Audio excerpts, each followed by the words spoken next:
Welcome to the third hearing of Portfolio Committee number 7, Planning and Environment, for the inquiry into budget estimates 2025-2026.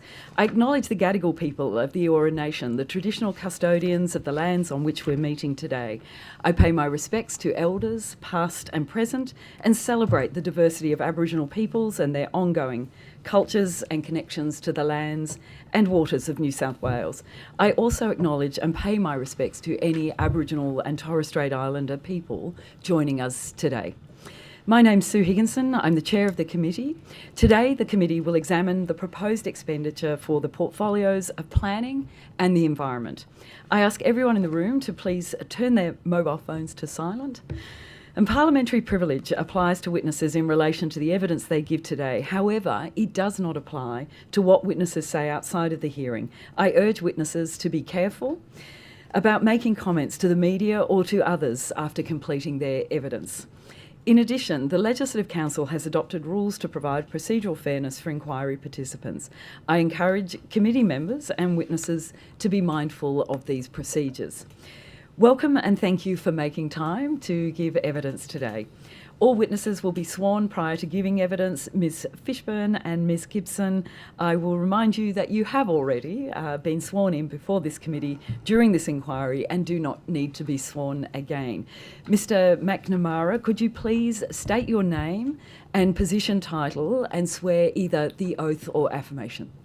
Thank you, Chair.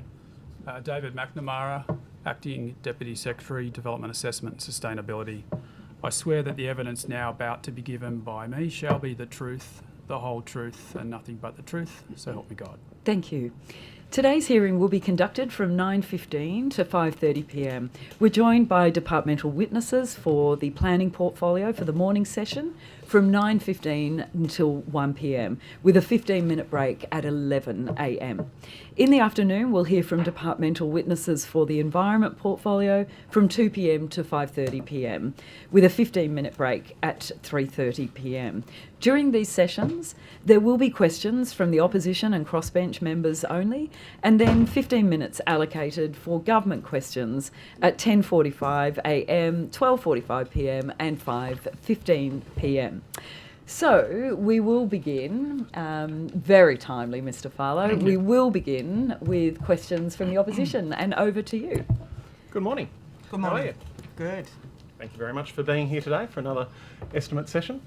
Just wanting to kick off with the housing and productivity contribution.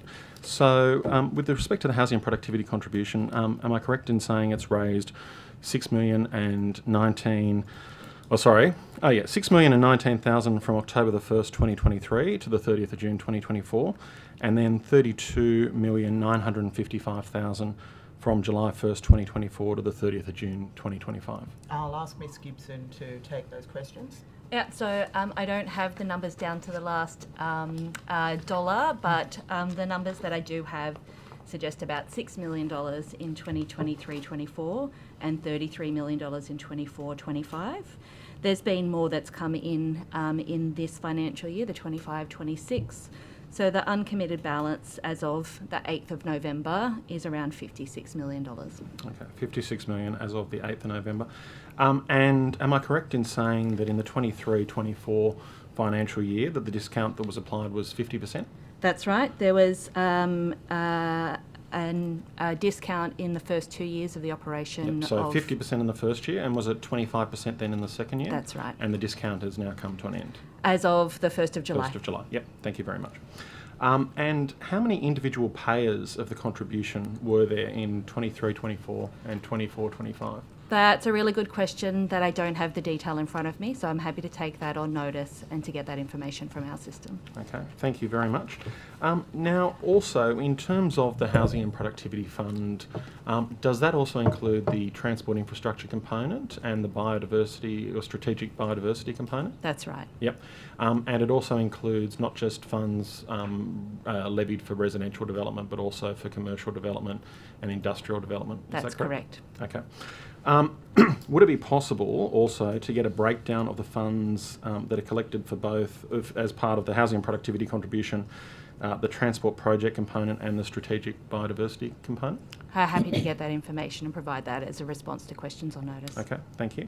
And also, with respect to the funds collected, is it also possible to get a breakdown of the funds collected from residential subdivision, medium or high density development, commercial development, industrial development as well?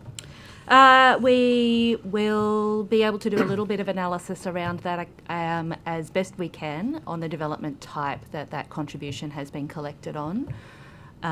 So we can provide that. Okay, thank you very much. And now, as part of the passage of the legislation, the government indicated that $1 billion would be paid to local government over 10 years for what was deemed to be, and I quote, regionally significant facilities like sporting complexes and open spaces. Is that still the commitment of the government? That remains the commitment. Okay. Yes. And how much has the government paid local government from the fund so far? So there hasn't been a grant program from the Housing and Productivity Fund since it commenced in October 2023. And when is that intended to be stood up? So there is some work that is being done for community infrastructure that is underway and in preparation, and that is for the Todd Accelerated Precinct areas. Okay, so is that grant funding only going to be for the Todd Accelerated Precincts then? So that's the funding that has been announced. Yep. So that's part of the $520 million that's been announced from the Housing and Productivity Yep. Fund to go to the Todd Accelerated Precinct And that's areas. the only fund that's been announced for local government out of the That's- Housing Productivity Contribution correct. Fund? Okay, thank you. And so that will be the only mechanism for local government at this stage to be able to apply for funding from the Housing and Productivity or the Housing Productivity Fund, I should say. That's the only one that's been announced at this point in time, though we are doing work on, and we will keep doing work about the other grants for councils in line with the commitment that's been made. Okay, thank you. Now, when the bill was passed in 2023, the government claimed that it would secure $1 billion over the forward estimates through the Housing Productivity Fund. At that time, they were for the fiscal years of 23, 24, 24, 25, 25, 26 and 26, 27. Given that the fund has only raised $38.974 million halfway through, or 50 odd million as you've outlined as of today, do you anticipate that the fund will still raise $1 billion over the next 2 fiscal years? The forecast in terms of the Housing and Productivity Fund and the amounts that were forecast to be collected are matters for Treasury. They administer the fund. In terms of the work that the department is doing, because we've had $520 million allocated to us for the Todd Accelerated Precinct work, we are acting on that. And now, of that $520 million, how much came from the feds? So the $520 million is an allocation from the Housing and Productivity Fund. Okay, So because yes, I believe in the last estimates, the minister indicated that there was, I think, the $300 million of the feds funding that was in there as well. that's right. So that some of the funds have been supported by funding that's come from the Commonwealth. Okay, so But has it is that a funding then commitment. gone into the Housing and Productivity Fund, or how does that work? I think those questions for Treasury, Yeah. Mr. Farlow, Yep. they determine where they allocate the particular funding. As Ms Gibson detailed, our responsibility is to get the programs out the door. Okay, thank you. Sorry, Ms Gibson, for interrupting. No, that's okay. So the $520 million has been allocated to the Housing Productivity Fund, and we're working to deliver the infrastructure associated with that, both a combination of grants to council through the Community Infrastructure Program and the parks that will be delivered, the new open space that will be delivered at the Todd Accelerated Precinct locations. And the ones that were indicated in terms of that funding so far announced were Kellyville, Bella Vista and Bankstown, is that correct? That's correct. Are there any others that have been announced since? No, there haven't been any others announced. Okay, thank you. And in terms of the fund, why has the Housing Productivity Fund yielded so few receipts to date? There's a lovely long story that goes with this, so if you've got a little bit of patience. We've got 13 minutes at least. That's great. So the housing productivity contribution came in October 2023. The way that contribution is applied is that it is added to a development that is lodged after that date, assessed and approved after that date. The contribution is then paid at the time that the development starts to start construction. So there's a bit of lead-in time between October 2023 and when that contribution will be paid. So the numbers that and the funds that have been coming through are coming through from development that has been lodged after that date, assessed and approved and commenced construction. That typically is smaller scale development, smaller scale residential or industrial development, and sort of the less complex type development.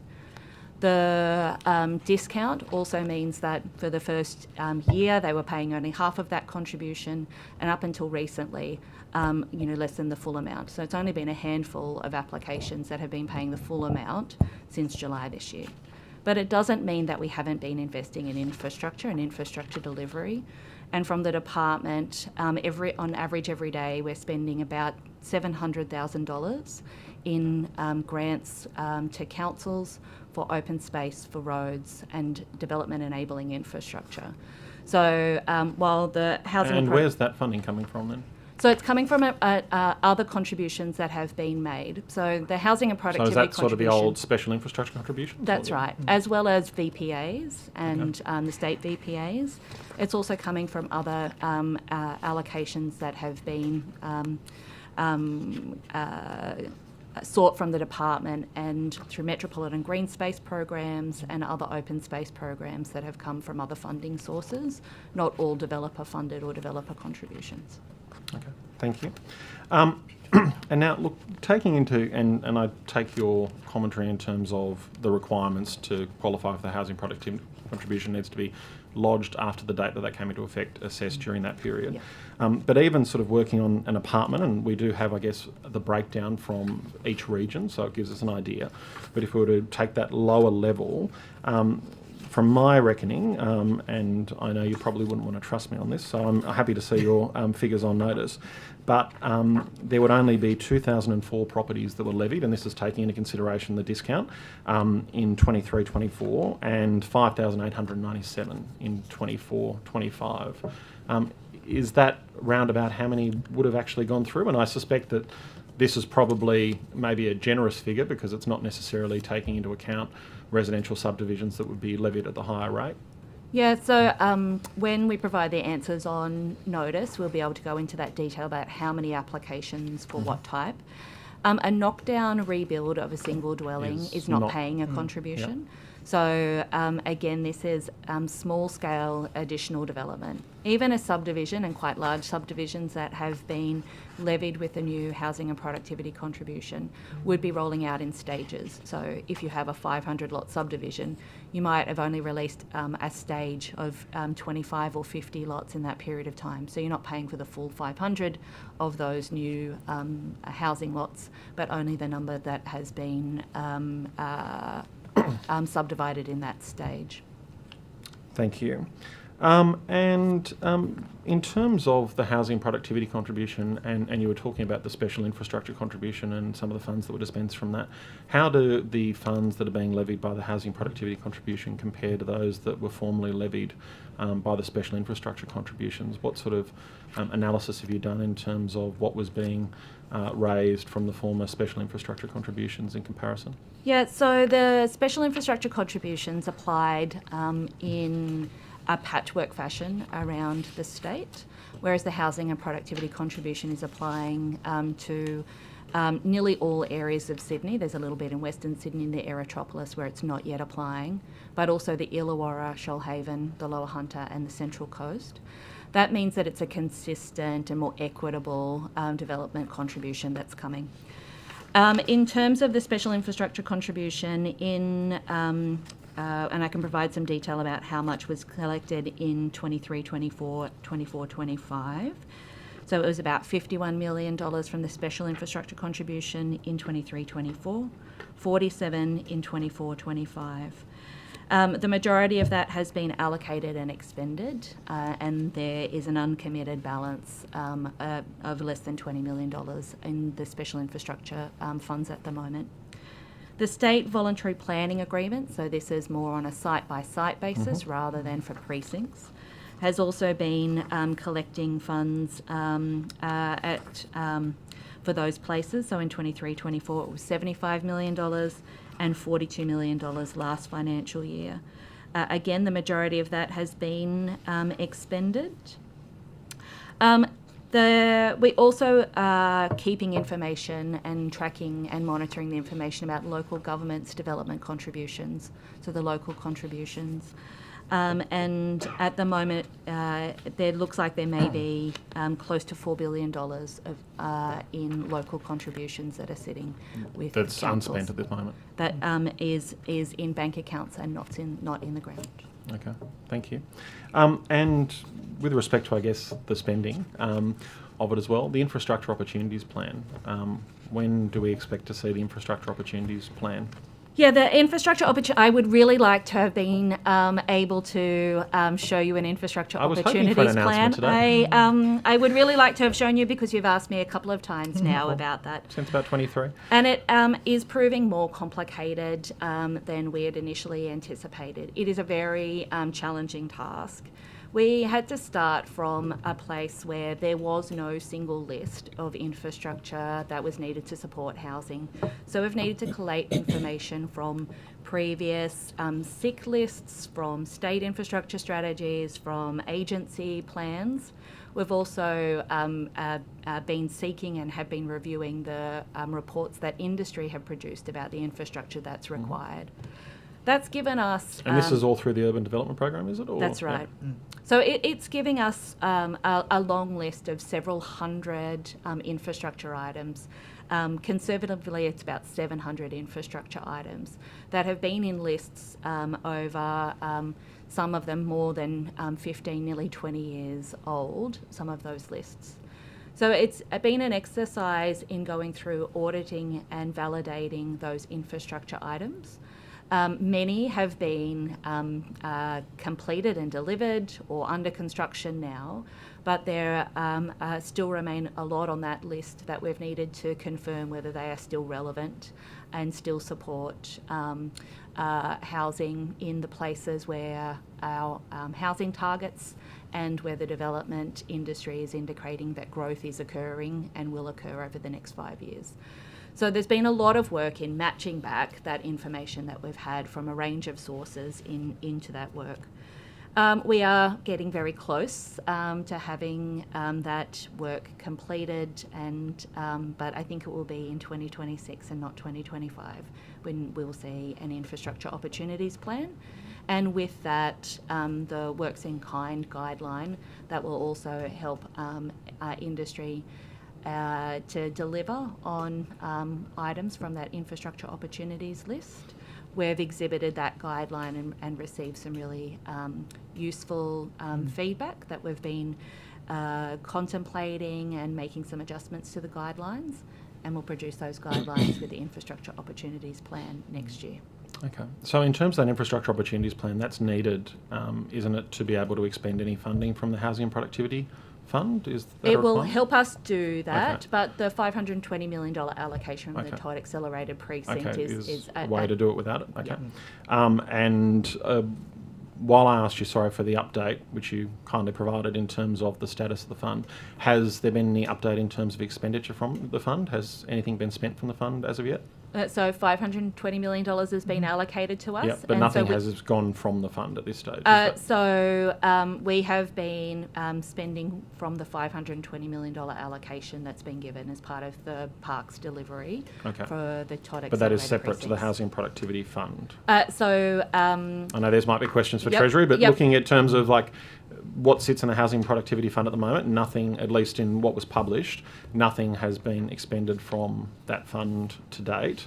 While there might have been funding on the Todd Accelerated Precincts, that might have come separate to that. So I think there are matters for Treasury about how that accounting will occur. But we are I know certainly you have many spending... skills, Ms Gibson, but I didn't want to make you an accountant as well. Thank you. And Mr Farlow, just for clarity, as Ms Gibson said, we have been expending SIC and VPA funding throughout the department, so it's not that there has been a gap in infrastructure funding. Thank you. And Ms Gibson, with respect to the Infrastructure Opportunities Plan being finalised and the works in kind agreements, they also do they require the Infrastructure Opportunities Plan to be finalised for works in kind? That's right. For works in kind to be assessed against a housing and productivity contribution, we need the WIC guideline in place. We are still entering into works in kind arrangements and agreements with development applications that have a state infrastructure contribution or a SIC contribution associated with it, or for someone who has a state VPA associated with it. So there are still some works in kind agreements that are being struck. But they can't be used at this stage to alleviate the housing and productivity contribution? That's right. Okay.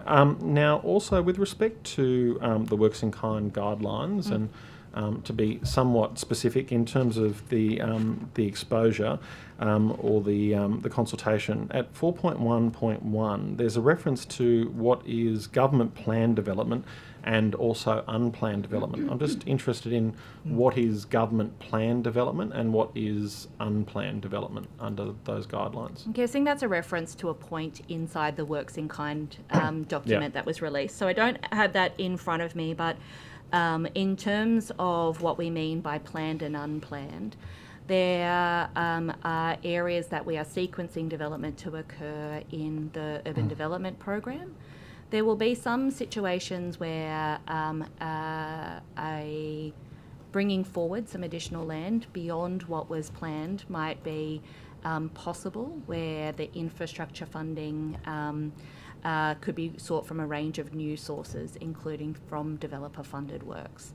So there will be some situations where a works in kind agreement might make sense to bring forward some additional land beyond what was sequenced in the urban development program. Okay, thank you. And now also there has been some calls, and I note them in the paper today, from the UDIA in terms of uncapped works in kind. Is that something the department is looking at all, or? I am not entirely sure what the urban UDIA are referring to with an uncapped works in kind. So that's something that I'd want to find out a little bit more from them about what their proposal is. They did make a submission to the guideline, and we've been reviewing and assessing for that. And I think probably in the time available, my last question. In terms of the Infrastructure Opportunities Plan that's released in 2026 now, what will be the process for finalising that Infrastructure Opportunities Plan? I imagine you will be going on some sort of public exhibition and feedback? Yeah, that's right. We will be seeking feedback and then we'll be seeking to finalise. So they're fairly normal steps that we would take for any strategic plan or policy that we prepare and release for feedback, and then accept those submissions, review that feedback, make adjustments and finalise. And would you be accepting works in kind agreements while there's a draft Infrastructure Opportunities Plan available or not? We may do. Okay. We may do. Thank you. Thank you. Secretary, I would love to have an update, if we could, post the planning reforms and how the Housing Delivery Authority is going, how it's performing, and if you could, to provide the committee with some information about what you can provide us in relation to the use of AI. Yep. Obviously, I know there's been some controversy in the media, but if we could just get an update and the committee respects all the sensitivities that you need to ensure in terms of your team. But if you could talk to the technicalities of that, we would be very grateful. Thank you. Quite a few questions there, Chair, so I'll just make a few general comments first. Firstly, I appreciate the sensitivity of the committee to matters that have been prosecuted in the media. As I think you all know, it is my general position and the position of the department that we don't comment on individual staff matters, and I will continue that practice, and thank you, Chair, for your support in that. What we're going to do, because I appreciate there probably will be a few questions on the topic of the HDA, is to walk the committee through the HDA process, and then I'll ask Mr McNamara to talk specifically about AI, and then we can take any further questions from there, if that's useful. Thank you. So a few clarifying statements. The HDA, as you're aware, has been established as an optional pathway for the development industry. So optional pathway is an important consideration because proponents may choose to submit an expression of interest, or they may choose to continue to go down a council pathway. It does not make approvals. The HDA is not an approval-making authority. It evaluates the expressions of interest for housing projects against publicly available criteria. The HDA then makes recommendations to the Minister as to whether a project should be considered state significant development, and as to whether any concurrent development controls should be looked at as well. Any project declared SSD, and that's not just exclusive to the HDA, it is any SSD project in the state, must go through a full and thorough merit assessment, and that applies to these projects as well. I'll hand to Mr McNamara now to talk you through the step-by-step mechanics, and then to answer the question in relation to AI generally. Yep. Thank you. Thank you. So yes, as Kirsten has outlined, the purpose of the HDA and the panel is to make decisions and evaluate expressions of interest and make recommendations to the Minister as whether a project's considered state or regionally significant and should be declared as state significant development. That process is an evaluative process of the criteria of the HDA, the published criteria. The real task of assessment then begins, and the state significant assessment process will start. An applicant, once they have received a declaration for a project site, would then need to apply to the Department for Secretary's environmental assessment requirements, which is the standard process. And then once that has actually occurred, SEARs are issued, and then we're encouraging those SEARs to be acted on quickly in order to meet the objectives of the program to speed up the delivery of much needed housing. And once SEARs have been issued, the proponent prepares an environmental impact statement, and that's when the genuine assessment task occurs. There's been some references to assessment occurring at the front of the process, and AI undertaking assessment, but that's not the case, and I'll come to that in a moment. So the state significant assessment process is where the full merit assessment of each of these projects will be undertaken, and recommendations be made to the Minister or their delegate as a decision maker. More specifically, in relation to AI and the use of software, there was the use of software.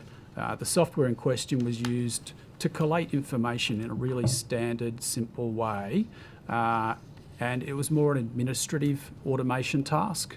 It was only used within the remit of the team that was responsible for the evaluation of the expression of interests.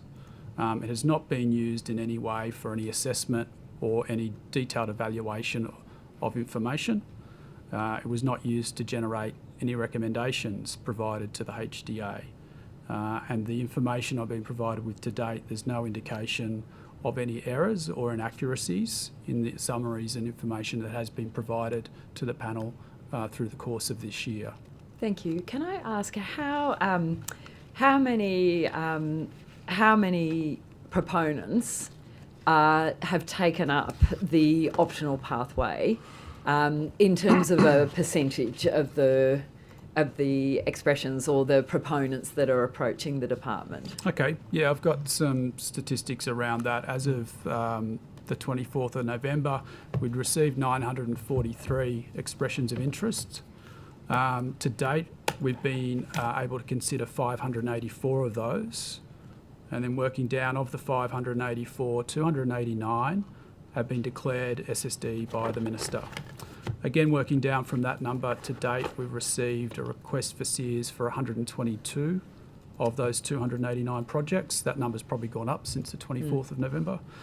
And to date, we have received 13 applications lodged. Obviously, there is a lead time between a project being declared, a proponent preparing their requests for SEARs, and then they have to prepare all the detailed plans and studies and information. So those numbers we are anticipating will escalate quite quickly through 2026 in terms of the conversion rate from declarations to SEARs and then to lodged applications.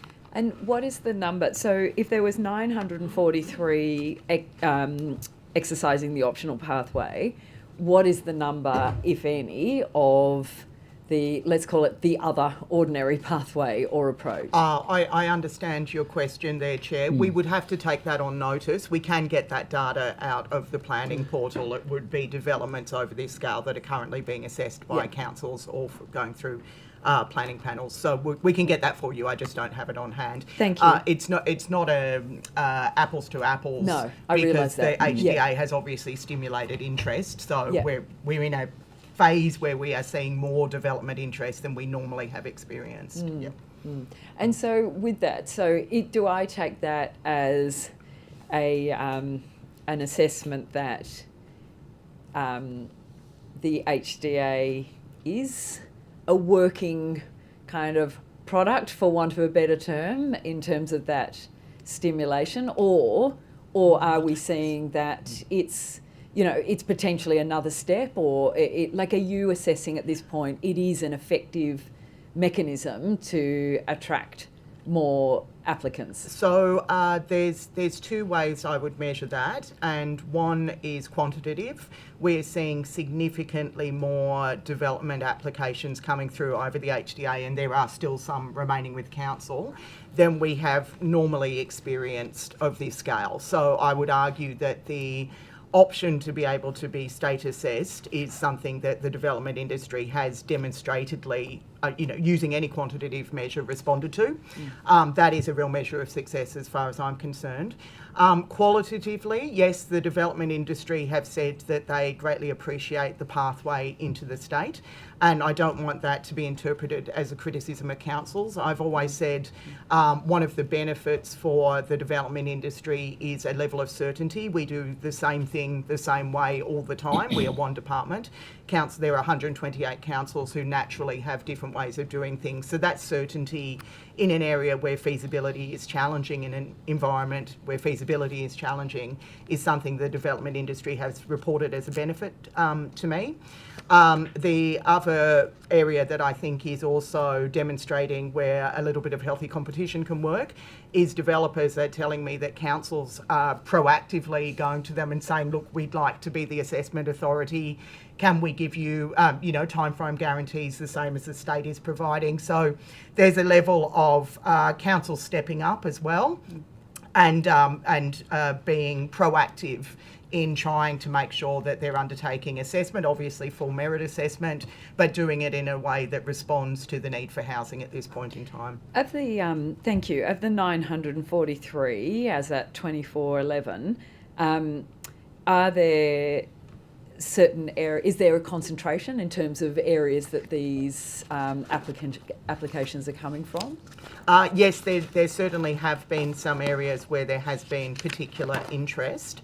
And what we are seeing is that proponents are responding to the fact that things need to be well located, so you could pretty much map them against rail lines, and certainly that is one of the criteria that we are looking at. But there have been some areas where we have been really pleased to see that the HDA seems to have stimulated development interest. I can get Ms Gibson to talk to those from a strategic context, but off the top of my head, Leppington has been one that has really stood out, and we're very excited to see that. Yeah, absolutely. So Leppington, which has been an area that has been planned to grow in the Camden and the Liverpool side of the Leppington area, a train station that's been delivered for some time, and planning controls that are currently under review. The interest that's coming from the development sector and new development interest as well. In my meeting yesterday with Camden Council, they pointed out that they are largely new development interests coming into their LGA, and they see that as a positive thing to see some additional investment.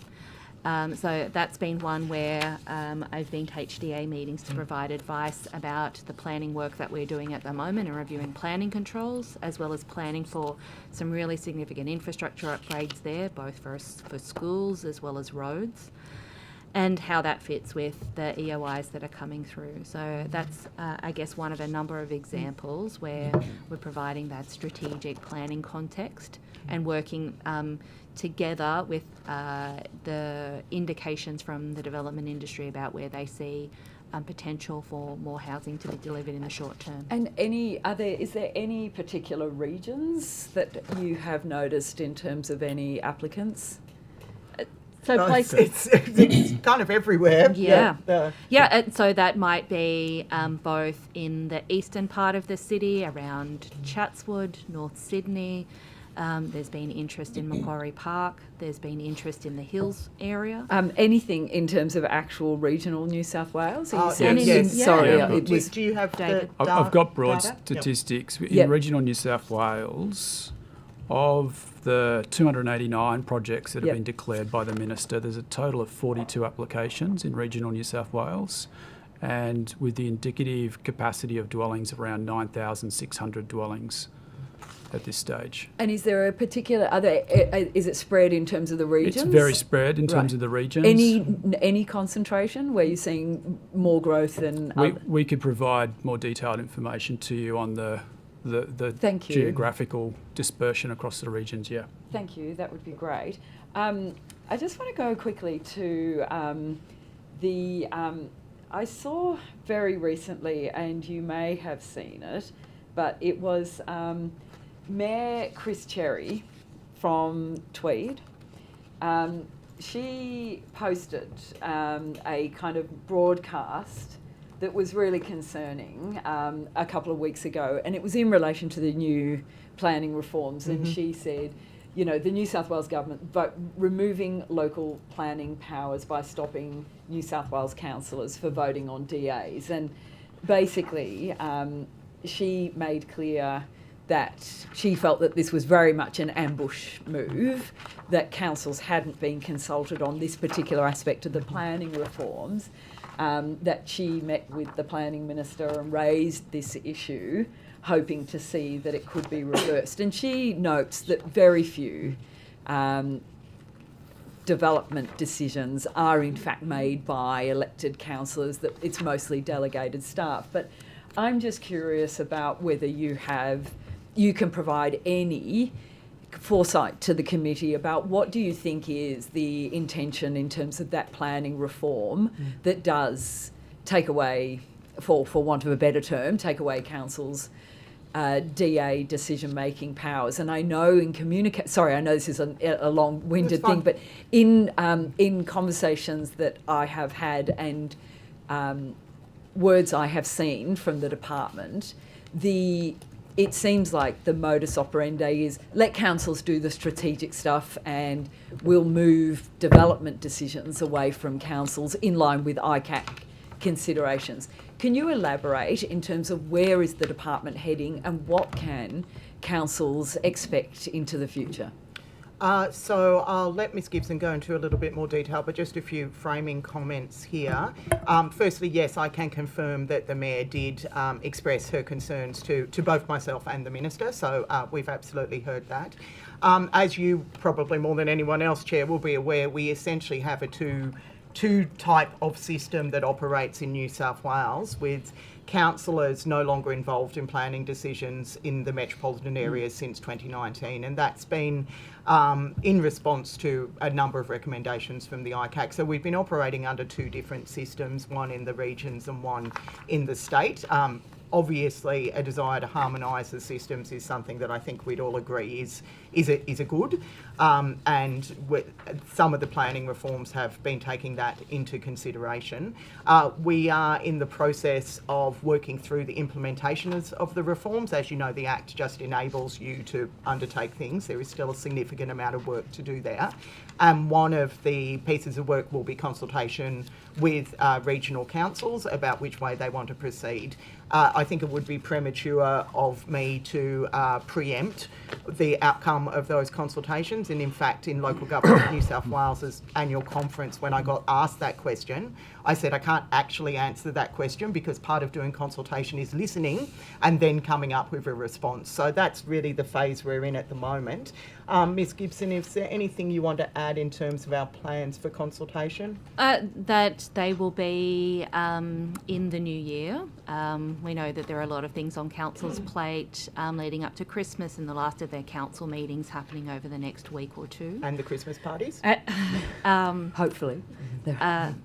With or without coriander, I'm not sure. The consultation will happen in the new year.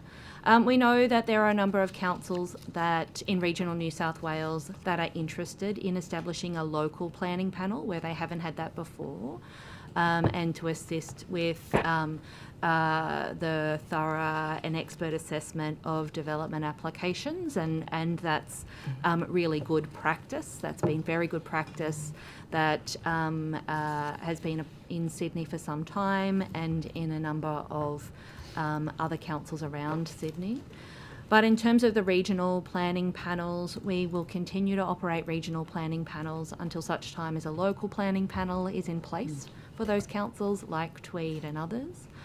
And we'll be engaging with councils, like I said, in the new year about the time frame and their preference for when they would want to transition to a local planning So panel. you're saying, I'm just picking up in the language here, and I could be wrong, but you're saying it's a matter of when, not really a matter of if. Is that the case? Is that kind of the direction?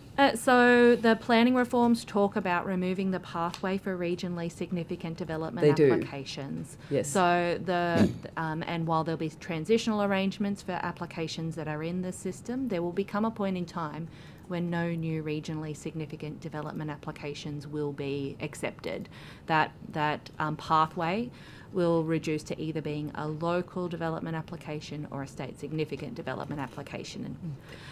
So that pathway will change. But so in relation to a local planning decision, a local development decision that is not not considered regionally significant development, is there going to be an option for councillors to maintain their capacity to make development decisions in the future? Or are you saying that is definitely going to go because of the planning reforms that the Parliament's passed? Or will some of those councils, through the consultation process, able to nominate, we still want to be able to have certain developments escalated or nominated to be decisions made on development by the elected body? They're the things that we'll be consulting with council on. So it is an option for them to maintain that decision-making power? We'll be consulting with them on that and what their preferences are. At the moment, as I'm sure you know, development applications are by vast majority determined by delegation by the professional planning staff, and matters are escalating into council chambers for determination by councillors where there are certain thresholds met. That might be because there's been a very large value of that application, a number of community issues or submissions, or simply because council set procedures where they ask for those applications to come into the chamber. They all take longer to assess and determine than applications that are determined by council's planning staff. But so is the alternative then, they would go to a local planning panel? You see what I'm saying? So the idea that, so if the council staff, will there be, through the consultation process, an option for councils to come back to the department and say, there will be a local panel that is established, but there will also be an ability for the councillors, the collegiate mind and body of elected representatives to still consider any I DAs. think this is the purpose of the consultation, is to understand what councils would be asking for. I think your question is preempting the consultation that we want to undertake. There are some mechanical matters that would need to be looked at as well because of the way the Act currently operates in relation to the panels. But we will be openly consulting with councils, both metro and regional, on those matters. Yeah, thank you. I'll come back to it. There's just one more thing I want to finish on that. I'll come back to it after, but it's over to you guys. Thank you. Thank you, Chair. Good morning, and thank you, everyone. Good morning. Special welcome to all our viewers at home. That's about maybe 50 department staff. I think it might be. And your mum, maybe. I hope not. Through you, I guess, Secretary, how many wind turbines in New South Wales have asbestos in them? I don't have data on that to hand. I would have to take that on notice. Thank you.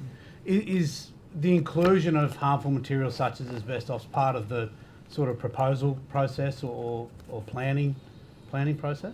Mr. McNamara, do you have any information on that? I understand that this has recently been subject to media reports. Yeah. I'm not trying to avoid your question. I literally don't have any information on hand that I can give you at this point in time. So when they're putting in proposals for wind turbines and other structures, I guess, is it not a requirement to identify harmful materials that would be part of that?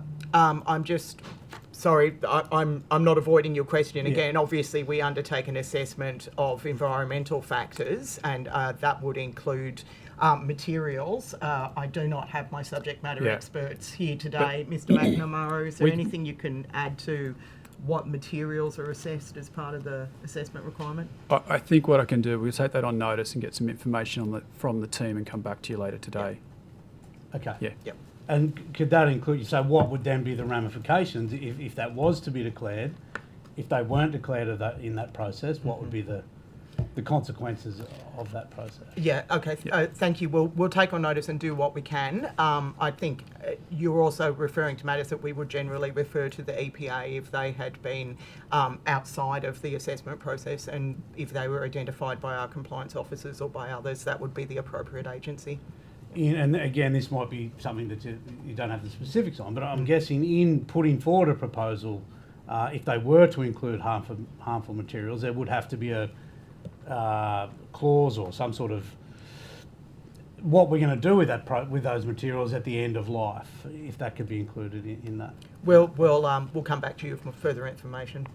Okay. Still on wind turbines, believe it or not. The birds that we've heard so much about recently that were orphaned and no doubt many killed as part of the tree clearing that happened at Rothery Road. Are we across any numbers of how many birds we're talking there? I don't suspect we've got that level of detail, though I do want to say the department, like I'm sure yourself, finds that very distressing. We are in the process of compliance investigations. Mr. McNamara, can you talk that through? Yeah, we don't have any specific numbers at the moment. We and the compliance team are actually out there today undertaking an inspection and have reached out to the constructor and ENCO for further information on what was being reported in the media. We need to gather a lot more information and ensure due process to understand what's actually occurred there. There are approvals in place for clearing of vegetation. There are some very strict requirements in terms of biodiversity management plans which have been approved, which is meant to manage and mitigate against impacts. So part of our focus of that investigation will be looking at to ensure all those requirements, how they've been met, how they've been looked at, and is there any issues there. We don't have any specific numbers in terms of, as yet, we haven't been reached out formally from any party yet around the matter other than the media reporting earlier this week. So the consequences of, if they haven't followed the process, who has the stick? Is it planning or is it EPA? Or some other organisation? So under the consent, we have a compliance function to ensure that the conditions of the approval have been met. We have powers, investigative powers, and powers to take action under the consent. I would have, in this situation being a biodiversity matter, it would fall to ourselves and DQ to manage that investigation and any findings. ACERAS have said that these trees were cleared in accordance with the project's environmental impact statement, planning approval and biodiversity management plan. Is there any reason to disbelieve that statement? I couldn't speculate at this stage. That'll be the subject of the investigation, is to understand what has actually occurred and how that aligns or misaligns with the requirements of the approvals and the management plans. I guess a lot of people, including the people that live on that road, have spoken about the alternative option that was suggested, I think, on many occasions quite strongly, was to just move the road inland. Are we aware of that proposal coming forward formally, or that request coming forward formally? I'd have to take that on notice.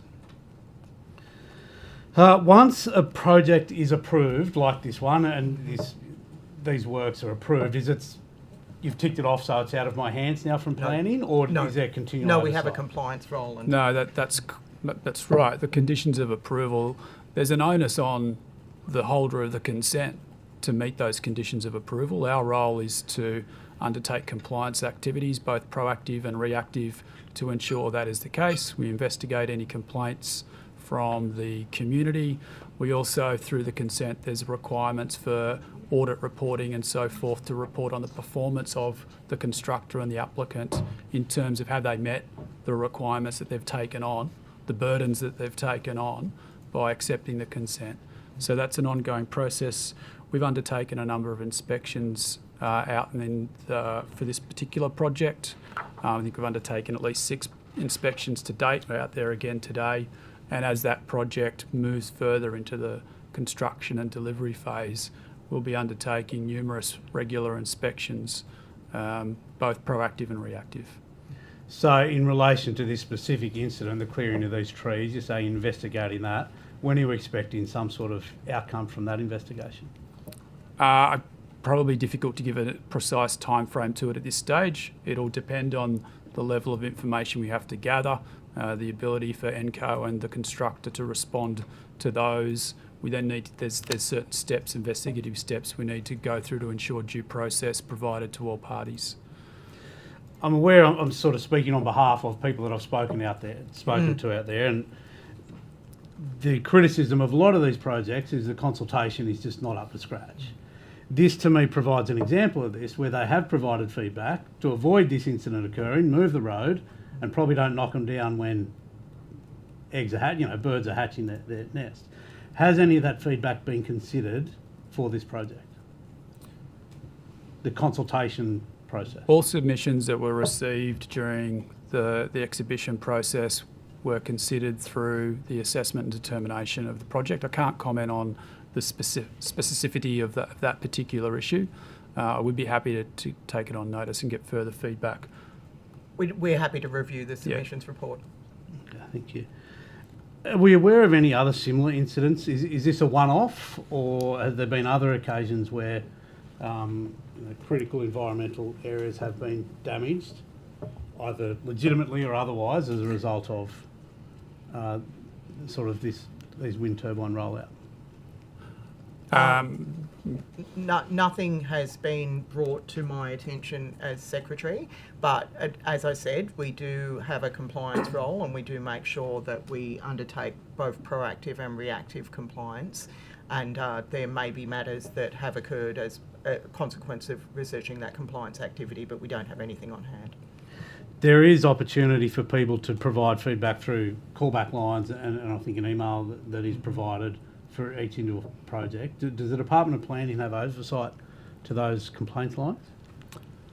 If you're speaking about the project constructor and proponent would have their own contact information, the department's compliance branch also has contact information on our website. There's a phone number and email address where people can reach out directly to us if they feel there is activity that's occurring that may not be consistent with the requirements of the consent. We'd encourage people to raise those issues directly with us, in addition to how they may be raising it directly with the on-site contractors. And are there regular reports on what's coming through there? Do you get informed, Secretary, as to the themes that are coming through those lines? Yes, I get updates on the number of compliance matters that have been brought to the department's attention, and they're pretty variable because we have compliance across a whole range of different asset classes. It's not just wind farms, solar, it's mining. We also have, as conditions of consent, not on all projects, but on some projects, community consultative committees as well. And they can raise matters too, as of course does local government. And having Office of Local Government in my department, I'm able to get information through OLG that councils might have provided to them as well. So there are a number of pathways that areas of concern can be raised with the department. If I could just add further to your question, the requirement of proponents, the hotlines and the addresses that they maintain, they're required to report the complaints they receive through those numbers back through to the department. It's part of that sort of ongoing audit reporting that they have to provide back to us. So through either of those processes, are we aware of concerns that were raised around the clearing of this vegetation? I'd have to take that We'll on take that on notice and notice. talk to the team. Yep. On land values, in budget, as in the last hearing we had, we spent a bit of time on land values, and Mr. Gainsford informed me, and I'm paraphrasing, I can provide the quote if you want, but essentially we're asking about the impact of solar and wind farm on neighbouring property values. It was informed to me there that there has been studies, although not by the department in recent times. Studies haven't identified a decrease in land values. And the actual quote that I've pulled out of there, in fact, in some cases, the studies have actually talked about an increase in land values.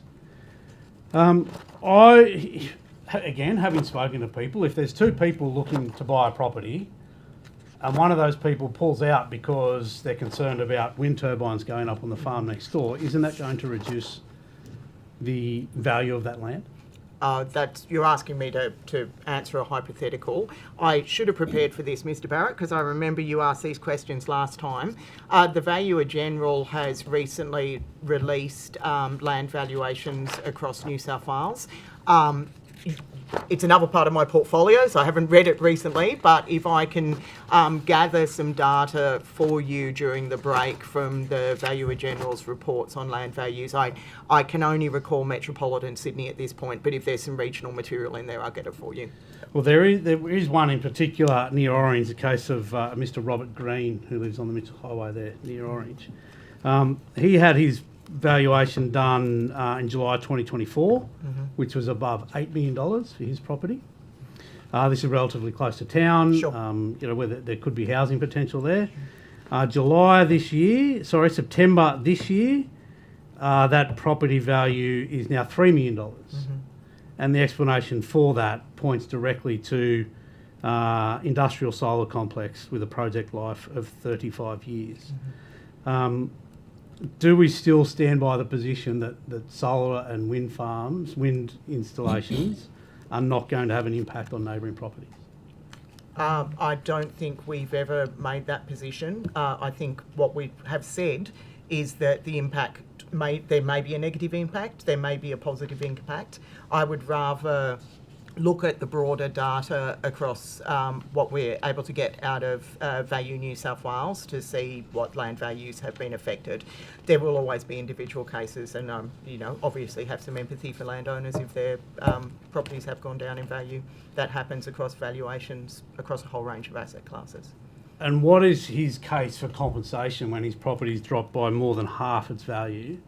What are his avenues from there? That's a question I don't have the answer to. It's not something that would be in the remit of my department. Does the department consider the impact that they will have on surrounding land values when approving such projects? Yep, Mr. McNamara. Yeah, in terms of the issue of land values, I'm aware that the Land and Environment Court has ruled on several occasions that the assessment of the impacts of projects on individual property values is not generally a relevant consideration under the EP&A Act. It would only be where a project would have really significant and widespread economic impacts across a region or a locality where we could actually take that into account lawfully.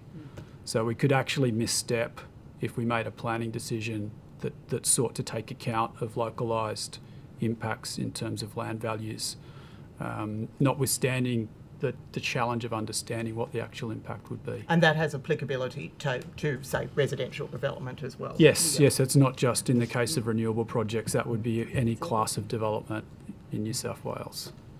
So when you're talking the localised nature of this, so this is one neighbour we're obviously talking about here. There are obviously several neighbours directly impacted, and then others, decreasingly, I presume. So as you move further away, does that not come into that?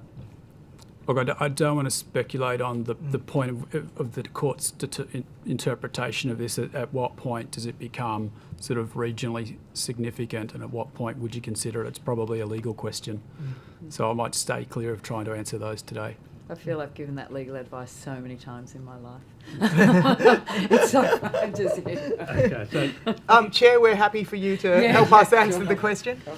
Sorry to interrupt. Sorry, Mr. Barrett. that is okay at this point. Can I move to Nundle now, please? Let's all go to another. The Gold Wind Farm. Hills of Gold Wind Farm at Nundle. I believe the original approval for that, the original proposal was put in, I think, for 97 turbines. The department then came back and said 47. This was then overruled. So the department said 47 because of the impacts that it have on threatened, endangered ecological communities. This was then overruled by the Independent Planning Commission. And now 62 turbines are allowed of that. So the reason being was to make it economically viable. So is it the case now that these projects we can override the environmental impact, the community impact, purely to make it economically viable?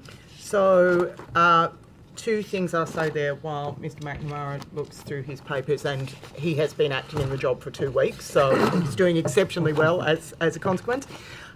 Firstly, as I always say, the I in IPC is the giveaway. They are an independent decision maker. The department does make recommendations to the IPC, but they're not obligated to accept our recommendations. The second thing I will say is that economics is one of the considerations that is in the EPNA Act, and so the IPC would look at economics as one of their considerations, as they would look at environment and a number of other factors as well. But in relation to how they chose to make that decision, that's a question we can't answer. We're not members of the IPC. Is there anything further to add? Just specifically understand that the Hills of Gold matter might be before the court in some way, shape or form. Okay. Yep.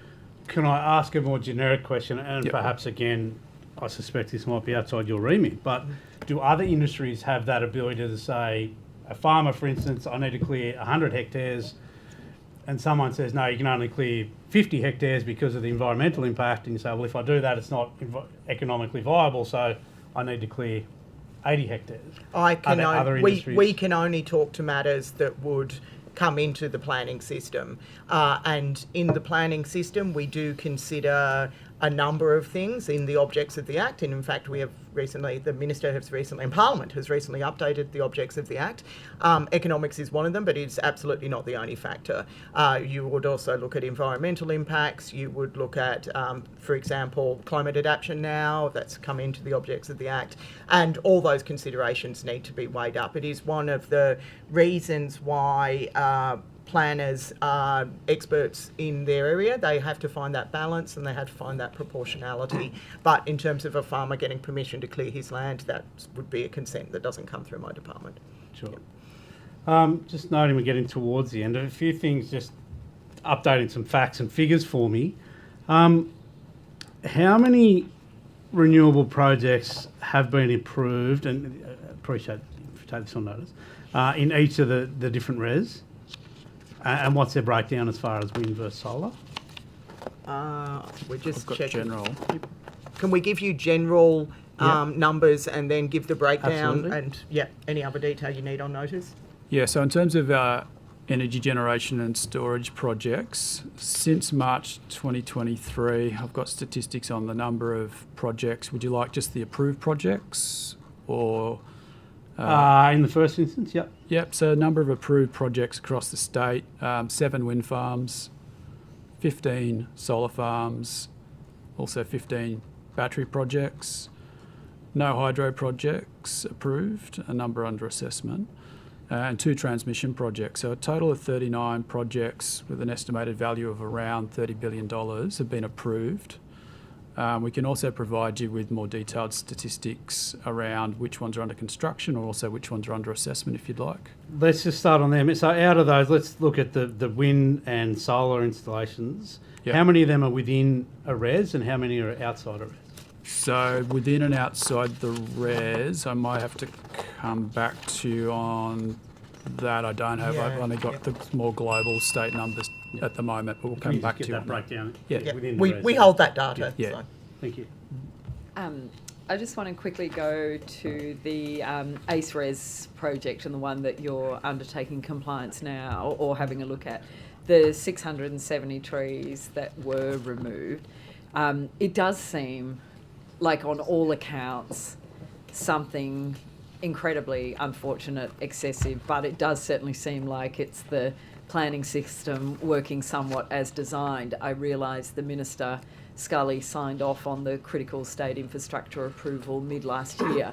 Do you think that now that the biodiversity offset slight reforms that were passed at the end of last year, do you think that they would likely, and I think the main part of those reforms, entrenching the hierarchy into law so that avoid, mitigate, offset, do you anticipate that the planning approval for that Energy Co ACE Res project may have taken a slightly different turn under the new biodiversity offset system? Is that something that you would have any oversight of? I think that would be pure speculation, but we undertake assessment at a given point in time. Exactly. And we assess against what is available at a given point in time. Have you considered, or would you consider, after this awful event, and it does appear that,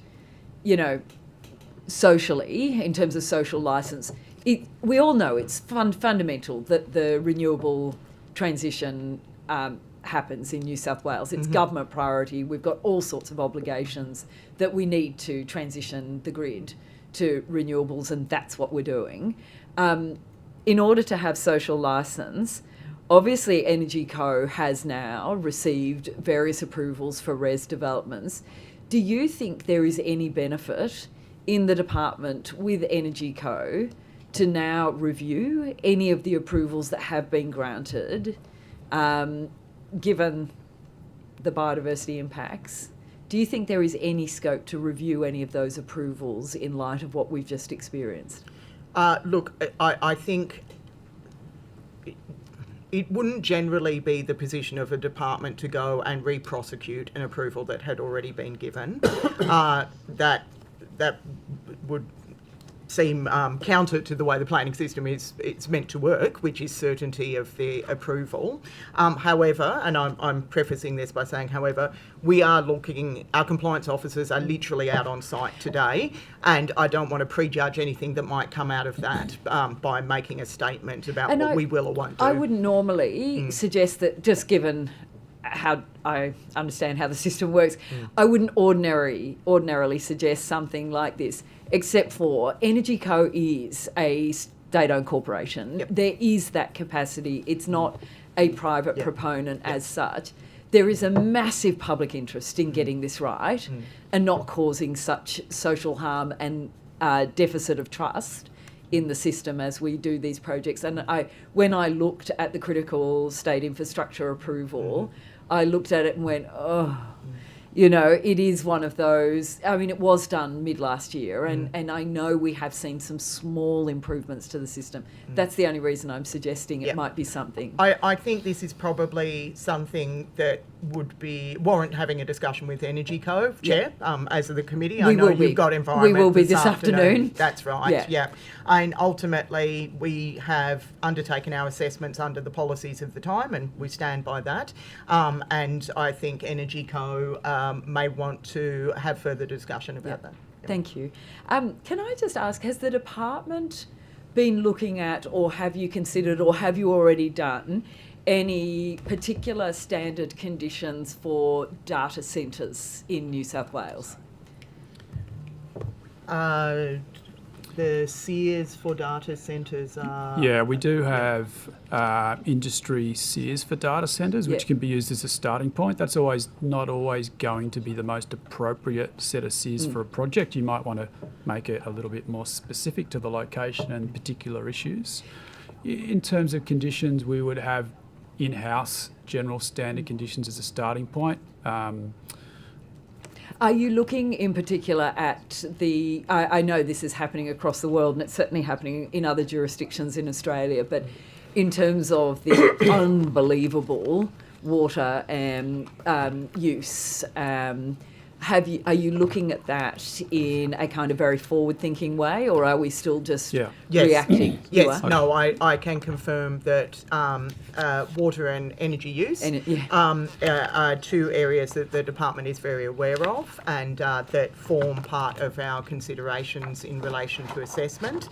Data centres are fantastic for the economy as well. I think everybody would agree with that general statement, but we want to make sure that they are in the right place and that their use of resources is suitably managed. Are you looking at anything in terms of reticulated water, self-sustained water systems per units? Is that something that you're looking at in a fast way? Yes. I can speak to that, and it's not just a department issue in terms of the water and energy consumption of data centres.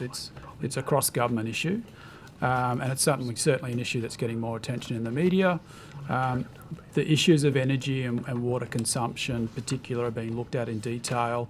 The department's in discussions across government with Infrastructure New South Wales and DQ Energy on what some of the potential solutions are, what some of the potential signals we need to send to industry will be around water and energy consumption.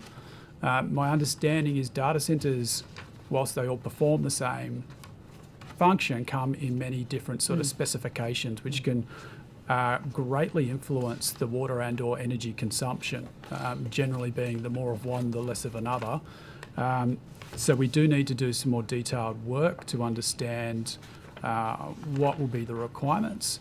And also locationally across Sydney in particular, there's a lot of different profiles in terms of availability of water and energy, and the potential impacts of a large data centre going into a particular location will differ from parts of southwest Sydney to, say, parts of areas around Macquarie Park. Are you considering at all, or have you considered actually just having threshold limits, i.e. if the intention is to use more than a certain amount of water, given it will be taking it from residential uses and everything else, that you would then have a cap on that capacity, and anything above that, then obviously the proponent has to generate entirely their own water source? A range of scenarios and situations like that are being considered across government. It's not being led by the department. We are inputting into that work.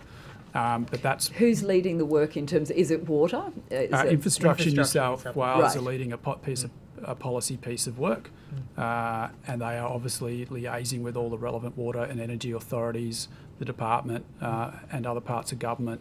It's not going to end up like coal mines, is it, where they just say, we'll deal with, as long as the proponent can show a thing, then they get approval, and then when we run out of water, which is what's happened, farmers can't farm, irrigators can't grow food, but coal miners keep mining coal. I think we'll take those as comments, Chair. Thank you. Thank you very much. It's a serious issue, and people are really freaking out about the idea of having to choose between drinking water and pressing enter and send. This notion is quite frightening to people. Yeah. And it's just, I think I don't think there's much public visibility about the government or the department taking leadership in terms of setting the constraints and the parameters around that. So if there is a bit of public work you can do, I would suggest do it and do it fast. I've spoken publicly about data centres and the challenges but also the opportunities on a number of occasions, and I think in relation to our strategic planning as well, we're very alive to, again, both opportunities and challenges. I kind of feel I can't talk about data centres more, but I will take as 2026 to be out and discussing it even further in public. Thank you. I think it is about receiving input. There's Yep. a lot of good people out there with great expertise that are very familiar with the planning system and the constraints and the controls and the opportunities, and having that opportunity for people to have input is so valuable. So. We're very open to Yeah. that, as well as industry input as well. As you know, this is a fairly new industry. It is. It has only really been since 2019 that they've been state considered developments, because prior to that they were at a scale where it was just sitting with local councils. So we really want to get on top of data centres so that we're able to help them contribute to the economy, but to do it in a way that is environmentally sustainable. Thank you. Are you in a position to give an update as to how the department, along with any advice to the IPC, and compliance with the MAC Energy case decision in relation to the consideration of localised climate impacts, where the department's up to? Mr McNamara, do you want to take that question? You were Yeah, let's find my notes. speaking with our lawyers but this morning. Yeah. Yeah, so obviously you're well aware of the background and history of the case, so I won't go through that specifically. We're still considering, obviously, the High Court. There's been a request to the High Court for a hearing. We're still waiting to hear the outcome of that request. In the interim, we've taken a number of steps. The Court of Appeal requirement or finding that Class 3 emissions should be considered at a local level. We're applying that to other existing projects that are on the books, so to speak, in terms of assessment. Specifically with the MAC Energy project, we're in consultation with them around what the implications could be depending on the outcome of the High Court request. And also they do have obviously a consent that still applies to the site. And we're in conversations with them around ensuring that they are operating within the requirements of that consent. And so when you say you're applying the considerations to existing projects in the pipeline or those under consideration, what does that look like?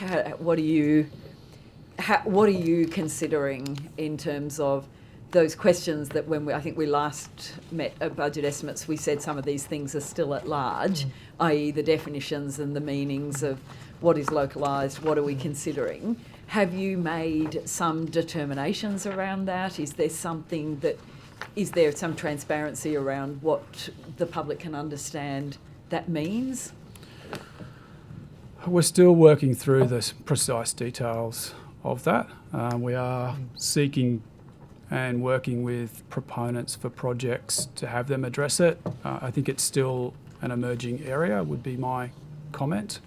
I don't think, for example, we don't have a policy position on it at this stage. So does that mean that any projects that are in the system right now, pending or waiting approval or being assessed, that there is a bit of a pause on that in light of this, whilst this development is happening in terms of the policy work? No, I think consistent with Mr Gainsford when he spoke at the previous hearing, there's not a pause or a moratorium as such, but we're just, I guess, moving carefully through that process and working to understand what's necessary to meet the requirements of the Court Appeal decision, making the assumption that that is the rule of the day. So we're stepping through that carefully. It's not a pause or a moratorium as So such. is there any insight as to, well, how do you apply the court's ruling, i.e., I mean, I know how I would, but obviously I'm not the department. How do you apply consideration or require proponents to apply consideration to the localised impacts of climate change that their development I'd probably want to take that on notice and see what information we could provide to you. That would be great. I mean, I think people are just looking for what is that consideration? I think it is a genuinely, it's a public interest consideration, obviously now. The court has provided some guidance, but as usual, left the rest to you guys to work it out. And I think you've put your finger on it there. It is complicated. Yeah. My relevant Deputy General Counsel will stress how complicated it is, and often these things are worked out over time through different court appeals or different court mechanisms. I can give you our assurance, though, we are taking it obviously very seriously, as of course we would, and we are working collaboratively with the IPC as well, so that when we do get to a finalised position, there is some consistency. Thank you. I just want to quickly go to one of the Housing Development Authority concerns, and I know this was raised quite intensively by one of the other crossbenchers in the Parliament at the last estimates hearing, but I've received some correspondence in relation to the issue around the developer Bill Berger and that for want of a better term, error that took place in terms of landholder consent.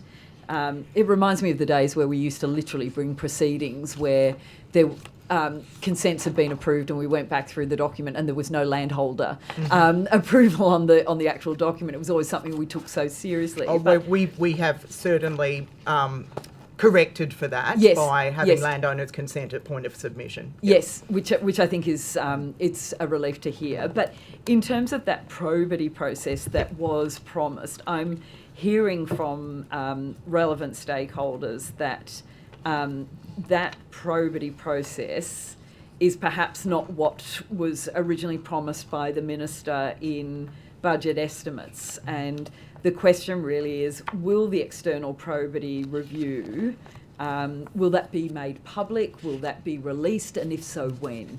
Well, the probity review was requested by the Minister. Obviously, I'm the Commissioner of anything in the department. So it would be the decision of the Minister as to whether to release it or not. But the department does have, obviously, access to it. It has been completed. Okay, so it's there and being done. Do you have any view on the fact that there are people that are considering, that are feeling that the probity that was promised was not the review that took place, that the terms of that review were much more narrow than what the Minister had proposed in estimates? All I can answer to that is that I received some correspondence yesterday on raising those particular matters. Obviously, having received it yesterday, I haven't been able to review it. But to answer your question, yes, I am aware that some people have made that representation through that correspondence.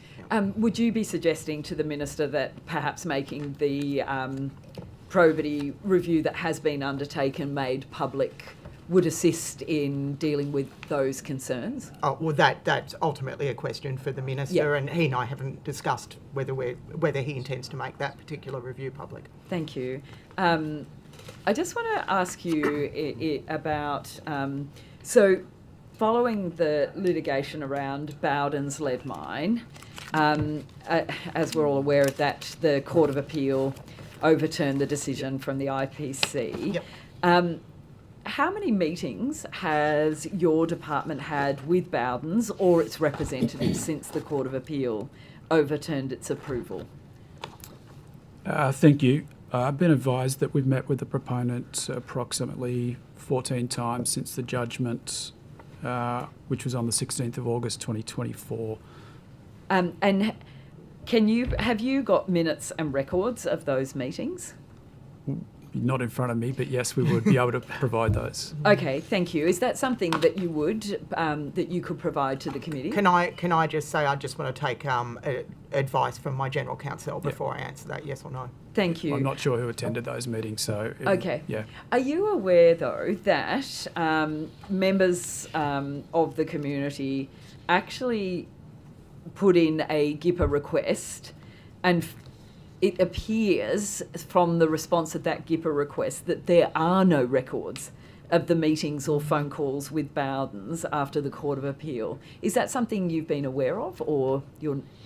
I'm made aware of all the GIPA requests in the department, so I was aware of that GIPA request, but I don't have the details as to the outcome of it. And again, I just need to seek advice from my General Counsel as to what I answer here. Thank you. So the proposition is that those 14 meetings that have taken place, and possibly more phone calls, that according to the GIPA, no documents have been returned, as if they don't exist. Would you please clarify for this committee whether that is the case, and if there are no minutes, why there would be no records or minutes of those particular 14 meetings and any additional phone calls that have happened? We can do that, but what I would note, the 14 meetings would have been in relation to the broader Bowden's project. The specific GIPA request could have been narrower than that, Yep. in terms of it may only sought documents in relation to a particular issue related to the project. So, but we can take that on notice. Let's Yeah. not speculate on that. We will have an answer for you. I just not able to provide it at this point in time. Thank you. Is it your understanding that Bowden's lawyers gave you or your department any suggestions on how to clear the development pathway for the project, as Bowden's have put it? And what submissions or suggestions did your department receive from Bowden's lawyers? I think we're just going to have to take that on notice. Thank you.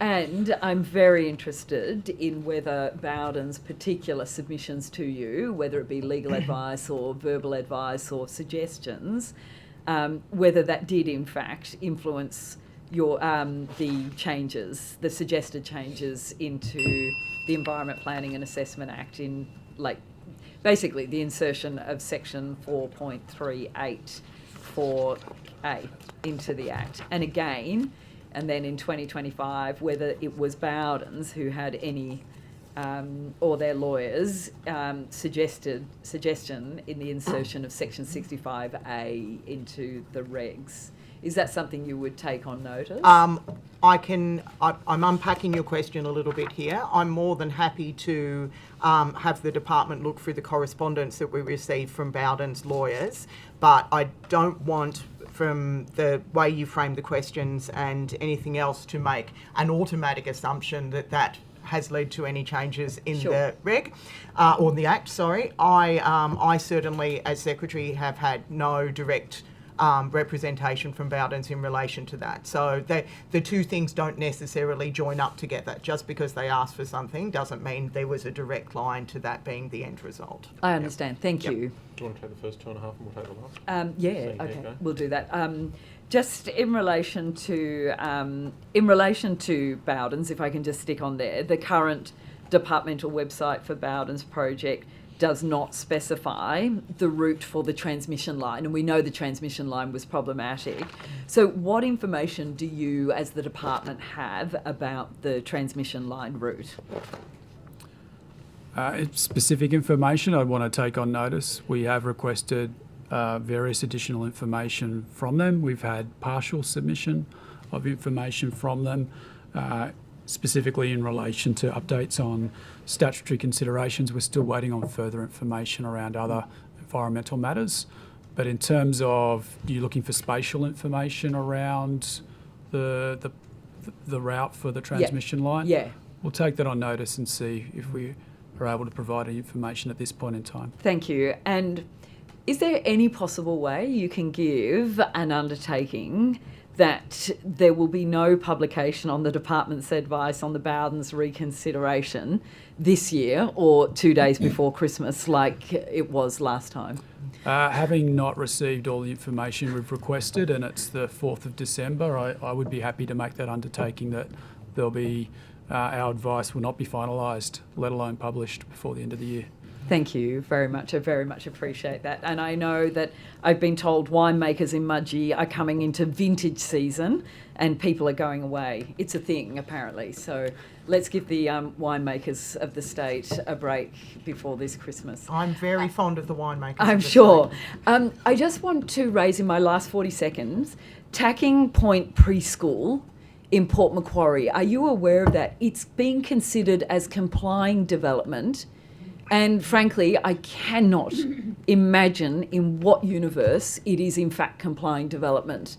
Is it something that's come across your table yet? Absolutely no. We're all looking at each Okay. other. Just so we can check in the department for you. Is it a public preschool? It absolutely is. It's Minister Houssos Yep. It's one of those preschool priority programs. It's very controversial in the local area as one that's not actually considered in the. But it is clearing koala habitat with literally koalas in the very trees that it's clearing, and it's happening right now. Schools infrastructure would be relying on their Part 5 powers, so it's a question for them. It doesn't come through the department. Would you have a look at it though, because they are saying it's complying development. That's what concerns me. So that's a matter for schools infrastructure to make a determination about what pathway they would take for the assessment of that application. What if they got it wrong? That's a matter for schools infrastructure. Thank you. Sorry, you guys. Go Thank for you it. very much. Rosehill Camellia Place strategy. Where's that up to? Ms. at Gibson? the moment? So the play strategy was completed some time ago, but I suspect that you're referring to how our investigations are going for a state-led rezoning. Yeah. So that continues to be underway. There are a number of very difficult planning issues affecting that area, flooding, contamination, also the loss of industrial land, and how all of those things come together in our planning assessment is matters that the team is currently working on. Okay. Is there any expected finalisation date for that? No. No. And if I can turn now to some of the other areas of priority growth areas and precincts, which are they still alive by the department, so to speak, in terms of those priority growth areas and precincts? There are, I think, more than 40 state-led rezonings that we have underway. So Yep. we would call them state-led rezonings or state-assessed rezonings these days. I have a list, but maybe if there's some that you wanted to check Yep, with no me on worries. how they're progressing. Well, let's turn to Seven Hills then as the first one. Now, this was one that was being undertaken with Blacktown Council. Just interested in terms of its status and whether it's currently being pursued or not. At this stage? Seven Hills is currently sitting with Blacktown Council as the lead for that rezoning work. I know that there have been some matters about transport and connections with the train station, but also the local road network that we've been supporting council on, but they are leading on the planning work at Seven Hills. So there's no current work that's being undertaken by the department at this stage? No, not with at respect to Seven that? Hills. Okay, thank you. Now, also with respect, after the Homebush Todd was finalised, is there anything further on the Burwood, Strathfield and Homebush former priority precinct? Or is that all completed now as part of the Homebush Todd? The Homebush Todd is complete. We are doing some work in Burwood North. Yeah. They're the precincts. There will be different matters that could come through and requests for additional area there for state rezoning. But at the moment, the work is completed with the Homebush Todd, and we're looking at Burwood North to have some more exhibited planning controls next year. Thank you. Thank you. I think we now have government time. Happy with the answers, but maybe I'll just ask if any of the witnesses have anything at this stage they wish to add. No, I don't think so. Okay, thank you. Right. Well, on that note, it means that we will break a little bit early and we will come back at 11:15 for more. Thank you, Chair. Thank you very much, everyone.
Okay, thank you. Welcome back, and it's over to you there on the opposition. Thank you very much, Chair. Now, Ms Fishburn, I know you've made some comments with respect to the reports in terms of the use of an unauthorised AI tool previously, but just returning to that subject, when did you first become aware of the use of that tool? It would have been approximately 2 weeks ago. Okay. And what were the circumstances that led you to first become aware of that tool? I was contacted by two of my executive team who asked for a meeting with me, and then they took me through what we knew at that point in time. So that's when I was made aware. Okay. And how did they become aware of the use of that tool? There was a report made into the department. They then undertook their due diligence to make sure that the report was accurate or find out some more information, and then they brought it to my attention. Okay, thank you. Now, reports have suggested that and I quote, and I think this was attributed to a department spokesperson, that the tool was, and I quote, only used to collate publicly available information. What was the information that was inputted into the tool? That's correct, but I'll get Mr McNamara to go through the details of it. Thank you. Yes, the tool was utilised to collate information from the EOI submissions and then transfer that into a template report, factual information. The tool was also used, it was able to match property addresses to publicly available spatial information around planning matters and pull that information into a report template. That was the extent of the use of the tool. It did not or was not able to undertake any evaluative work or assessment work. It was very much, as I mentioned earlier today, a type of administrative automation related AI tool. Thank you. Did it draw any information from the planning portal at all, or? I'd have to take on notice where exactly it could draw information from, other than it was publicly available information. Okay. Yeah, I struggle to think how it could, but we'll find out the answer for you. Thank you very much. I take it that becoming aware of it only 2 weeks ago, that there was never a process that was undertaken seeking to use the tool, or seeking to notify the department at all of the use of the tool? So that's part of the examination that the department's currently undertaking. To our knowledge, it was unauthorised software. Certainly, for my IT department, we're not aware of it, and so that's what we want to look at. What was the implication into the system, and how was unauthorised software brought into the department? And with respect to authorised software in the department, what are the authorised AI tools that exist within the Department of Planning? Mr McNamara, can you talk through those? Yeah. This is in his substantive position. Yeah. And beyond. And There is an authorised tool which is Microsoft Copilot. It's not the web version of Copilot. The department has a version which is effectively, in layman's terms, ring fences and protects the information that we put into that version of Copilot so it doesn't go outside the department. That's the authorised tool. We are undertaking or providing grant money to councils to undertake trials into the use of AI in the pre-lodgement phase of projects. That's gone through all the relevant digital assurance processes that are required to be gone through. We are also currently progressing through a tender process, so I can't go into too much detail around looking for applications of AI into the state significant development assessment process. And again, that process is going through all the New South Wales government tender requirements, as well as all the digital assurance processes that apply. I could speak to those processes in more detail if you'd like. Yeah, if you wouldn't mind, that would be good. Yeah, absolutely. So there is the government broadly has a structured approach to ensuring safe and responsible use of AI. There's governance and oversight, risk management and mitigation, ethics, capability are all important. Assurance of AI is now embedded into the New South Wales Digital Assurance Framework, which is managed by DCS. What this means is that any agency project with a budget exceeding $5 million would be guided through the process of ensuring compliance with the New South Wales mandate to use the AI ethics policy and the AI assessment framework, and there's circulars on both those topics.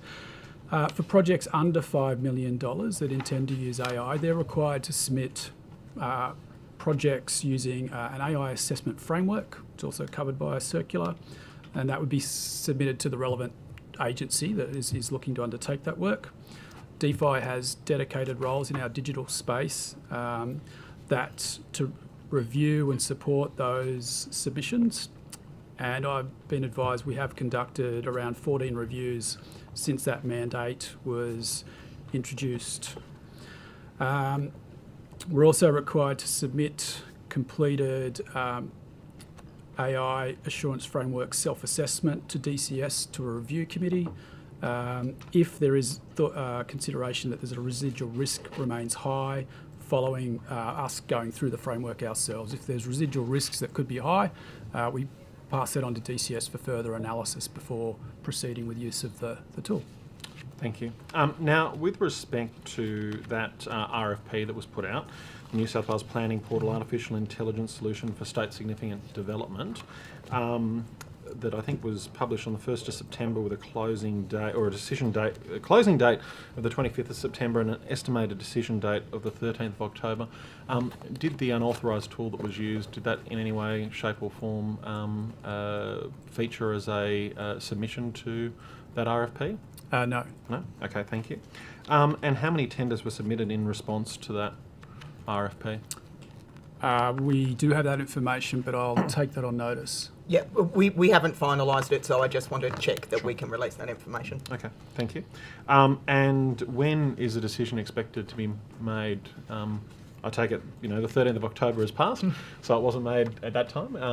When's a decision expected to be made in terms of the procurement? Look, as soon as we can move through that process appropriately and properly, it is well advanced, but I don't think I would want to speculate today on a specific date. We could look to maybe get some advice, but we need to move through the complete process very carefully. So we'll take it on notice if we can give you any advice on that. Thank you very much. Now, in terms of one of the addendums, Addendum 1 included a response to a question with respect to conflicts of interest if a potential supplier has clients actively participating in the HDA pathway or SSD application, and the response from the department to that was that the department doesn't automatically consider it to be a conflict of interest. Just interested in why is that the case, that people could be submitting AI tools that are used for a HDA application or a state significant development application, and that same tool could be used by the department in order to make an assessment as to their suitability for such pathways. I think the predominant reason is you're looking at two completely separate pieces of work. So the recent tender that you're alluding to has been designed predominantly to look at the IDA work, and that's where we receive the funding from. It hasn't been designed for the HDA work. And the software that we've been discussing in relation to the HDA is a much less sophisticated system to the one that we've gone out for tender for. So they're not doing the same things together, if that makes sense. Nonetheless, of course, we are alive to potential conflicts of interest, and that is something that we would expect to be declared, and that we would look at whether there was mitigation that could be put in place. Thank you for that. Now, with respect, I guess, leading on, and thank you for that clarification, with respect to the conflicts of interest, has the department had concerns with respect to that senior planning official and the conflicts of interest with her husband developing that tool, and has that been something you may have referred to an investigative agency like ICAC, for So, instance? Mr. Farlow, I think I said right at the start, and I know you are a very respectful person, so you're not trying to do this, but I don't want to talk about individual staffing matters while we're in the process of the examination. That wouldn't be procedural fairness. What I can say, though, is that I am aware of my reporting requirements as the Secretary.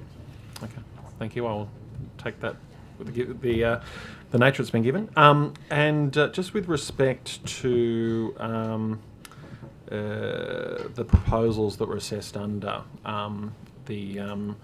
that tool, do you have any information as to how many proposals went through that tool? In relation to being assessed, 0. Oh, sorry, because not the tool assessed, but in has- terms of Yep. that were entered into that tool, so to speak. Look, it would be the majority of those, but part of our examination of that is when the tool was operationalised. Okay. So the majority of the proposals that have gone before the HDA today. That's my understanding at present, but I don't want to give a definitive answer because we're currently undertaking that assessment and examination in the department. Okay, thank you. And what has that meant in terms of assessments through, or the status of those projects that went through that process? Have they been put on pause at all, or are they continuing to be assessed in the usual manner where CERs have been issued and responses are coming back into the department? There's been no change to the status of the project because the tool itself had no role in providing a recommendation to the HDA. So there is not a nexus between the two things. The HDA still relies on professional planning advice, and I'm happy for Ms Gibson to talk you through the depth of advice that is given by the department, if that is useful, Mr Farlow. For abundance of caution, though, obviously the tool has now been turned off from the system. We're no longer using it. HDAs that were coming down the line have been, the EOIs have been redeveloped and presented for when we go into the next HDA meetings. Ms Gibson, would you like to, I'm happy for us to provide information on the level of planning advice that it's received and where it comes from. Yeah, I might pick it up from the point after which the administrative work is done, and that EOI then is distributed to a number of planners within my area to have a look at the strategic land use plans in place. They check for the current planning controls and what's being proposed as planning controls so that that's clear and documented to go into the report. And then they also do checks on other information that we have from the Urban Development Program about infrastructure, availability and capacity. That information goes into a report which then is submitted to the HDA for one of their panel meetings. In those panel meetings, there is a briefing session that happens at the beginning of those meetings where myself and the Deputy Secretary for Development Assessment and Sustainability are there to help answer any questions that come up from the HDA members about specifics in that report. So we have very, very senior people providing information and analysis of the EOIs, and many eyes, many different planners and planning teams have a look at the information that's there in order to prepare a report that goes to the HDA members. So there's a lot of work that happens after the administrative piece to look at that from a planning perspective and to provide that planning information. Okay. Thank you, Ms Gibson. Now, with respect to some of, I guess we'll go into the broader HDA questions now as well. Now, the HDA criteria is, of course, still active in terms of the consideration of Yes. applications before the HDA. In terms of that tool, were those criteria inputted at all in terms of its assessment, or its summary, so to speak? And summary is the correct word, or collation, I would describe it as. David, happy for you to describe. Do you mean, to just clarify the question, do you mean were the publicly available criteria, the publicly available criteria within the system, the tool? The unauthorised tool, yeah.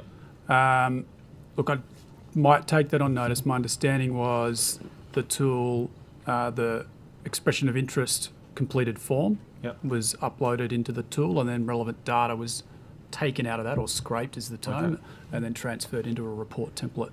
Literally cut and paste, you might say. Okay. Yeah. So it wasn't necessarily going through and saying, okay, do an analysis in comparison to it was the cut and published paste in criteria. relation to that information. Yeah. That's fine. Thank you. Now, just interested in terms of some of the decisions before the HDA, particularly with respect to what have been recently finalised zoning controls, particularly in the TOD areas. So there's a couple of examples as well where largely these areas have been rezoned within a matter of, in cases, a matter of months or within the last 12 months or so, and then there's been a application before the HDA that has sought to exceed that in particular. So one, for instance, is at Mawson Avenue in Bella Vista, So in this one, it was a proposal for 900 dwellings in 4 towers up to 40 stories. Now, the original zoning control in the area was much less than that. Just interested in terms of that, why are applications being taken in areas that have recently had rezonings that are then seeking a very clear exceedance in terms of those controls that exist? So I'd have to take on notice, unless Ms Gibson can recall the information provided by the department, considering we've had over 500 of them, I wouldn't expect her to. I can make some general statements though. There is no prohibition on any part of the state from people submitting HDA applications. So we did have some questions, I think, in previous budget estimates about whether we would rule in or out certain council areas. That has not occurred. Likewise, we haven't ruled out in or out certain areas that might have had recent rezonings. It may be a matter that we want to look at. We are undertaking a 12-month review. We'll be doing that over the next few months, and that's certainly something that I would like to raise as a panel member. I'm speaking as a panel member, not as the secretary right at this point in time. So that'll be something that will be taken into consideration. We do get, as Ms Gibson detailed, pretty comprehensive advice from her strategic planning area, and in general the decisions are made to retain TOD controls, or if they're going to be modified it will be fairly minor. It's around the edges, and that's the way the panels make decisions, but I'll have to take that specific instance on notice. Thank you. And look, there's a few of them. I think I've got listed here. Bankstown 1 North Terrace, where there was one. Happy to provide these on notice as well. Yeah, thank 35 to 41 Chandos Street, St Leonard's. 601 Pacific Highway, again in St Leonard's, Crow's Nest. 66 Pacific Highway, and then in Macquarie Park on Epping Road as well, and then Bella Vista, the 301 Samantha Riley Drive one, and the 9 to 11 Mawson Avenue one. Sure, happy to take there's those a few on that notice. have gone through. I take it in a sense that part of it is that in terms of the criteria, it probably doesn't fall foul of the criteria, even though it's recently rezoned, so therefore it would be... I think you've actually answered the question there. And to reiterate again, obviously the work really happens once CERs are issued and then a merit assessment occurs. So just because a proponent has asked for something doesn't mean the proponent will necessarily end up getting that when something is determined. No, indeed. And I guess in these areas, largely most of these would qualify for a state significant pathway anyway. Correct. The changes in these are, of course, the concurrent rezonings that are sought and potentially. I note on some of the HDA decisions as well, there is a determination where there will be notes of consideration of the TOD controls. Correct. That are in place as well. I think I've seen those largely sort of applying more to the affordable housing requirements than anything else, but again, these will all be matters that, as a panel member, I will ask the department to look at in terms of our 12-month review. We did receive some feedback from industry, and I think it might have even come out in budget estimates about just providing a little bit more context for the briefings. And clearly, you're a strong fan who's watching. You'll be aware that I've been trying to provide some more contextual information as we go, and I think that's an area where we can continue to improve. Thank you.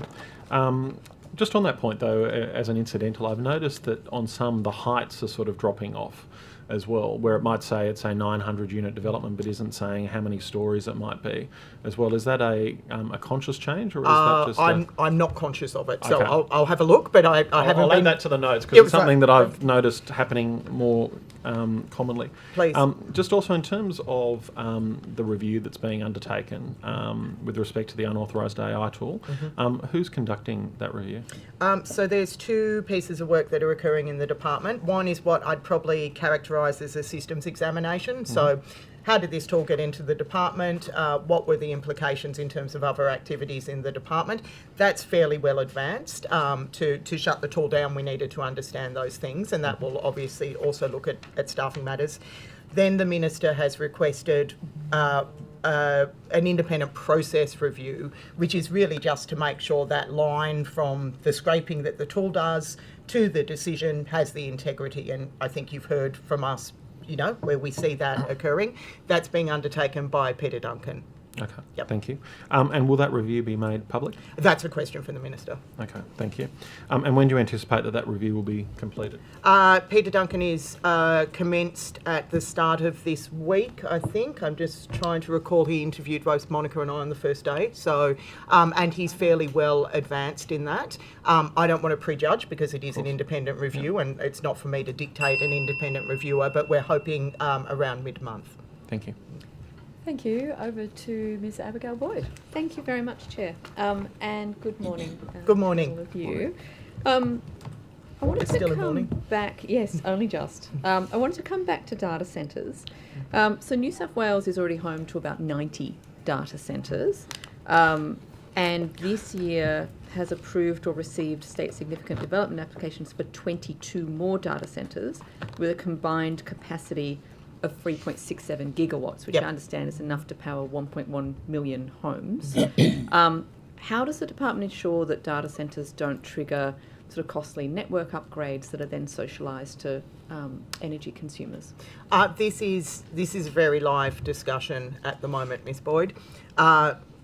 As David detailed prior to the break, Infrastructure New South Wales are leading a piece of work around data centres in New South Wales generally.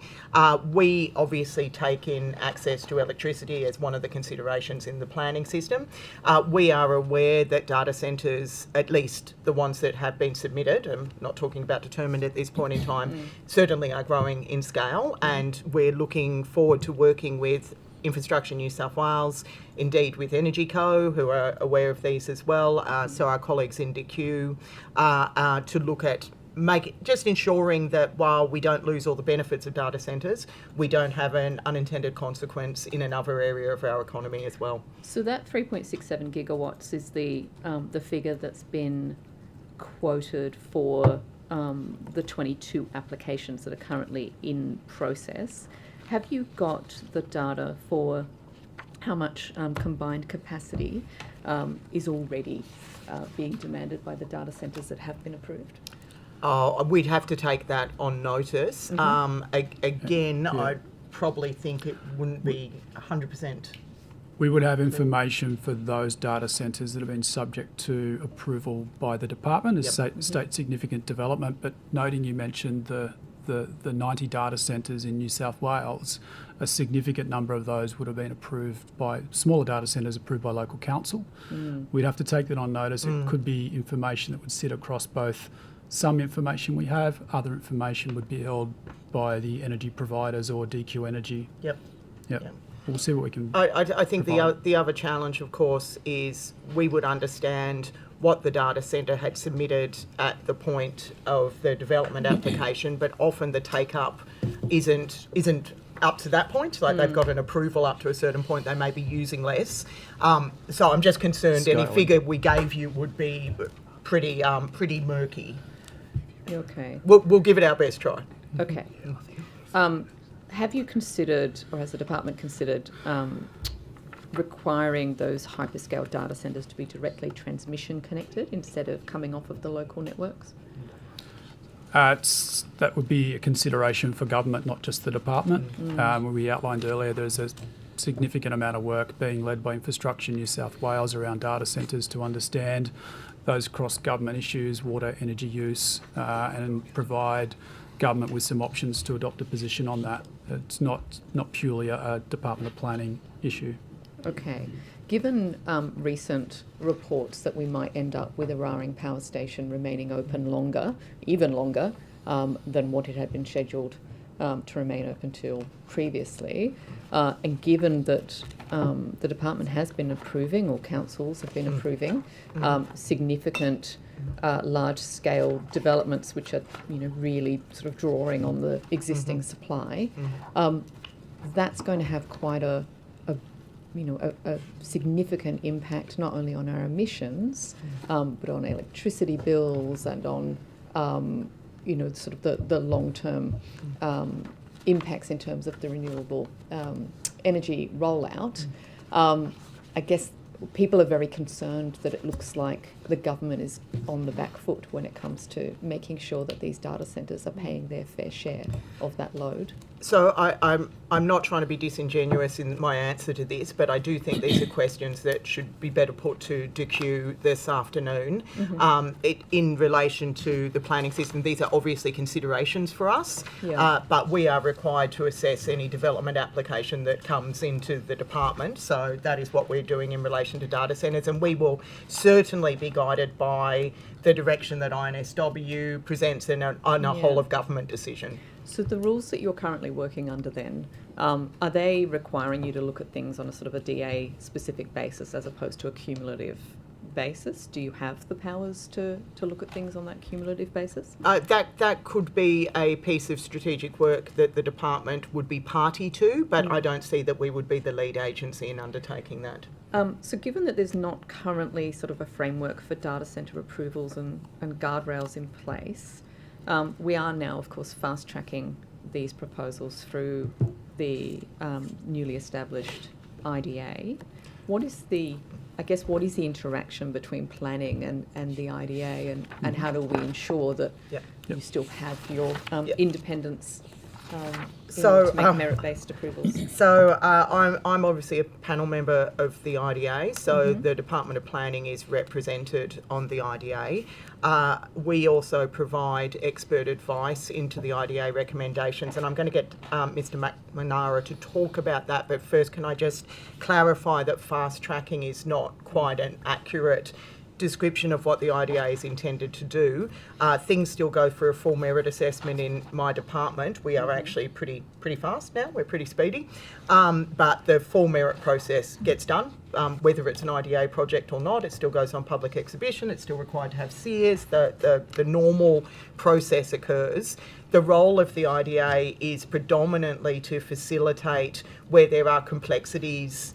It might be with another agency, it might be something that my own department is unable to resolve because that's not our role as the planning department, and to kind of act as a concierge, for want of a better word, for projects that have benefit to the state's economy. Just before you throw to Mr McNamara, I'm just looking at the Independent Delivery Authority website. It says the Investment Delivery Authority, IDA, will support and fast track major investment projects in New South Wales. I think by fast track it's by making sure that those barriers can be overcome. There is no changes to the way the department would assess a project, except that it would be very helpful for us sometimes when there are issues where there might be a decision that needs to be made by another department. That will help us, that will speed up our own assessment, but there is no change in the way we would undertake a SSD or an SSI assessment for these projects. So does that then mean that you don't have projects that are in both streams? So you wouldn't have, are there any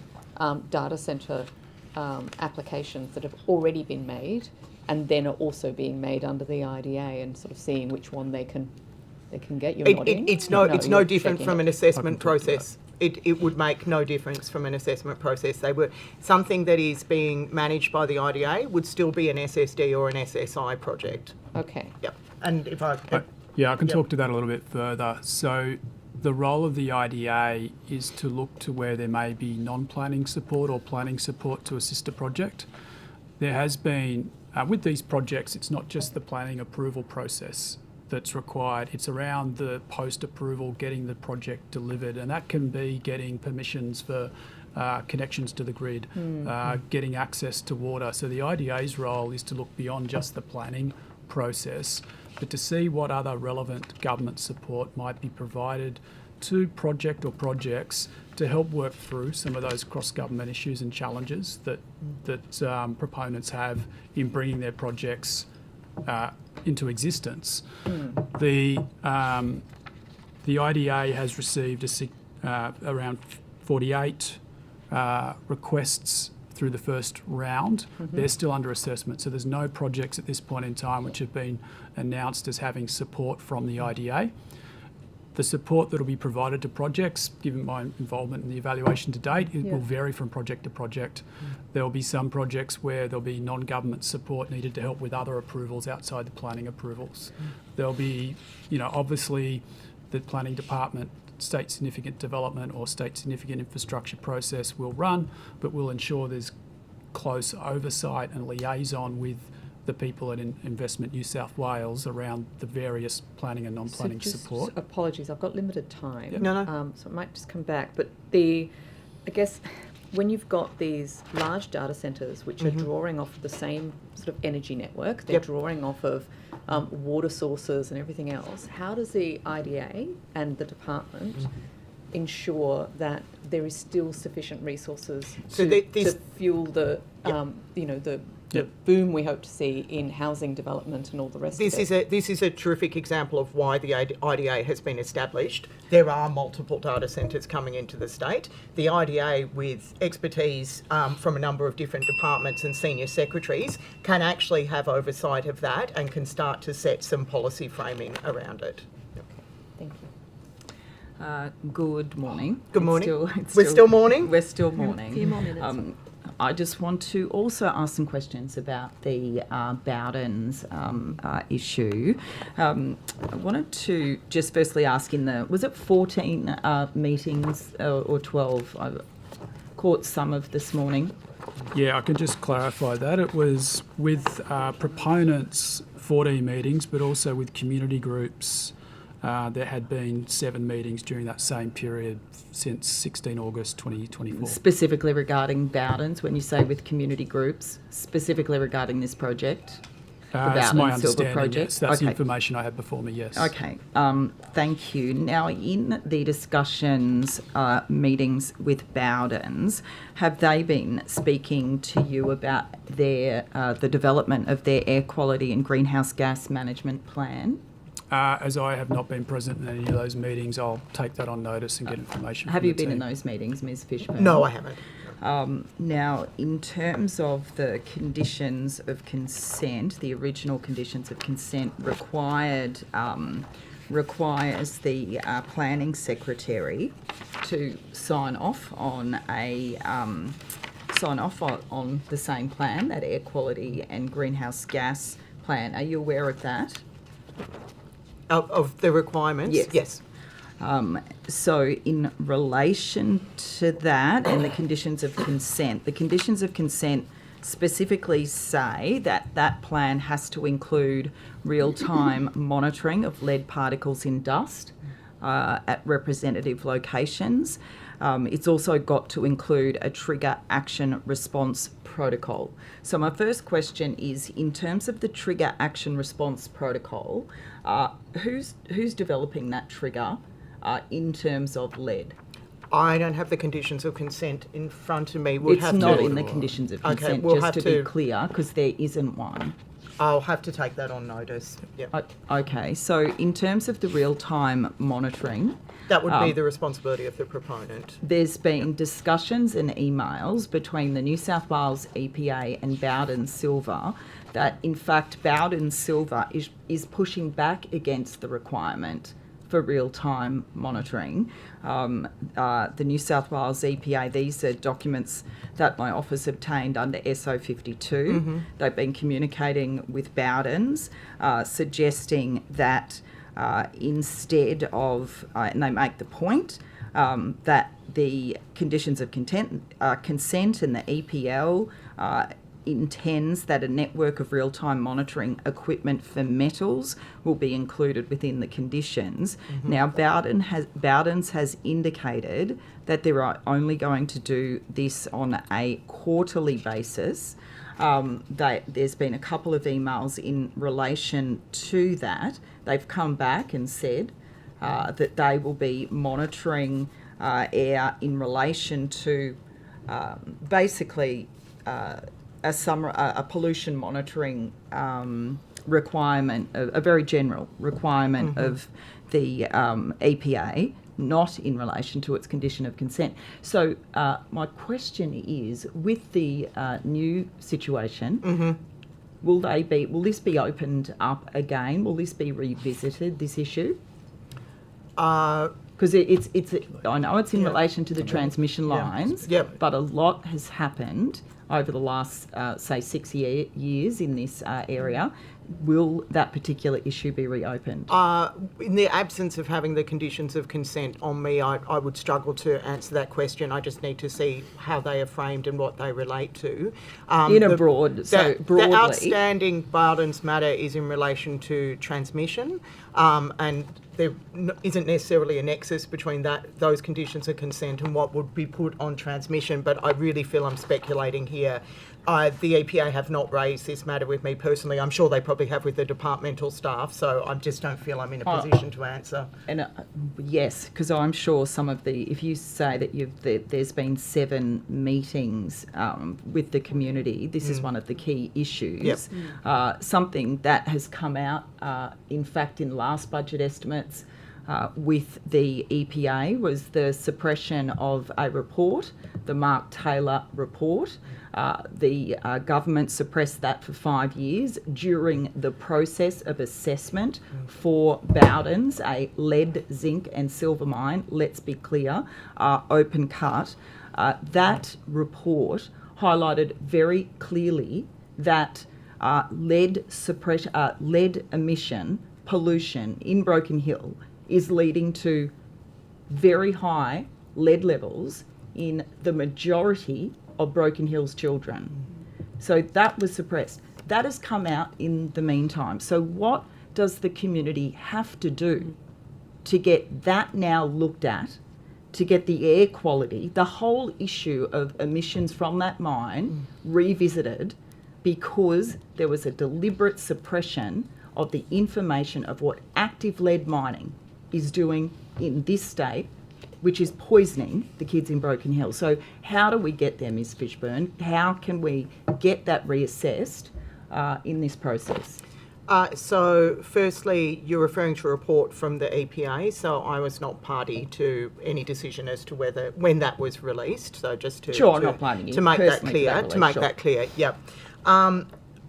I am very aware of the community's concerns. They correspond with the department on a regular basis, so we certainly have heard the community. The team have met with the community.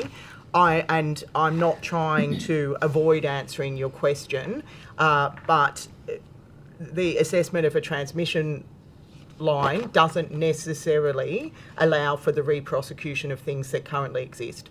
What I want to do is to get a better understanding from the EPA, and I'm sure you will ask them this afternoon, as to any concerns they've had with a failure to meet the conditions of consent. I'm just looking to Mr. McNamara. I also did make a very detailed, made a very detailed submission, if you like, but wrote to the Planning Minister. Yep.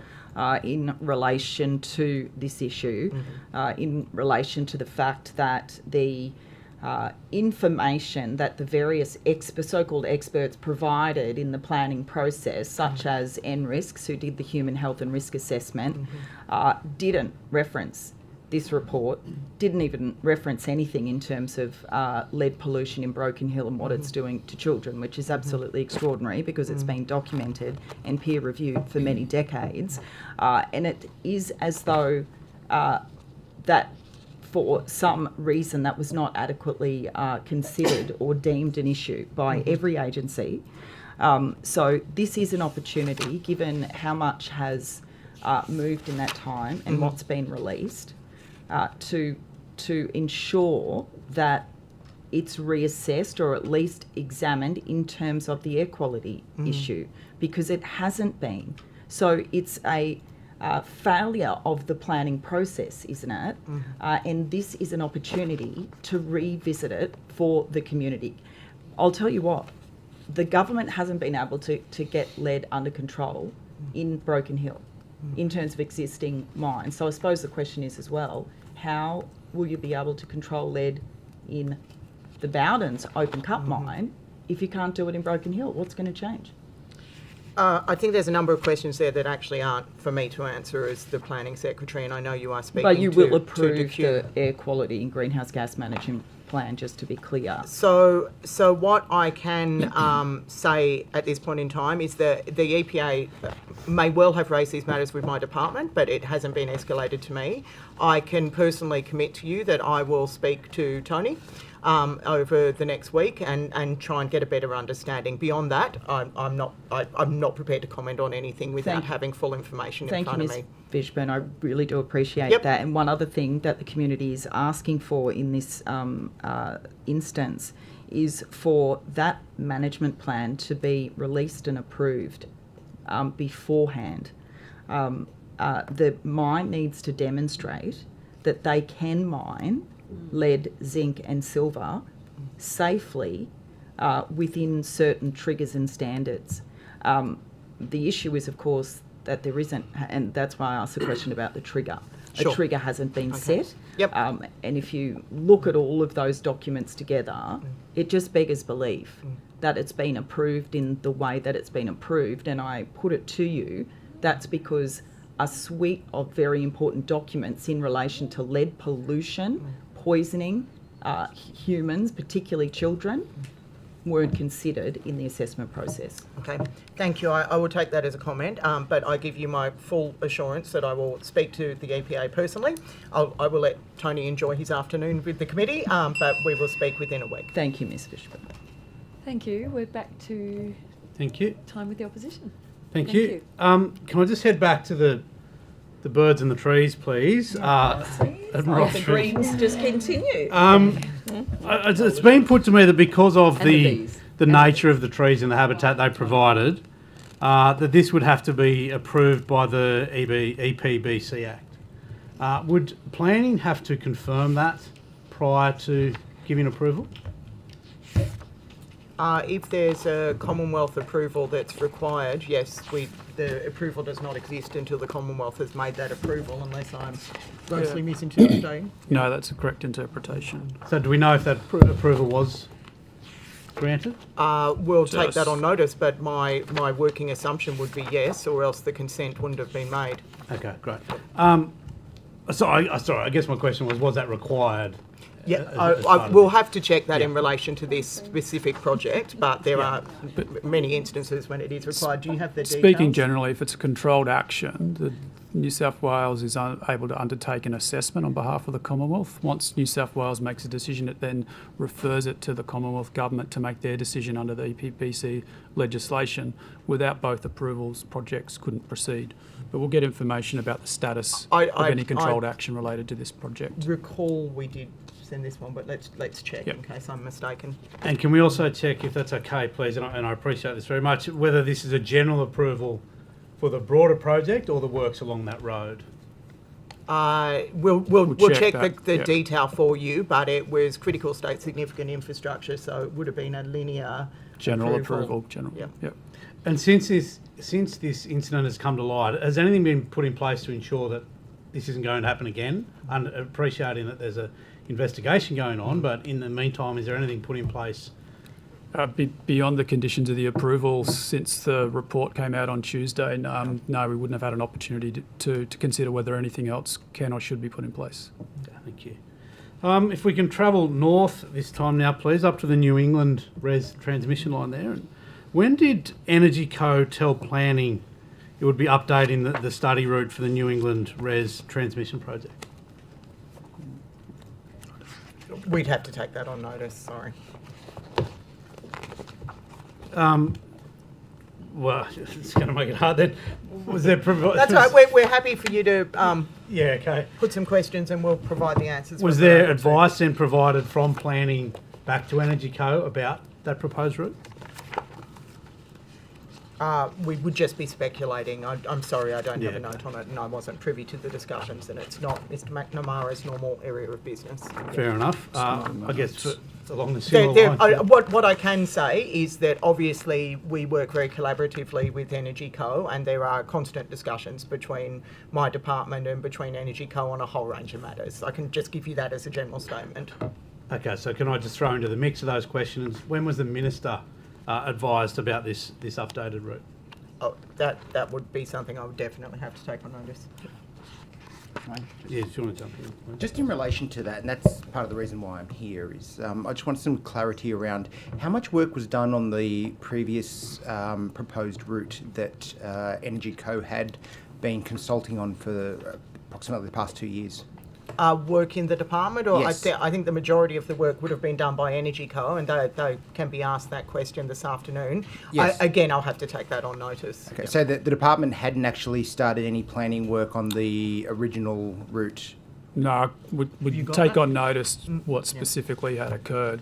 Okay, so in terms of this new route that's been proposed by Energy Co, what, presuming that they have a similar consultation period and phase that they go through that they had with the existing route, what timeline do you think it would be before approval would be available to them for any of the routes that they may wish to submit? Oh, we would purely be speculating.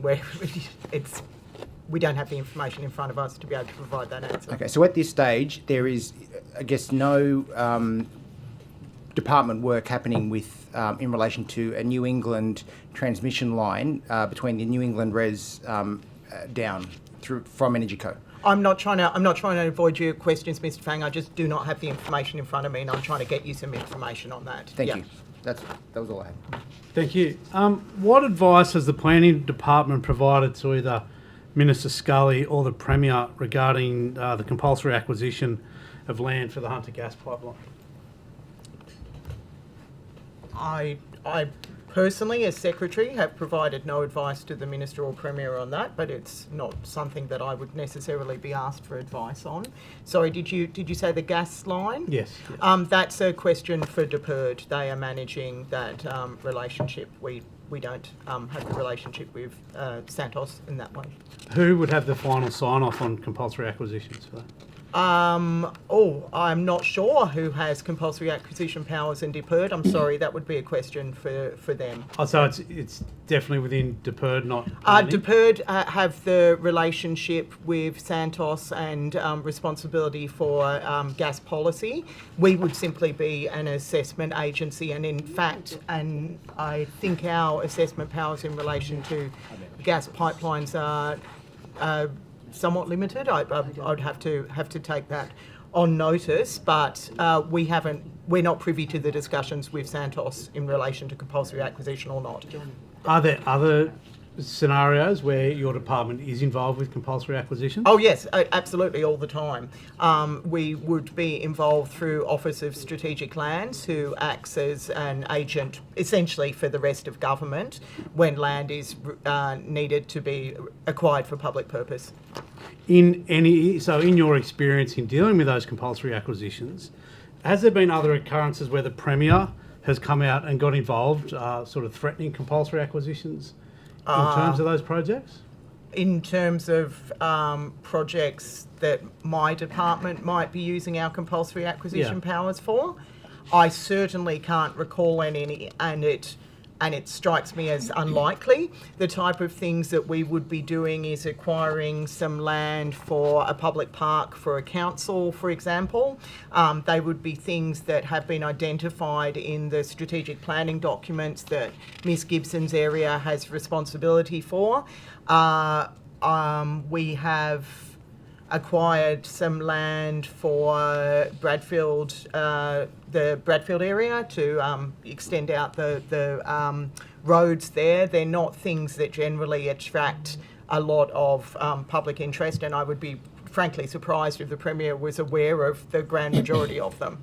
He's a very bright man, but we're not talking enormous projects that would happen through OSL. Would it be fair then, the normal procedure is to go through that private acquisition process first and not even be talking compulsory acquisitions until that? Ideally, this is actually a matter for the Minister who administers the Just Terms Act, which is Minister Camper, but nonetheless, speaking to it because OSL sits in the planning, sits under Minister Scully. Yes, ideally you want to be able to come to a negotiated agreement with a party rather than move down a compulsory acquisition pathway. It saves time for everybody. It's less stressful for both parties, and ideally we prefer not to go to compulsory acquisition. However, there are times when that occurs, and then we undertake our activities via the requirements of the Just Terms Act. Thank you.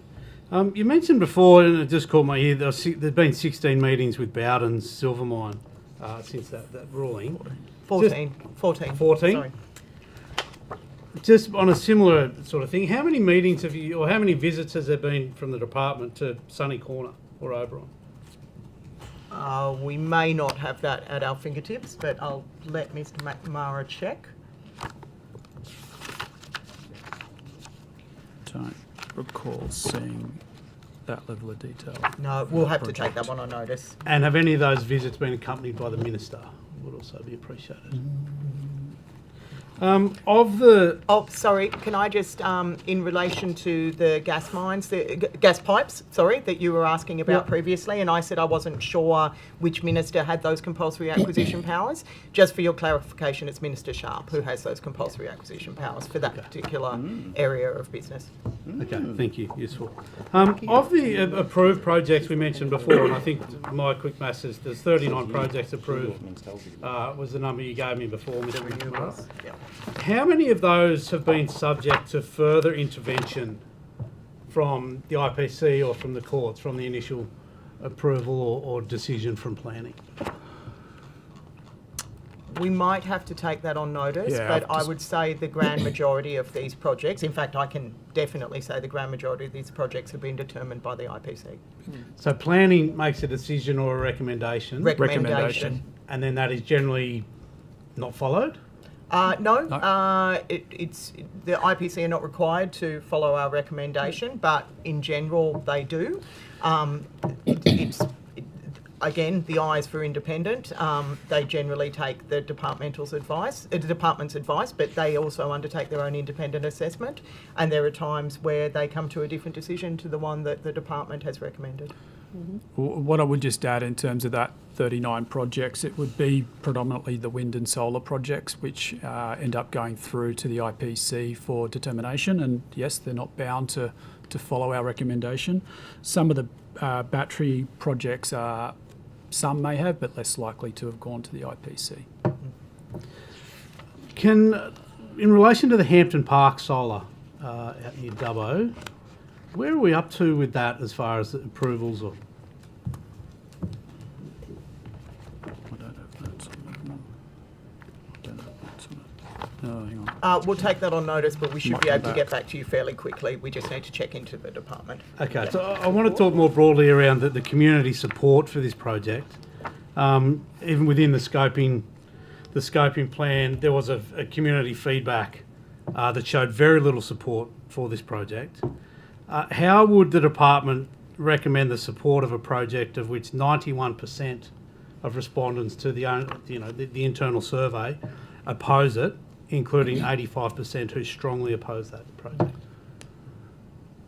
Yep. Yeah, look, in undertaking a merit assessment of a project, we consider any issues raised, whether it's raised by one person or 100 people. It's the merit of the issue that they're raising that we consider in our assessment under the requirements of the Act. It's not about the weight necessarily. It comes down to the merit of the project and whether the project's in the broader public interest, in which Ms Higginson would be well aware of some of the tests and requirements that the department is required to consider, and then the IPC is ultimately, if the project's referred to them as a consent authority, required to make a decision on.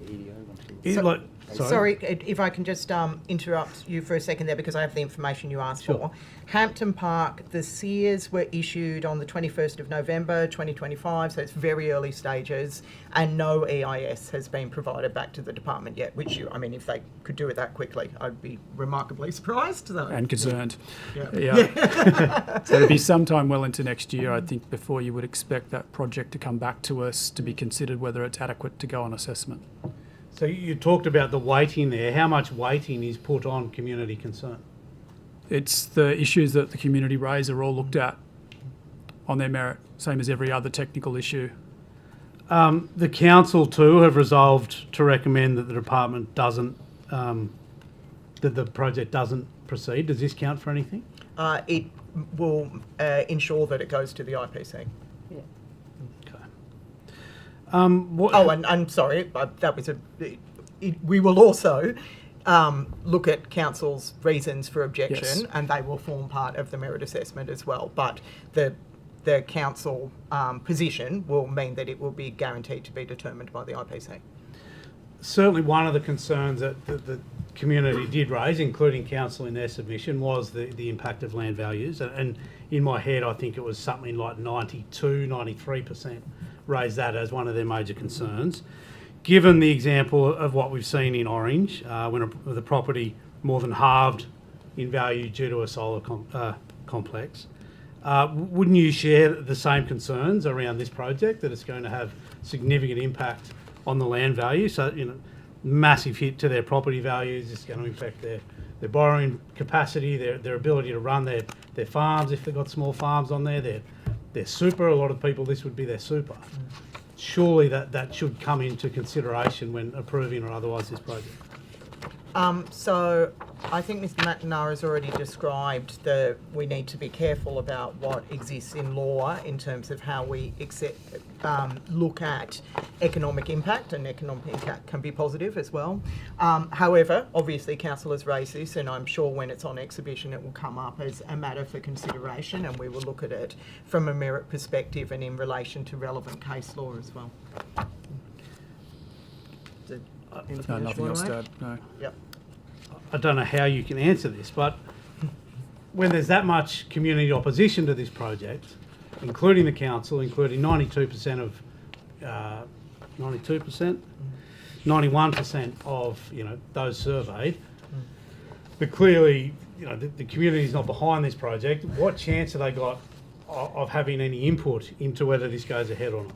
Look, you're really asking us to speculate. Particularly, we don't even have anything on exhibition at this particular point in time, but it will be a project, it should the proponent submit an EIS, that will go on public exhibition and with public consultation behind it as well. What's the current department, the department's current position on the impact of transmission lines when it comes to firefighting capacity? Yeah, I do have some information on that. Emily? You?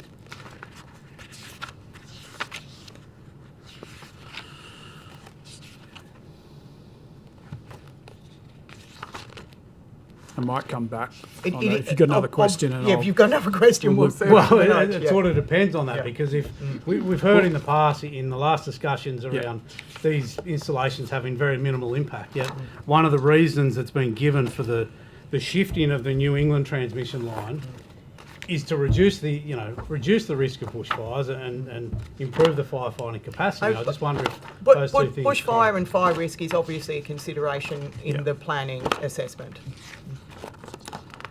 And we do consult RFS, the bushfire risk relating to wind turbines, and you look to mitigate that risk as much as is reasonable and possible, and that may well be what has led to a change in approach and location, is trying to find a location that might have a lower level of risk or consequence.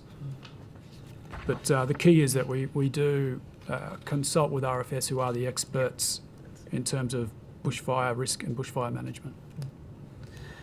The previous Crown Lands Minister undertook a program to start negotiating with local councils about freeing up some Crown lands for housing developments in places like North Tuncurry, Tamworth, Greta, Wagga. Is anyone at the table across that project and where that might be up to? Yeah, that is a matter for Crown Lands, but noting that they are in my department, just to say in general, work is continuing in that space. Are we any closer to continuing to what extent are we getting close to having anything? There have been a number of parcels of Crown land that are looking at being utilised for residential housing in the regions, but again, it's a matter for the Crown Lands Minister to talk through. Okay, so nothing. Can I talk specifically about the North Tuncurry one and whether, because I'm presuming at some point planning will need to be. Yeah, we can actually talk specifically about North Tuncurry because planning is heavily involved in that. And Ms. Gibson, are you able to talk through that? We're quite progressed. Some questions about that. The site was zoned not that long ago, in the last couple of years, through quite a lengthy rezoning process to consider some really significant environmental impacts on that site and flooding impacts on that site. But you might have some other questions about what's happening next. Is that where you're headed? Sure. What's happening next? So the land's zoned. I understand that that enables a development application to be lodged. I don't have any information in front of me at the moment about whether a development application has been lodged. But as part of the development of that site, there would need to be a development application sought for subdivision of land, and with that, some infrastructure upgrades, as well as management of environmental issues. Like I said, significant vegetation on the site that was carefully considered, with biodiversity certification granted across that site. And some planning controls in place to manage for both flooding matters, so it's reasonably low lying in parts, but also to manage for visual impacts. That area, there's part of the entrance into Tuncurry, and a visually significant site. Is it the most advanced of those projects, or are there others at similar stages? I can't Tamworth, speak for instance? I can't speak across the rest of the program, but because you asked some questions about how planning is involved, I Yeah. can talk to you about how Yeah. planning has been involved in the North Tuncurry site. Is planning also involved in any of the other ones that you're aware of, Tamworth or Wagga, for instance? No, we don't have any active state rezonings over those, so I can't give you an update on any planning work that we're doing on the other sites. Yeah, they would be council-led project. Oh, yep, council-led applications. Thank you. Thank you. I'm just going to ask about the strategic renewable energy zone wide cumulative impact assessment. Is that something that the department has lead on? There is a working group of very senior staff, deputy secretary level across government, who look at a range of matters in relation to the renewable energy zones, including cumulative impact. My department obviously provides inputs into that work. So is there an assessment report that has been promised or that is going to happen, or is it kind of at this point incremental advice that's been given? There are a number of studies being undertaken at the moment. Yes. And the studies being Energy Co, DQ and DeFi working on those studies. There's discussions with the relevant ministers around the next steps for those studies. Some studies are close to completion, others are still having work undertaken. As to what the next steps will be, that's under active consideration. And so when you say studies, as in the cumulative impacts, the cumulative impact of the renewable energy zones, as they're all going to exist. I mean, we know where they are, we know what's the nature of them, but is there an overarching cumulative impact study that will be developed as a kind of, so that we can understand those broader cumulative impacts? Certainly I can confirm there are specific studies for the Central West Arana Res and New England Res. I see. So at the moment there's an impact study for each of them. Yeah. But I mean, the nature of cumulative impacts is that we kind of bunch them together and understand them, isn't it? So will there, is there, or am I misunderstanding the intention? The intention is to understand the impacts within a specific community area. It sounds ridiculous. It sounds like I'm just reversing your words. Yeah. To my knowledge, and I would just say to my knowledge, and it might be a question to DQ, that an Energy Co, there isn't an intention to essentially consolidate them all into a statewide position, because what we want to understand is how does this impact on the good people in Dubbo, positively and negatively, or how does this impact on the people in New England, so that then we're able to either mitigate against or take advantage of the benefits or issues that may arise as a consequence of the renewable energy transition. I see. And so those each, I understand now. So in terms of each of those cumulative impact kind of assessment studies, is there a time frame of when they might be completed, or is there, or are they a bit open-ended at this point? No, look, a substantial amount of work has been completed on them. I made reference to being active consideration with relevant ministers, so I think that would, hence we're closer than further away from when they'll be completed. And just building on Ms Fishburne's comments, there are obviously some themes that would apply in each of the RES.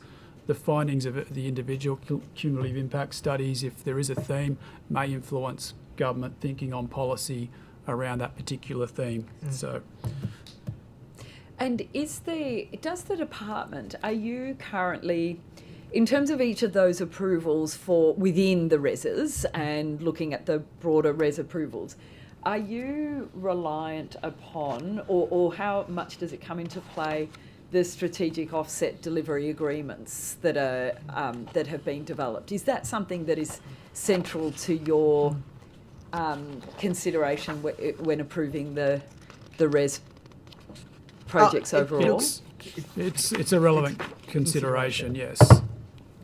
Yeah, I'm just trying to wonder what we can do in terms of, the birds and the bees and the trees problem that we're now finally, seems like the rest of the world's finally waking up to something we've been talking about as the Greens for the last 20 years. But unfortunately, it seems people are waking up around the renewable energy delivery rather than the massive coal projects that we've delivered for decades. But I'm just looking for ways that we can try and improve before we carry on. And I'm just wondering where the best point is in terms of what the department ultimately is the final tick off, given that most of these projects are critical state significant infrastructure projects. If it is just saying, the Department of Environment has approved this through the offset delivery, and therefore we'll just now go ahead, or where can we get better in terms of this? Do you think the cumulative impact studies will help? Will they feed into the future approvals of RESs, or has the work finished and we'll just expect bad impacts? Look, I think there's been continuous improvement in this area. Again, and I'm sure my colleagues are looking forward to this afternoon, because I would encourage you to speak to Energy Co, who really have been responsible for leading the work with community consultation and engagement. And I mean, my observation, and I'm coming from my position of responsibility for local government, is that there have been significant improvements and people are really listening a lot more. That, of course, then feeds into the department's work, because we get we get representations from councils, we get representations from the community, and the better people are able to understand what they're seeing in their local area, the better they're able to respond to us, and we then look at that as part of our merit assessment as well. So I certainly wouldn't say it is fixed in stone, and in fact I would never say anything in the planning space is fixed in stone.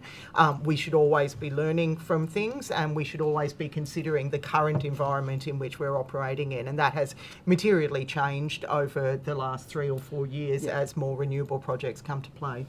Yeah, and just to your point about the cumulative impact studies, our position would be that we would like to see them and expect them to help confirm the scale and timing of potential cumulative impacts, and provide an evidence base and some recommendations for government to be able to look to address those issues, or specific government agencies to address those issues, not necessarily within the planning system itself, but across government. Great. I think, we're all going to be lining up with Energy Co this afternoon, aren't we? Can I just ask about a couple of projects? The Moore Point development, proposed development at Liverpool. Could you give us an update on where that's at? And I'm particularly interested in how it kind of got through the gateway after so long of not being at the gateway. Yep. For sure. I'm going to ask Ms Gibson to answer that question, but I just want to have on the record that I have a direct conflict of interest in relation to that project. It was first brought into council when I was the chief executive, so so I'm really clear about that. So thank you. Just direct all questions there. Yeah. Ms Gibson. Yeah. So block your ears, Ms Fishburne. The Moore Point is going through a rezoning, and that planning proposal was initiated by Liverpool Council, and a gateway was given in about March 2023, if memory serves me correctly. And since that time, Liverpool Council has been working through the matters in the gateway determination. There are a number of conditions on that gateway, given the size of the site, the proposed conversion of that from industrial land to high-density residential, and the nature of that site. So its location within an area where there was known flooding. The proposal has been under assessment and looking at those conditions on the gateway. It has been publicly exhibited by Liverpool Council, so it's in this phase that we would call post-exhibition, and going through the assessment of the submissions and some matters that are still being worked through from the gateway conditions, particularly flooding, but also some traffic impacts and how that infrastructure might need to be upgraded to support the growth that's happening in that area. And so what do you think, what was the main change? Because my understanding is it didn't get through the gateway for a long period of time, but what was the main change in terms of flooding and contamination? And I think there was specific SES concerns about this development as well, and the evacuation routes and so forth.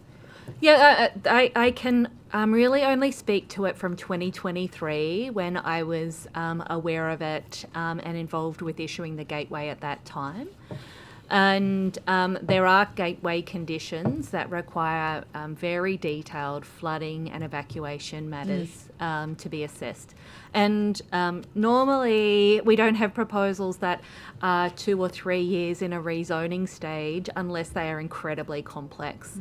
So I do consider this to be one of the most complex rezonings that we are doing in New South Wales at this point in time. Can I ask whether you or anyone you know within the department has been lobbied by Morris Yema or anyone from Yema Patterson Premier Advisory in relation to this particular project? So I will check for our notes, but I've never had a meeting with IPPA. IPPA? Is that who they are? In relation to this site, but I'm happy to check our records and provide an answer. And has anybody else that you're aware of or that you know or you work with that they have been approached by IPPA or had a meeting with them? That's what I will check. Thank you. And provide that. All meetings with IPPA as registered lobbyists are recorded very specifically on the department's website under our registered lobbyist register. Registered lobbyist register, So Registry of Registered Lobbyists. So those details, so that's publicly accessible information. So that's and you don't. And I would be very interested if you have a look at that, if there's any meetings that you may be aware of that are not on that register as well, if you could. Because apparently that happens, meetings in corridors and things like that. I'm asking as well, when you turn your mind to that register, if you can think of any instances and you don't see them there, that would be very helpful to the committee as well. Yeah. Thanks. There's a SO52 in relation to lobbying, and I'm sure you'll be able to get some answers from that as well. Thank you very much. I'm just curious about whether anyone in the department at the senior level here is aware of, again, another, it's the Department of Education's concerns regarding a proposed development in Byron Bay. It's a very well-known site. It was the site of a previous place called Cheeky Monkeys. It's a very, it's quite a controversial site. But trust me, we would remember that name. Yeah. So that's what it was called, and it was a nightclub site. But there's currently, the Department of Education is really concerned about the proposed development because it relates to a venue that would serve alcohol all day, and it's just metres away from the primary school there. And my primary concern at this point is, have you or has anyone that you know, and again, I understand the register, been lobbied by Merivale or Hems property in relation to this particular development? Oh, I recall the development now, but only because I've seen it in the paper. No one has made contact with me or my office. Ms. Gibson? It's a council development application, is my understanding. I think we'll check for Would you. It assume might so. meet the SSD threshold, but in answer to your question, to my knowledge, the answer is no. Okay, thank you. And then again, the same question, and again, I understand the register, but if you could also confirm whether you or anyone you know have discussed this particular development with, again, Morris Yama or anyone from IPPA in relation to this particular development? I can speak for myself, and the answer is no. There is an SO52, as I said, in relation to lobbyists. We'll have to take on notice because I don't have any other information. However, my staff do understand very clearly their responsibility to record meetings with lobbyists, and we do put it on our website. Thank you, thank you. The other one I'm interested in, just again in terms of, and I accept the SO52, but is the Marsden Park development as well. The again, this is the Marsden Park North West Growth area, and this is, as I understand it, again flood risks that were identified, but now it seems that something has changed, and now that the area is being considered for the 960 homes on floodlands, 60 hectares. I think there's also employment lands there. Is this something that you're aware of? Ms. Gibson can talk to that as a state-led rezoning. Yeah.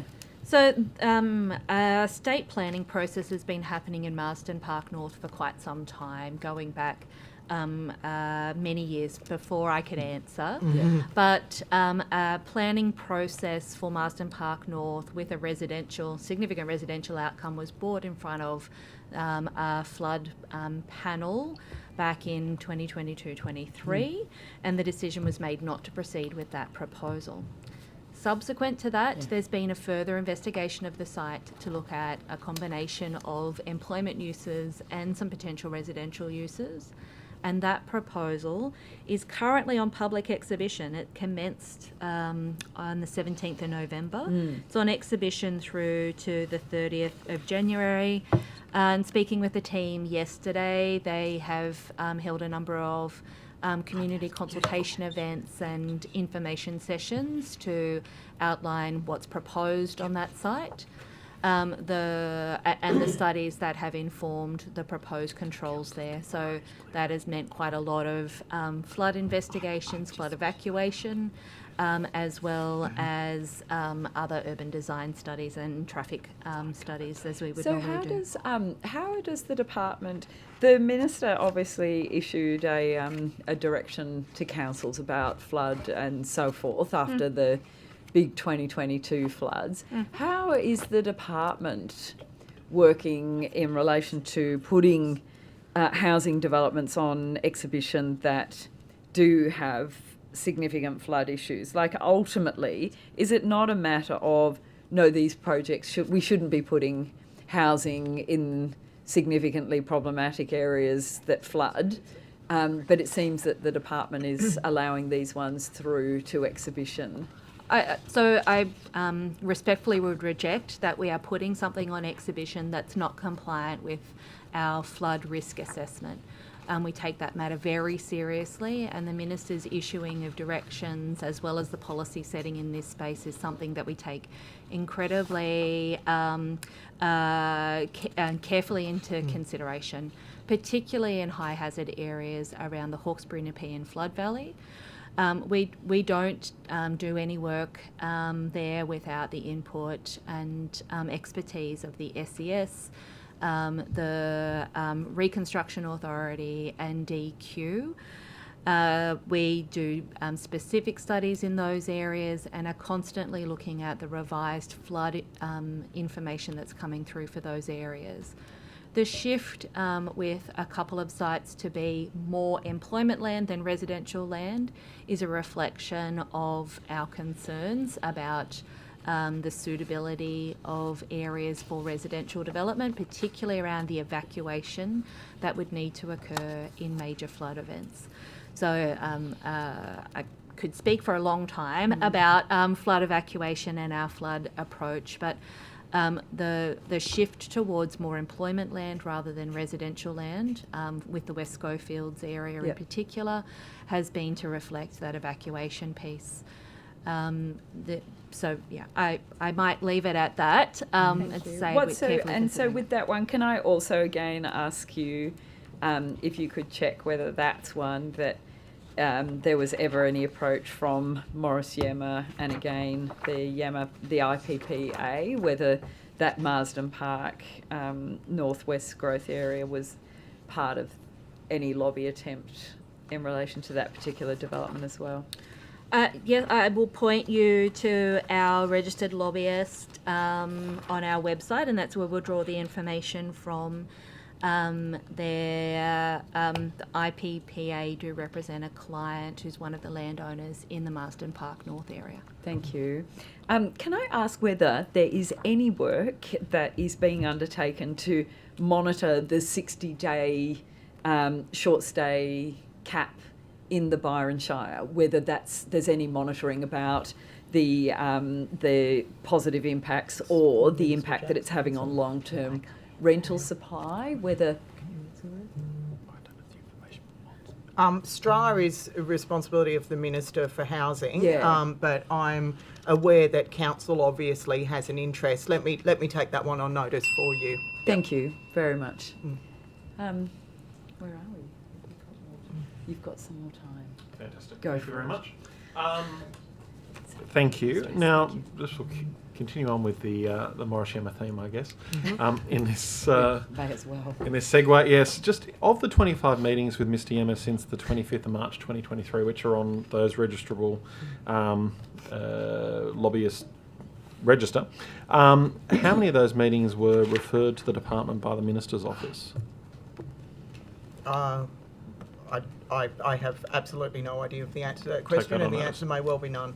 Okay, thank you. And now, with respect, in particular, to the Appin and North Appin proposals with the HDA, what was the what meetings were conducted with Mr. Yema with respect to the interests of the Ingham Property Group?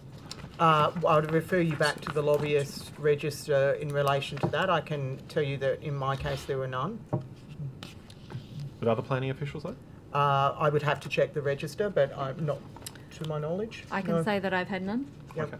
And I would suspect if it was not myself or Monica, it was no one. Okay. Now, in August, the Housing Delivery Authority recommended the approval of the full 2,499 dwellings in the Appin precinct. Why was that decision then revisited at a subsequent meeting of the Housing Delivery Authority? So I am going to ask Ms Gibson first to just briefly explain the cap, because it makes contextual sense as to the further discussion. So Ms Gibson, if you can explain the cap. Going back on a history lesson here. We had some discussions on this last time as well. The Greater Macarthur area, including the precinct that we would call Appin, has been in a planning process for maybe 20 years. A rezoning was completed on the Appin Part Precinct, which is a piece that is owned by Walker Corporation, in June 2023. At that point in time, there was some information about infrastructure known, water, sewer, roads, but not complete information. So there was requirements on the rezoning for further investigations to take place before development applications could be lodged. That work has been underway since 2023, and through that process has identified that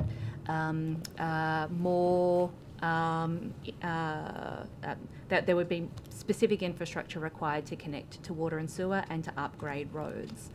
As a result of that, and also another rezoning that had commenced but hadn't progressed to a gateway determination in the North Appin area, which is owned by Ingham Property Group, I briefed the Minister about the need to apply a cap to that area that would limit development applications beyond 2,499 homes, so that it would provide some time for additional infrastructure to be provided to that area.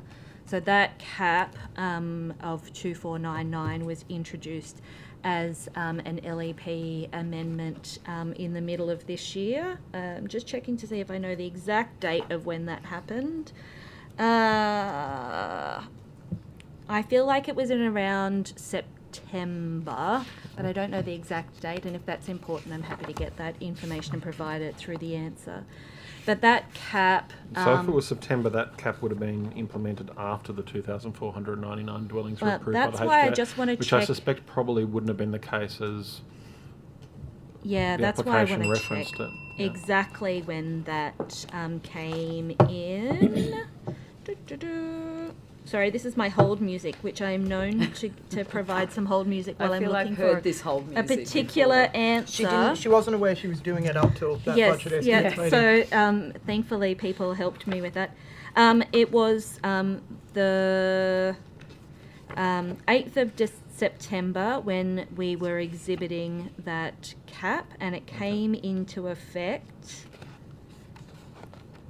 Oh, hold on. The 5th of September is when it came into effect. Of My apologies. 2025. Yeah. I think my time is up, unfortunately. Sorry, did you want... No, it's fine. I have two quick We'll do ones. more on notice. Yeah, thank you. I have two Okay. quick ones. Is there any progress, and I haven't had a chance to look there, mate, on the sustainable building SEP? My understanding there was a scheduled review. Is that correct, or...? Yep.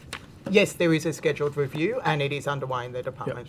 Okay, and could you give an indication, just briefly, will there be any targeted consultation, or will it just be a broad, and when is that expected to occur? I've got people scratching to be part of it. I'll see if you got that at hand. Otherwise, we're happy to take that on notice. It's just different. Yeah, thank you. Yeah, don't have it on hand, but can take on notice Thank you. the The question- indication that people would like targeted. Yeah, so the question I Consultation. have is, whether there will be targeted consultation, the particular, realistically, there's stakeholders out there that would like some, to be consulted, particularly sustainability interested people, when the consultation's expected to occur, and what your timeline for completion looks like. Okay. Yep. Thank you. And then I just have one more, and that is about dear and fabulous Uncle Reg Craig from Coffs Harbour. Yes. I know that we've talked about this a lot, but very interestingly, I'm not sure if you're aware, but just last week, Coffs Council passed a motion supporting Uncle Reg Craig's invitation to the Planning Minister and other ministers, and yourself again. I know you've been, and I know that you've met, but So I'm only interjecting here because Yes, you'll be please. very pleased to hear the news. Yes. This Monday, the Minister for Planning, the Minister for Lands and Property, and myself all went and met with Uncle Reg, Yes. the CEO and chair of the local Aboriginal Land Council, and other representatives from the Elders Group in Coffs Harbour. It was really nice meeting, actually. We got to sit, as you know, I've spent a lot of time Yes. up in that community and working on things way outside of the jetty, like working on other aspirations the Lauk have. Really good opportunity for us to sit and listen.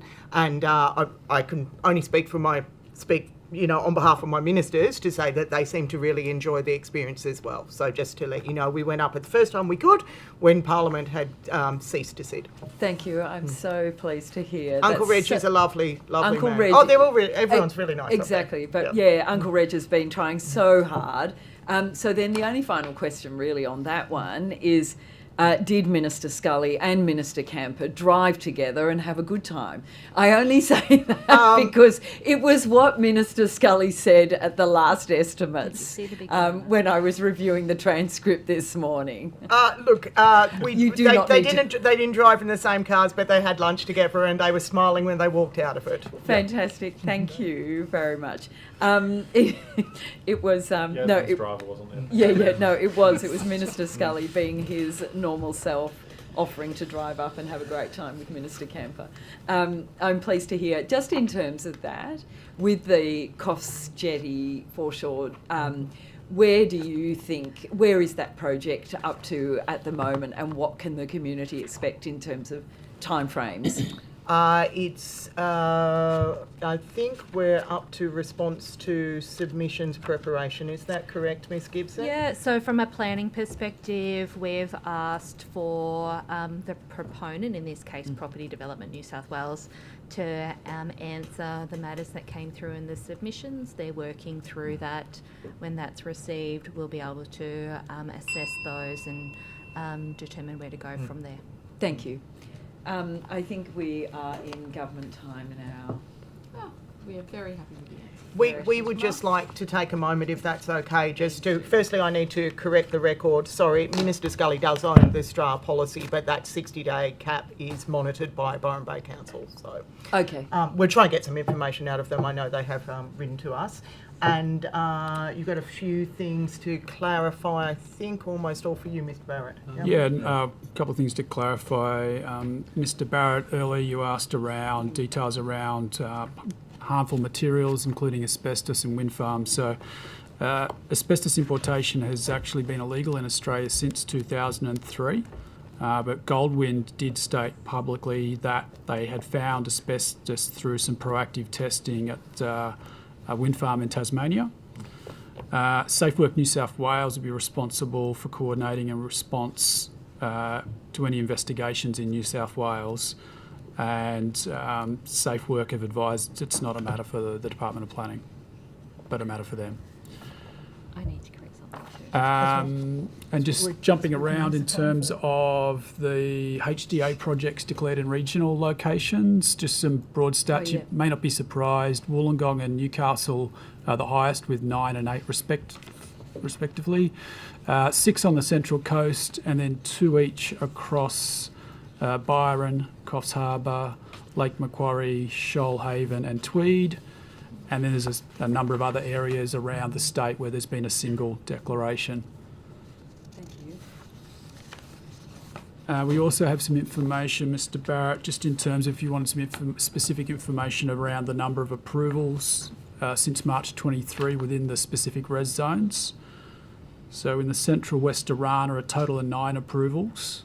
I can break that down if you would like.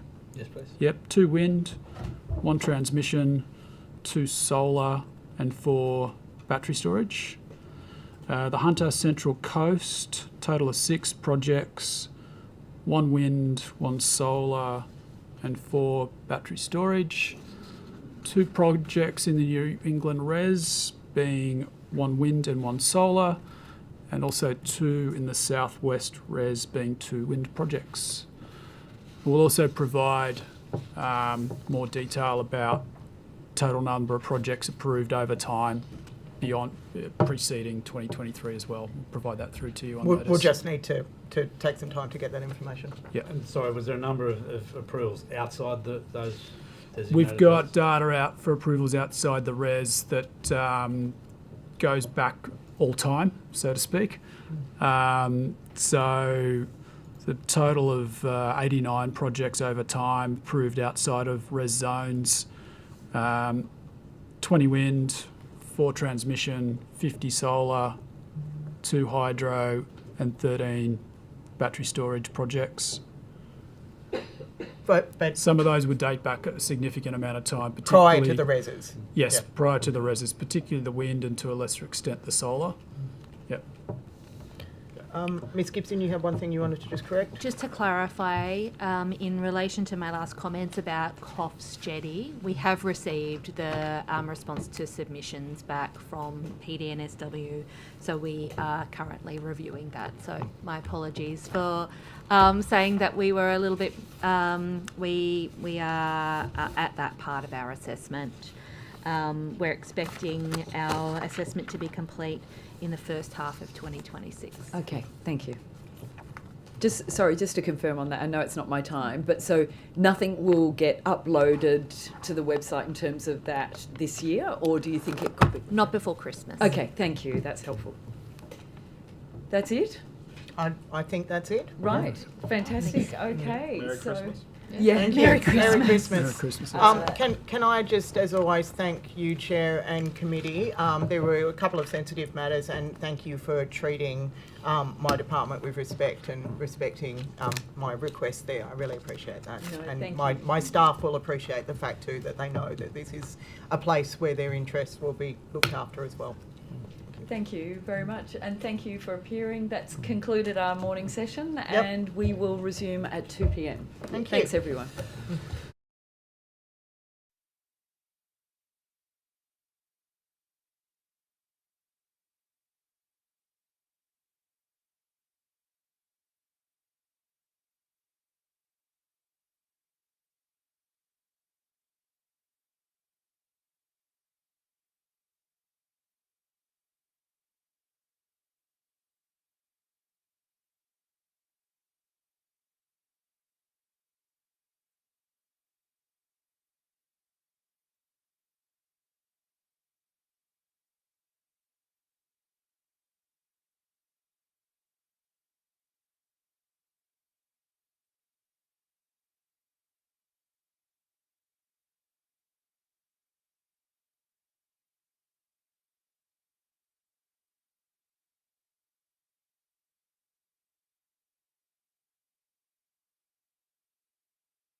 Welcome and thank you for making time to give evidence. All witnesses will be sworn prior to giving evidence. Witnesses who have already been sworn before this committee during this inquiry do not need to be sworn again. So I will now call on those of you who have not yet appeared to be sworn. Could you please state your name and position title and swear either an oath or affirmation? And Ms. Alexandra Geddes first. Thank you. My name is Alexandra Geddes. I'm the Executive Director of Programs and Innovation at the New South Wales EPA. I swear that the evidence now about to be given by me shall be the truth, the whole truth, and nothing but the truth, so help me God. Thank you. And Mr. Douglas Paris? Yes, well, my name is Douglas Paris, which is a giveaway. I am the Executive Project Director for New England Res, working at Energy Co. I solemnly, sincerely and truly declare and affirm that the evidence now about to be given by me shall be the truth, the whole truth, and nothing but the truth. Thank you. And Mr. Rowley? Thank you. My name is Nicholas Rowley. I am Chair of the Net Zero Commission, and I also solemnly, sincerely and truly declare and affirm that the evidence now about to be given by me shall be the truth, the whole truth, and nothing but the truth. Thank you very much. All right, just to remind everybody, we do questions in the alternate. We go with the opposition first, then the crossbench, and we are now in opposition time. Okay. Thank you very much. Thanks, Chair. Thank you, everybody, for appearing today. Really appreciate it and know your time is valuable. I wanted to kick off on data centres and the work that anybody has been asked to conduct on modelling for data centres in a couple of areas. So the first one is in energy. I'm wondering if Minister Sharp has asked for modelling on data centre electricity consumption. I'm not sure the best person to... Okay, thank you. Sorry. Okay. Beeping? No, sorry. Carry on. Thank you. Sure, I'm not sure there's been specific request for data centre modelling, but modelling around the energy use of data centres is certainly taken into account by AEMO when they do their forecast for the electricity sector, and it's certainly something that's taken into account in terms of working out what the future demand is expected to be. Okay, so no minister has come to you asking for specific either project modelling or overall modelling that might predict future use for a pipeline of projects, for example? I'll double check and take on notice if there's a specific request, but I know it's incorporated within modelling that is generally done because it is, obviously they're going to be big users. They are big users of electricity and will, as we get more data centres, that will continue. So I'll take on notice whether there's been a specific request, though, for specific modelling. Okay, so generally you're relying on AEMO to provide some expectation of how much energy is expected to be consumed by data centres. Yeah, there is a lot of detailed modelling that AEMO does every year in their electricity statement of opportunities report. Comes up with a forecast of what the actual expected usage will be, and then there's obviously different scenarios that they model, but they have a very detailed modelling team who do some of that, and we have a data team who also work with them on what some of those scenarios are. So I know there's a lot of modelling done, but I'll take on notice if there's a specific request within our department, though. Okay, and is there any work that's being done with any other departments, either planning, for example, or Treasury, to understand how individual projects will impact the energy grid in New South Wales? There's certainly a number of conversations happening in groups working on, what is the impact on data centres, what is the policy going forward. But in terms of energy modelling, that would sit with our team specifically, but others would be involved in some of those conversations. Okay, so when you're saying you're having conversations, what is that? Is that specific meetings about particular projects, or is it actually saying, oh, well, this is something that will be important to New South Wales, so we're going to develop a strategy or a plan, or what are those conversations? So there's a sort of cross-agency group that is led by Infrastructure New South Wales, so they're doing some work around what the position should be for New South Wales on data centres, which a number of different agencies are a part of, including ours. Okay. And also the Infrastructure Delivery Authority, like data centres is one of the potential proponents coming into that program, which is led by the Premier's Department.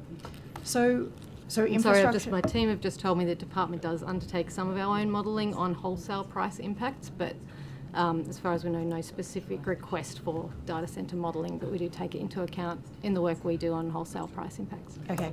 I'm sorry, but could you just Move speak closer, a little more closely into the microphone, please? Thank you.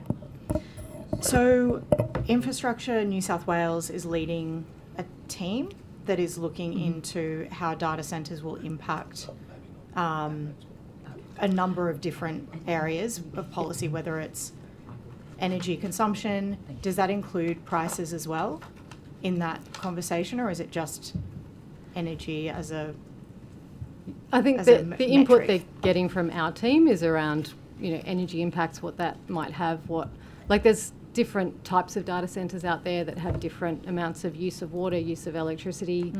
And so sort of they're working on what policies should we have in terms of if there's going to be a lot of data centres coming in. Yeah. From an energy perspective, we need to be careful with where they go into the grid at what time and whether there's capacity and what that means for the grid as a whole. So our team provides that input. Other agencies provide the input from sort of other perspectives as well, and INSW sort of trying to pull all of that together. Okay. So what has the department been advising Infrastructure New South Wales in that case, in those conversations? I'll have to take on notice the specifics of what we've provided in, but certainly, data centres are a big user of electricity, and with the number of data centres wanting to come into New South Wales, how many of them actually will come in, we're not sure, but if all of them came in, that would be a big challenge for our electricity grid. So we're providing advice on how we can sort of move forward. The advice hasn't been sort of pulled together yet in terms of the final INSW advice. So has the Minister asked for that advice, or this is something that the department is doing on its own? No, well, the Infrastructure New South Wales work is a whole of government piece of work, so they're leading that, and we're providing some input from the electricity perspective. Okay, so does the department expect that data centres will impact wholesale prices? There's a lot of variables. It could. If we had a lot of data centres coming in, then so yes, it would. How many data centres? Well, I guess the challenge is they're all of different sizes and but there must be an amount.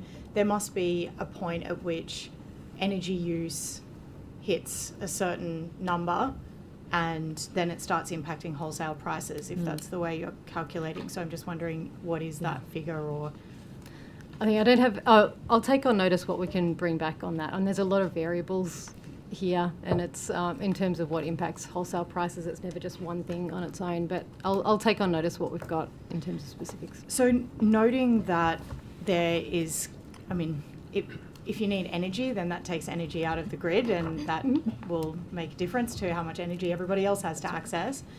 Are there any requirements that data centres are the generators or producers of their own energy needs? That's certainly one of the things we're looking at, of what the requirements should be. Okay, so how is that, what is that conversation? What does that look like?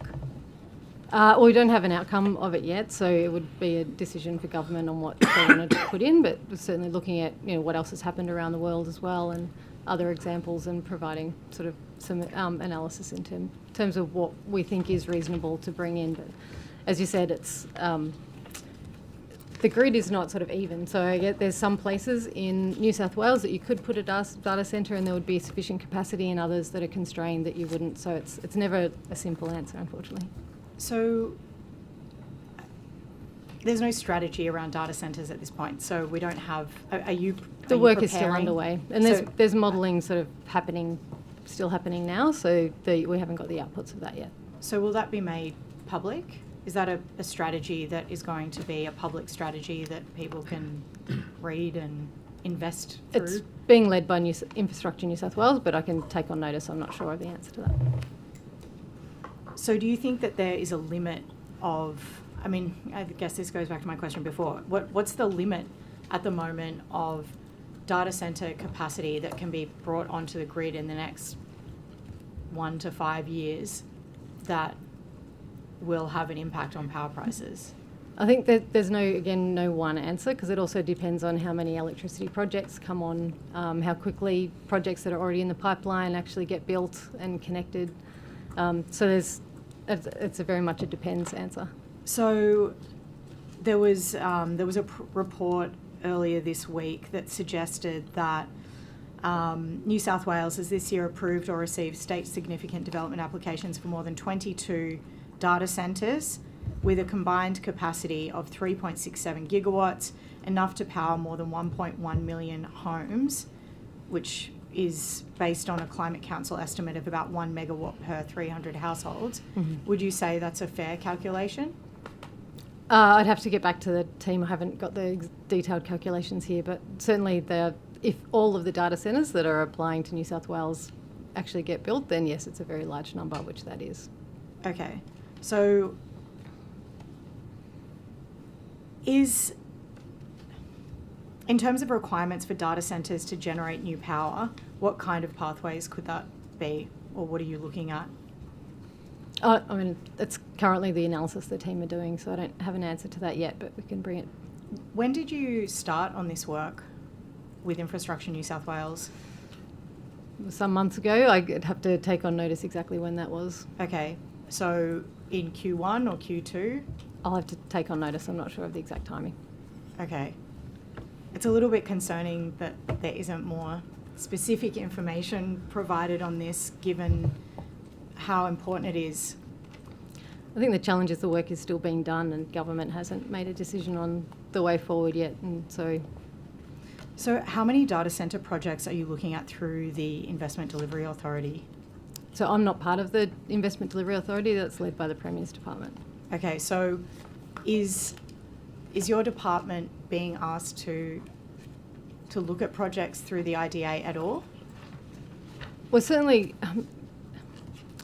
we're advising on this data centre strategy and what the broader plan is. We're not looking at individual projects necessarily, but providing advice in terms of what the impact on the electricity grid is from the whole, I guess. Okay, so at this point you're not being asked to model energy consumption for individual IDA projects? I don't believe so. I can take on notice, but I don't believe so. Okay, and actually just on that, for the environmental impacts, is anyone able to answer whether on the environmental impact side you're being asked to do any investigation into IDA projects?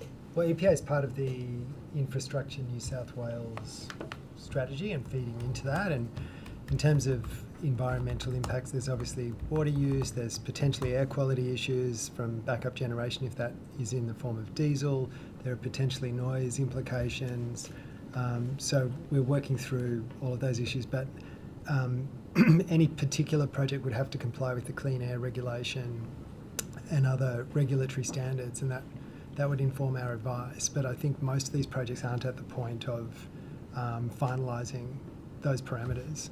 Okay, so nothing's come through your desk that is a specific IDA project? I'll have to check that.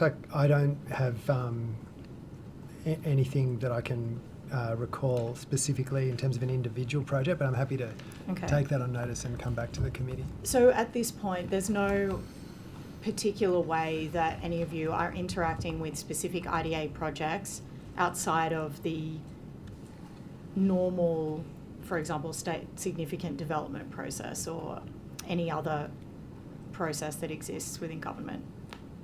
I think that's broadly right, but certainly EPA's had a number of meetings with various proponents or advisors around more systemic ways to mitigate some of the negative impacts and maximise the positive impacts, and all of that thinking is being fed into the Infrastructure New South Wales strategy. Okay.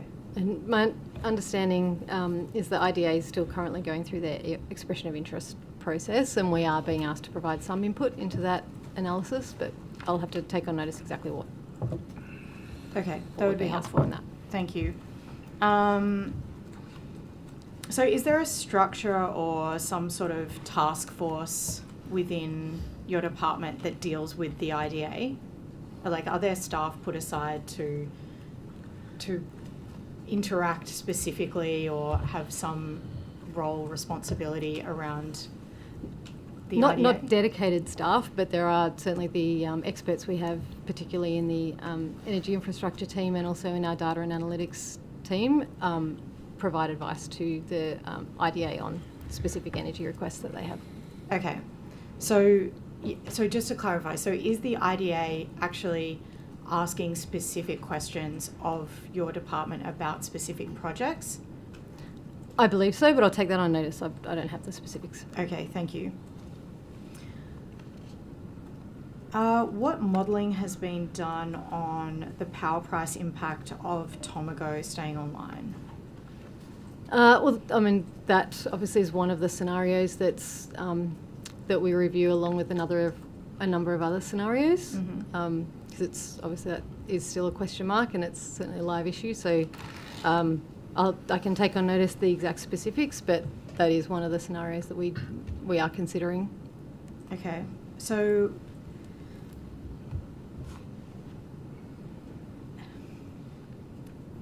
at the moment, is there enough renewable capacity and other generation, whether it's gas or I guess coal as well, to, I can't ask your opinion on this. Try. I can try. You can ask but whatever you like. I suspect you'll be wise to that. And They will be now. I wouldn't want it in the eye of my colleagues. So, okay, at the moment I'm just trying to really understand how your department, as the Department of Energy, is giving advice to government about data centres and the capability that our network has to actually take on the huge compute power that is being proposed. And it sounds like that it's pretty vague at the moment and nothing's really being asked. There's potentially a data centre strategy being developed. Is that right? There is a data centre strategy being developed? I'm not sure if that's the title it's got, but yeah, certainly there's the Infrastructure New South Wales piece is bringing together, I would say, a strategy for the state. What is the deadline on actually having that released?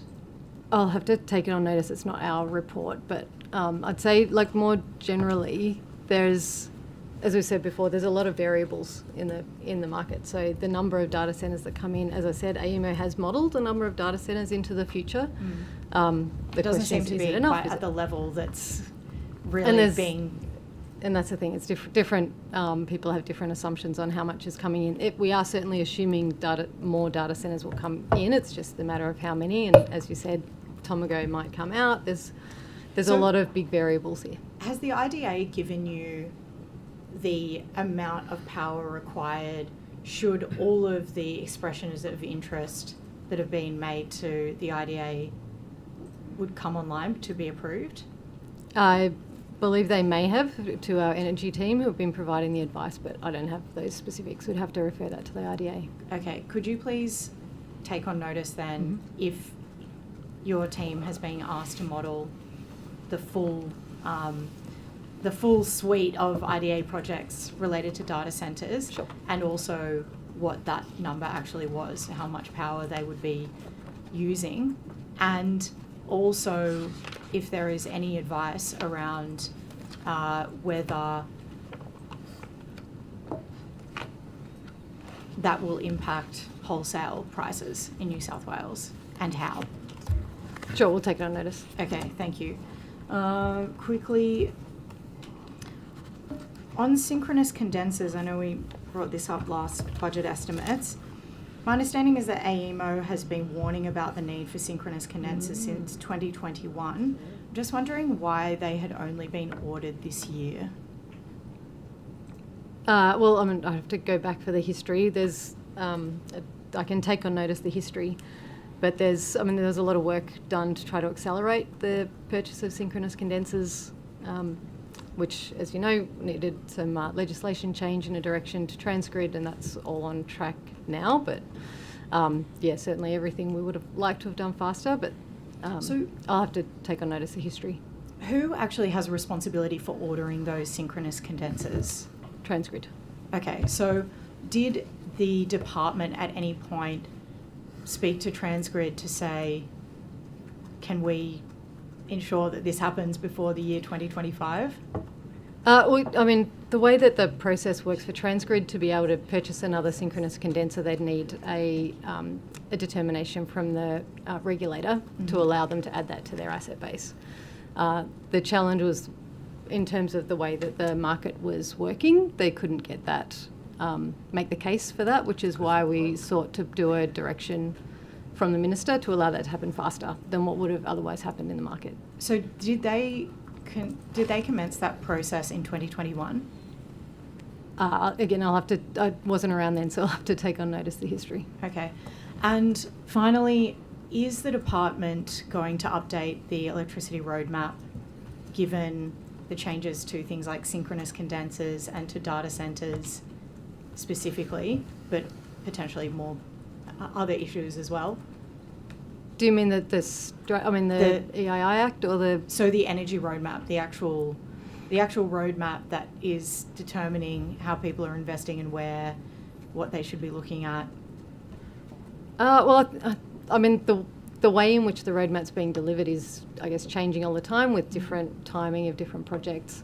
I'm not sure if the roadmap itself needs to be updated. I can take that on notice and go back and have a look, but certainly it's a moving thing, as we don't control all of the projects in the market, so it's something we have to constantly be adapting to. Roadmap, Yellow Brick Road, whatever. Thank you. Thank you. Mr Ruddock. Thank you, Chair. My question is to Mr Nicholas Rowley in his capacity as Chair of the Net Zero Commission. Thanks for joining us. Now, the Net Zero Commission was legislated in December 2023, and I think it came into effect on the 1st of July the following year. And its mission is to provide independent advice on how to monitor, review and promote advice and recommendations on progress towards an emissions reduction target. That all sound correct, sir? That's your purpose? I believe the legislation went through on November the 23rd, not December. So you've had a full year, a full financial year. Can you tell us what the annual budget is of the Net Zero Commission? There's going to be, well, our budget comes from the Climate Change Fund, and there will be a report on all the monies in the Climate Change Fund released prior to the end of this year. Okay, we're pretty close to the end of the year. So, I mean, can you give us a ballpark figure? I mean, is it $1 million a year? Is it $100 million a year? How much are the taxpayers putting into the Net Zero Commission? The report's currently being drafted, so I would be remiss to give you a number, but I can guarantee it's well below 100 million. Okay, good. Okay, well, what I'm fearful of, Mr Rowley, is that it has become a taxpayer-funded activist group, and I want to go through some of your key staff, and I'm hoping that you can tell me that the understanding that I have is incorrect.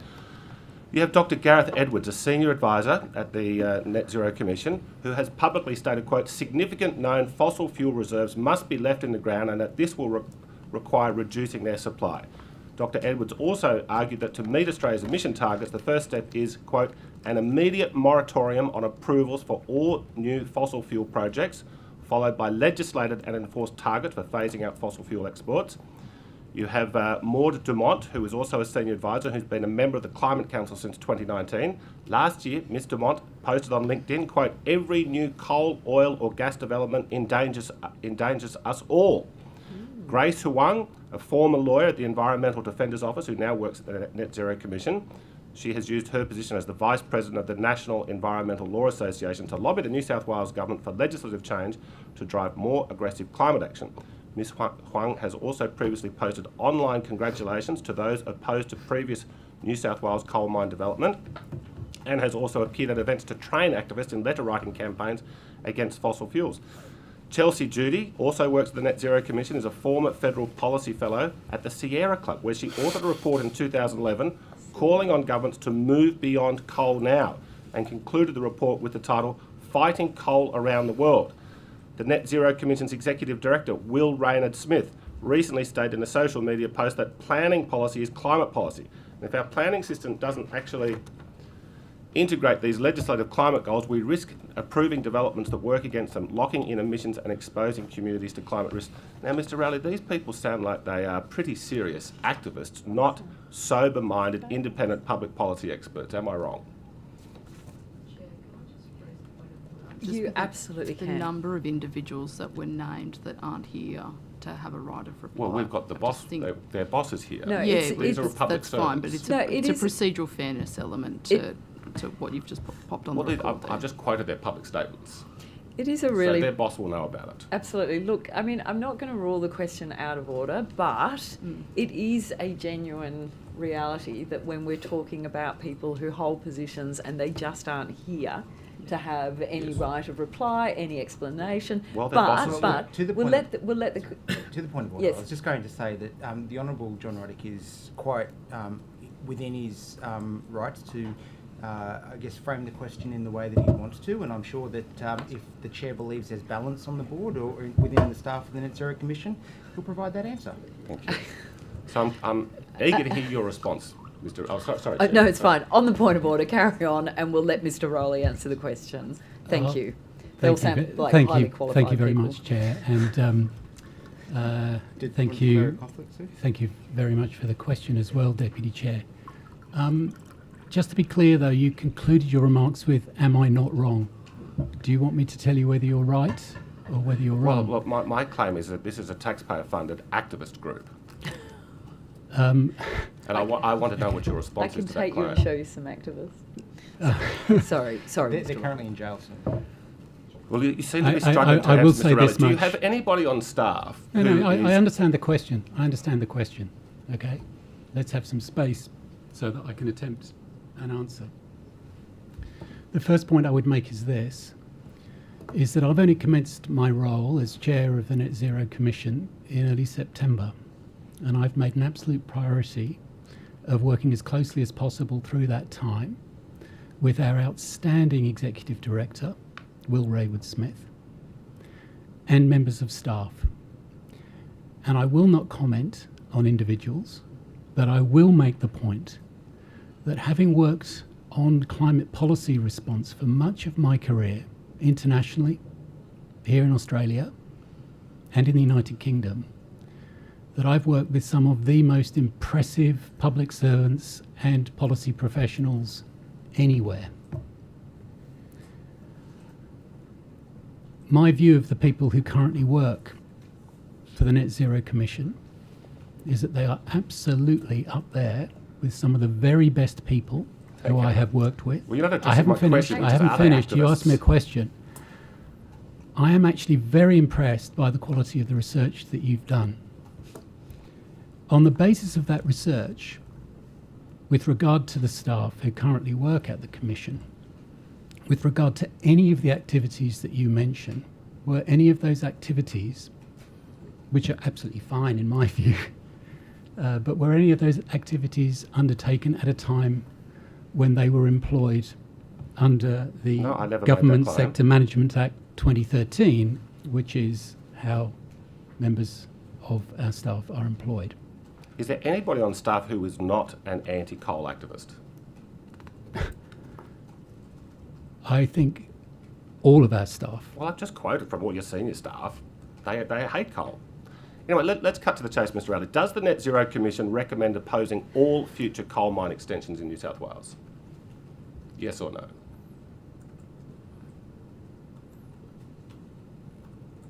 No. Okay, great. So you'll be. Well, that's contrary to what a lot of your senior staff are saying. But anyway, I'm pleased that you've got that on the record. That you will not be opposed. You won't be necessarily opposed to future coal mine extensions. Correct? Now we've talked about the staff, but you also have these net zero commissioners.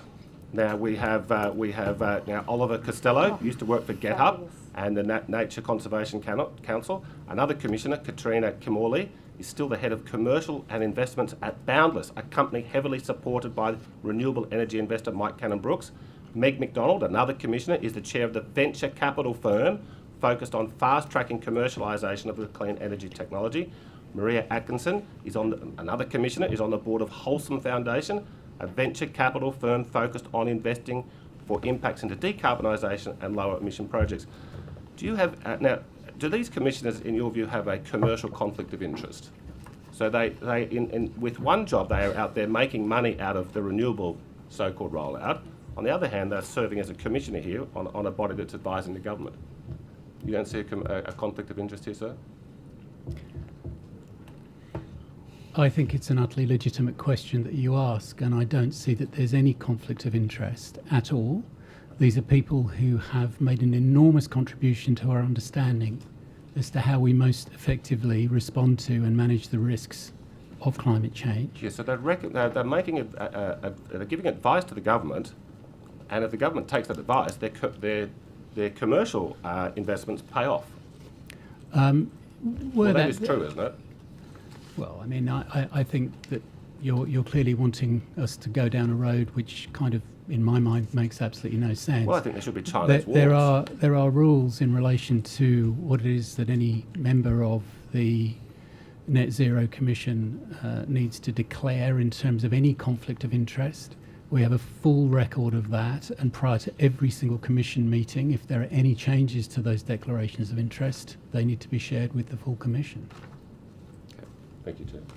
Thank you. I will just start on Mr. Chappell. If I could just ask you if you could update the committee. The EPA has done a large body of work on what the state needs to do in terms of regulating the high emitting industry sector. There's been quite a few documents and plans around emissions reduction frameworks.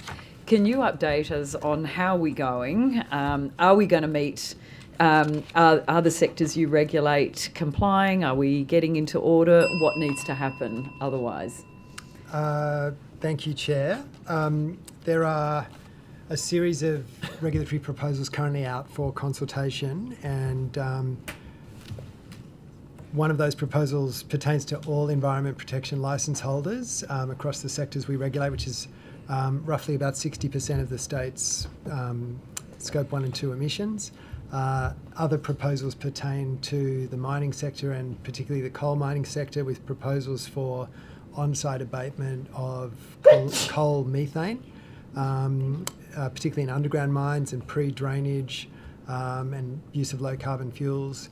And this is work that is quite well progressed. We've had a number of detailed workshops with different participants in the supply chains for various sectors there, including with input from colleagues in other parts of government, just to add sufficient rigour to any final proposals that we expect to make in the new year.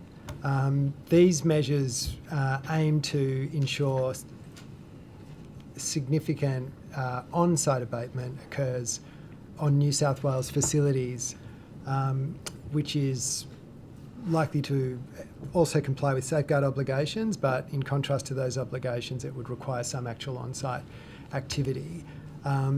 That's one element of our climate change policy and action plan, but I think it's fair to say that there are a number of other sectors, and the government's highlighted this also, including transport, the built environment, and others, where I think further change and progress is going to likely be required to ensure we get to a sustainable low-carbon future in the timeframes that we're working towards. So are you thinking, so am I right then to say that those other sectors, transport and so on, that are you seeing that work happening? Is that in terms of the comprehensive picture? Because we've got 2030 targets. Yes. We've got to get to a 50% reduction. Do you think from where you sit, do you think that we are on target? Well, look, I think the modelling and the latest emissions estimates from the department, who I defer to on the specific numbers here, indicate more work is required to ensure we do achieve those targets. There's significant work underway across the New South Wales government and obviously at the Commonwealth government level including consideration of those various sectors and how that comes together into a efficient roadmap to get to those outcomes. And so from where you're sitting as the kind of head regulator there, are you seeing are you seeing any problem areas? Can you identify those at this point in terms of where you know, obviously not in a controversial way, but where you think we should be encouraging more effort, more work at this point, because we're trying to get there together across the sectors? What are you identifying at this point as some of the, I don't want to say it, but the more problematic areas or the more difficult areas? Well, I think there's really two elements to that. In terms of prospective areas and real opportunities where we can both add significant economic value and achieve lower pollution levels, I think the transport sector and the built environment offer very strong opportunities, as does the agricultural sector. I think the regulatory response there will need to be very different to be efficient and effective. In terms of particular challenges, I think it's widely accepted that methane as a greenhouse gas is highly potent, and so if you look over the next 10 years, I think the estimate is over 100 times more heat trapping than CO2 and some other greenhouse gases, and so anything we can achieve in that time horizon to reduce our methane emissions is going to be particularly valuable to buy the time and the space to then address some of these other harder to abate sectors where technologies are on the horizon but not yet before us, for example, blast furnace type operations. So on methane, regarding EPA's public feedback on the proposed requirements, have you been receiving pressure from the mining or fossil fuel industry? Any pushback in terms of what has been proposed? Well, look, we've had a variety of submissions which we're now working through, and we've dived deeper into some of those elements with workshops with the resources sector and various supply chain participants, both on low carbon fuels and on ventilation methane technology and methane abatement opportunities. I think there's certainly a broad range of views. There are a number of projects that are keen to progress development and verification of the technology early. There are still regulatory and safety hurdles that need to be demonstrably solved, because whilst this technology does work today in other jurisdictions in North America and Asia, and I understand in a very similar context is now progressing in Wales at a coal mine there, it doesn't currently operate in New South Wales, and so we're working closely with our colleagues in the resource regulator to ensure we can continue to have safe workplaces with any adjustments to the technology used for dealing with methane. And then there's obviously the particulars of each mine do vary. So the cost will vary, the opportunity will vary, and I don't think it'll be a one-size-fits-all solution. I think perhaps the high-level criticism from the industry is that the EPA is attempting to be too prescriptive. We're engaging with the industry on that to ensure that we're focused on outcomes and the most efficient and flexible ways to achieve those outcomes. But that's work that's currently underway. And what about are you concerned about the fugitive or the the unaccounted for emissions, particularly in methane, or is that some work is there a way around that? Do we understand what we're talking about? No, well, one of our proposals actually is for the air monitoring network to expand to monitor greenhouse gases of that kind and give us a much more accurate picture through the operating life of these facilities and post-closure. I mean, there are a number of mines either in care and maintenance or closed which are significant sources of methane as well. So we need to look at the whole system and look for the most cost-effective moves to make first, and then work through the problem like that. But verifiable data and rigorous compliance are essential, as they are in other domains for industries we regulate. And so that's another major effort that's been underway that we're working now with our colleagues in the department who operate the air monitoring networks. And so with that, is there more capacity that you think is needed in the monitoring networks? Yes, well, we don't currently monitor. We've done a number of studies with CSIRO and some universities on different technologies for monitoring, and we've been engaging with experts on that, and we've got some proposals that we're consulting on, but we don't currently monitor in that way. There are sort of estimation methodologies that are used, but we don't monitor in the way we monitor other sort of emissions. And is the proposal though to start that, and Yes. what happens in other states? Well, we're working closely with our colleagues in the Victorian EPA and the South Australian EPA and with the Queensland government to be aligned in the methodologies that we use. I'm not. I don't think any of those jurisdictions currently have a significant monitoring network, but we're all looking at the issue together, and we expect to start implementing that technology in the next 12 months. I just want to turn very quickly, and I'll come back to it because obviously we're so limited in time, but I just wanted to indicate that there's some serious concerns about the EPA's restructuring. And I know that, the timing it's all happening right now. And there's a lot of, I'm sure I'm not the only crossbencher, but there's a lot of concern, and we've been receiving outreach from various people who are really concerned about what the EPA is doing in terms of the restructure.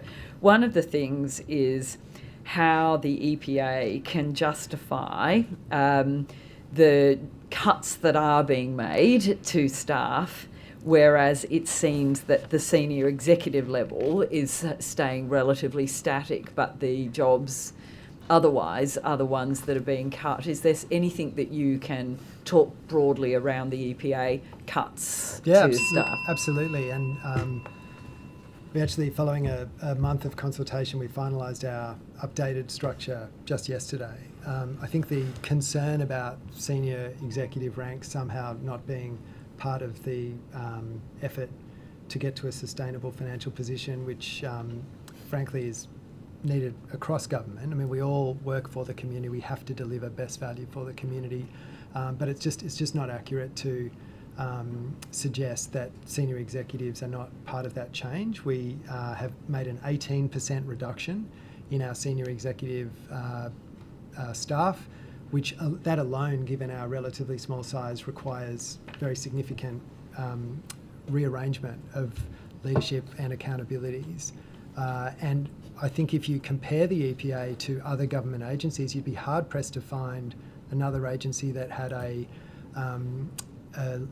more efficient ratio of senior executives to staff. I think our ratio is one of the leanest across government. So 6 senior executive positions have been deleted as a result of this change. We've gone from 33 to 27.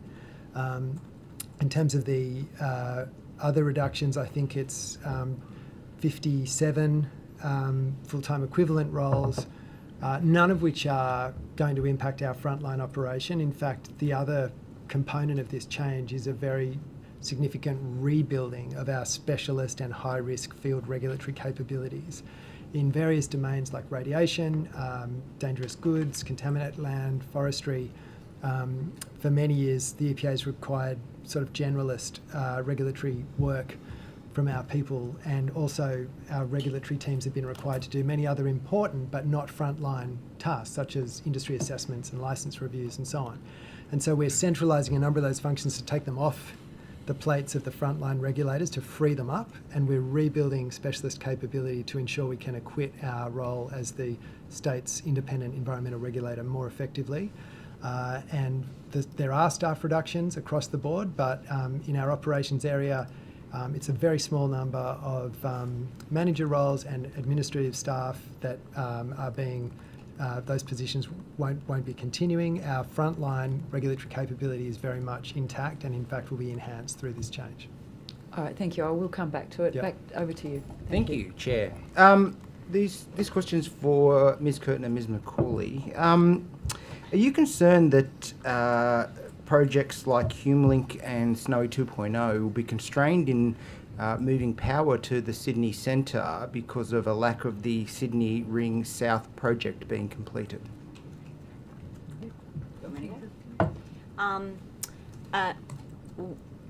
Thank you, Mr. Wang, for your question. Fang. It's Bad not. start. That's a terrible start. But anyway, let's It's go. Mr. Fang. Mr. Fang, I'm sorry. It's all right.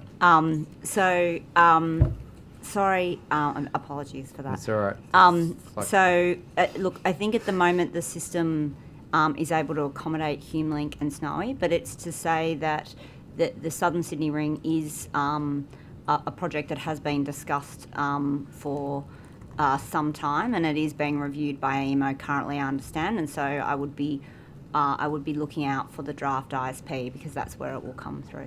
So it's your testimony to this supplementary budget estimates that it can currently handle both the projected Snowy 2.0 and HumeLink projects. The existing without the Sydney Ring South project being constructed. So I might take the exact, just to make sure I understand the question, just make sure we're being very specific on the question. Okay. Let me rephrase it. Yeah. My understanding is that at the moment, around the Yass district, we have quite a number of wind farms. Now, when it's the circumstance that we are generating a lot of wind generation power from those wind farms, we cannot actually move the power to Sydney, where we might have a deficit because it's a cloudy day and the solar is not producing. We have to send that power to Victoria. Now, if the sun is shining and the wind is blowing down in Victoria and they are at a negative pricing for power, we are paying to send that power to Victoria and also then paying to put it into their grid because we can't actually move the existing renewable energy power into Sydney because of the lack of Sydney Ring South. Is that correct? Energy Co is responsible for the renewable energy zones, and Yass is not within a renewable energy zone. No, it's not, but it's got a lot of renewable energy projects, hasn't it? That's another topic for another day. It's got a lot of renewable energy projects despite it not being in a res. Yes. And I've raised that with the Minister a number of times. Ms. Curtin, are you able to provide some insight into this? I don't have specifics on that one. I can take it on notice. Okay. Are you aware that the Transgrid has described it as urgent to the New South Wales Transmission Planning Review? I don't have specifics on what Transgrid has said, but certainly I understand that that project is an important one and it's being considered sorry, we've as got part the of the department ISP. here and we've got Energy Co. My understanding is that AEMO has said it's effectively vital for the transmission of power. I think there was an understanding that it was going to go under the EII Act, but then AEMO, the New South Wales government expects it's going to go under the RIT-T process. Now, for some reason, this project, which is so vital to actually moving power around and is costing consumers huge amounts of money because the wholesale price of electricity in Sydney is particularly high when we can't move power into the biggest centre being Sydney from the south, and it seems nobody's got ownership of this problem. Tell me somebody here knows what I'm talking about. No, just to clarify, just so we're really clear, the roles and responsibilities within the system is that currently the decision for whether Sydney Southern Ring would sits with AEMO. That's who decides when the project would come into. So it's currently it's not an EII Act project because it's still in the process of AEMO. That's why I suggested that we wait to see what comes out of the draft. Has ISP. AEMO ever suggested that it should go under the EII Act? And has the New South Wales government ever suggested that that might be a better way for it to be constructed quickly? I would have to take on notice whether that has ever happened, but I think that it is an important project which is being reviewed by AEMO. We'll come back to this in February because this is extraordinary, absolutely extraordinary. I want to get to the New England res. So the now abandoned preferred corridor study was published in July 2024. Is that correct? we published our scoping report, if that's the document we're referring to, in July 2024. Yes. That's correct. Okay. After the 2 years of assessment, was that correct? We'd been doing, this is a little bit more before my time, but we've been doing corridor and route selection work for probably in the order of 2 years, give or take. How did this mistake occur? I don't see it as a mistake. This is if I can characterise it as, this is design development, and this is how we develop projects. Yep. We look at what we know from a desktop perspective. Yep. We do some assessment of corridors, route selections across a range of criteria. We call them planning pillars for us, but that's looking at across a range of criteria, technical, people, environmental, obviously strategic as well. Let me rephrase it then. Why did it take so long for you to identify the issues? Well, there's a journey to go on in a design development process. So you start at a fairly strategic planning level. You need to zoom in a little bit closer as you go down to corridor selection. Yep. Once you've got a preferred corridor, which we released in 2023, we need to engage with the community, with landowners, with other agencies and the like, stakeholders, to gather more information and go and do technical studies as well. You'd be aware of this document, correct? I can't see it, but... It's your July 2024 document, effectively. Okay. Tell me, the route that you've now proposed, the alternate route that you've put forward now for consideration, why was it rejected initially? I mean, David, I think just so we can clarify that, there was a review done of the travelling stock route, but that is not the same as the current study corridor. The travelling stock route, it would have been much closer to residential dwellings. It was looked at, but the new study corridor, which is now there for consultation, does take advantage of some of the flatter and safer terrain that is close to the travelling stock route, but it is distinct and different from the travelling stock route. Right. Let me rephrase the question then. Why did you choose the original route as published in July 2024? So the original route did have many advantages from a desktop perspective in this initial view, and one of those was that it was co-located with transgrid transmission lines, and that was a view that would be a good position to take initially because it would reduce the community impacts and reduce the infrastructure footprint.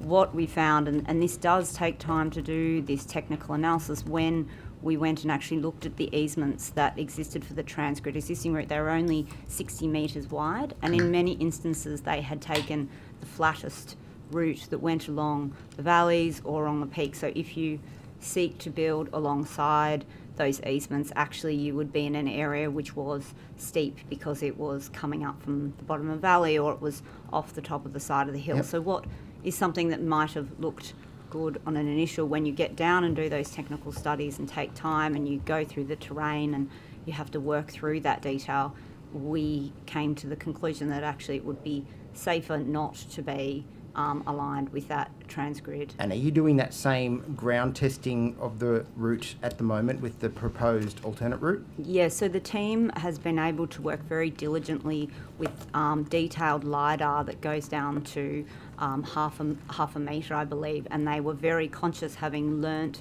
that from the detailed technical work of the previous corridor, that they could apply that to the new corridor. So we have actually managed to parallel track a lot of those activities, and the land which we're now consulting on is generally flatter and would have better access tracks and less spoil. So I think there is, we feel fairly confident with this current route that we would be able to work within the 3 kilometres. What are you expecting this to cost? So we are currently in a live procurement process with 3 consortia to find the new network operator. Yep. So that's currently a commercial in confidence discussion. There are those words. All right, I'm going to address some issues a little bit later about the way that the costs of all these projects are not being given to the public. But why aren't you providing these costs publicly? Because ultimately, for transmission anyway, these costs are borne by the consumer through their power bills. Transmission costs are directly borne by the consumer.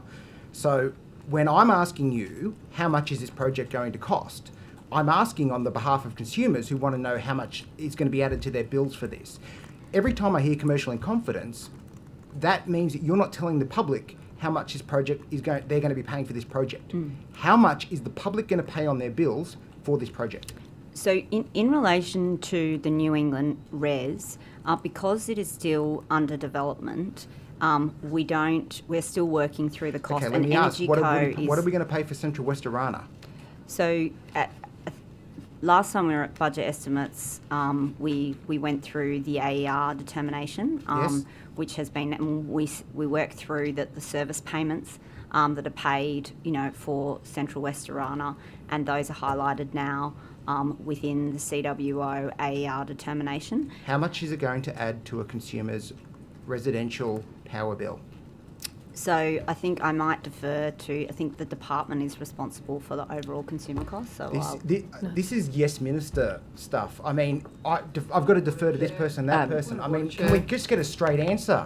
Hang on, there's a point of order being taken. I would note there are no ministers here, so just... No, I know. It's yeah. Mr. worse Fang than that. continues to interrupt the witness when she's answering the question. She's obviously They're just not handed it answering to the question, colleague. Emily. No, Mr. Fang, don't. Attempting to answer the question whilst being interrupted. Yes. No, it is fair. Look, there's a healthy amount of banter going on and to and from, and it's rigorous. But it is really important to just let the answer be given. Thank you. Carry on. Ms. Curtin, can I get an answer as to how much the New England res and the Central West Arana res are going to put onto the price of residential power bills for consumers? Well, as Ms McCackey said, the full cost of CWO res is public. That has been published And in what the is it? AER determination. I don't have the number in front of me, but we'll pull it out. Yeah, sorry, I'll help. The capex number is 5.6. That's what's in the AER. 5.6. Thank you. Hang on. Yeah. What, billion? Sorry, Billion? I've just got another point of order. I have to take that. I'm going to take just a point wait, of order. Mr. Diadam. These are senior public servants. They're here to do a job. They are deserving of respect, and the tone and the nature of how Mr. Fang is asking his questions, I think is disrespectful of the witnesses, and he should take that into account and at least show a degree of respect that you're dealing with professionals who should be accorded appropriate Don't waste my respect time, in Anthony. the To the nature point of of your order, Chair, these are questions. senior public servants, as the member rightly points out, who should know the answers to simple questions There's that I'm a way asking, to ask the and question. shouldn't be taking everything on notice like this. There's a way This is to ask the ridiculous. question, All right, and honestly. Absolutely ridiculous. I hear the point of Your order. conduct is Take a deep disgraceful. breath. Take a deep breath. I think the point of order is really valid. We've had a fabulous hearing all day. Respect all round. Great answers have been given. Lots of information flow. The answer was given. Let's carry on. Right. So can I get an answer as to what this is going to put on the price of consumers' bills, or are you going to take it on notice? We'll take it on notice. Take it on notice. Okay, and in relation to the 5.6 figure that you said, is that billion? Yeah, so... B for billion? Yes. So it's here. I've got the number here. I've just gone through it. In August, the AER number published in August 2025 is the NER equivalent of 5.526 billion. And that is for New England or Central West Arana? No, that's Central West Arana. And what is New England? So New England hasn't gone through its AER determination yet because it's still in the design phase, and once we procure with the network operator, we will submit an AER determination which will ultimately determine the number. Okay, I want to table these photos if I could, please. I'll pass them up. Ms. Curtin, you'd be aware of the issues that were published on the Daily Telegraph's paper in relation to the birds that were actually had their habitat destroyed. I might note that also covered here is the cost of $1,200 extra to consumers when we were told we'd be saving $275, but I'll leave that issue for the moment. These are additional photos that I received from that work that ACERES had done, where mature trees were chopped down and a number of live birds, nests, etc., were all damaged, and I think a number of wildlife issues, animal welfare issues were identified. The Department of Planning this morning confirmed that they are investigating the compliance of the project. Given that the photos have been published here, and I'm now providing you additional ones showing eggs and nests that are also destroyed, has all ACERES work on the transmission project stopped until the matters are fully investigated and finalised? This project is managed by Energy Co, so Ms McCackey has a response to that one.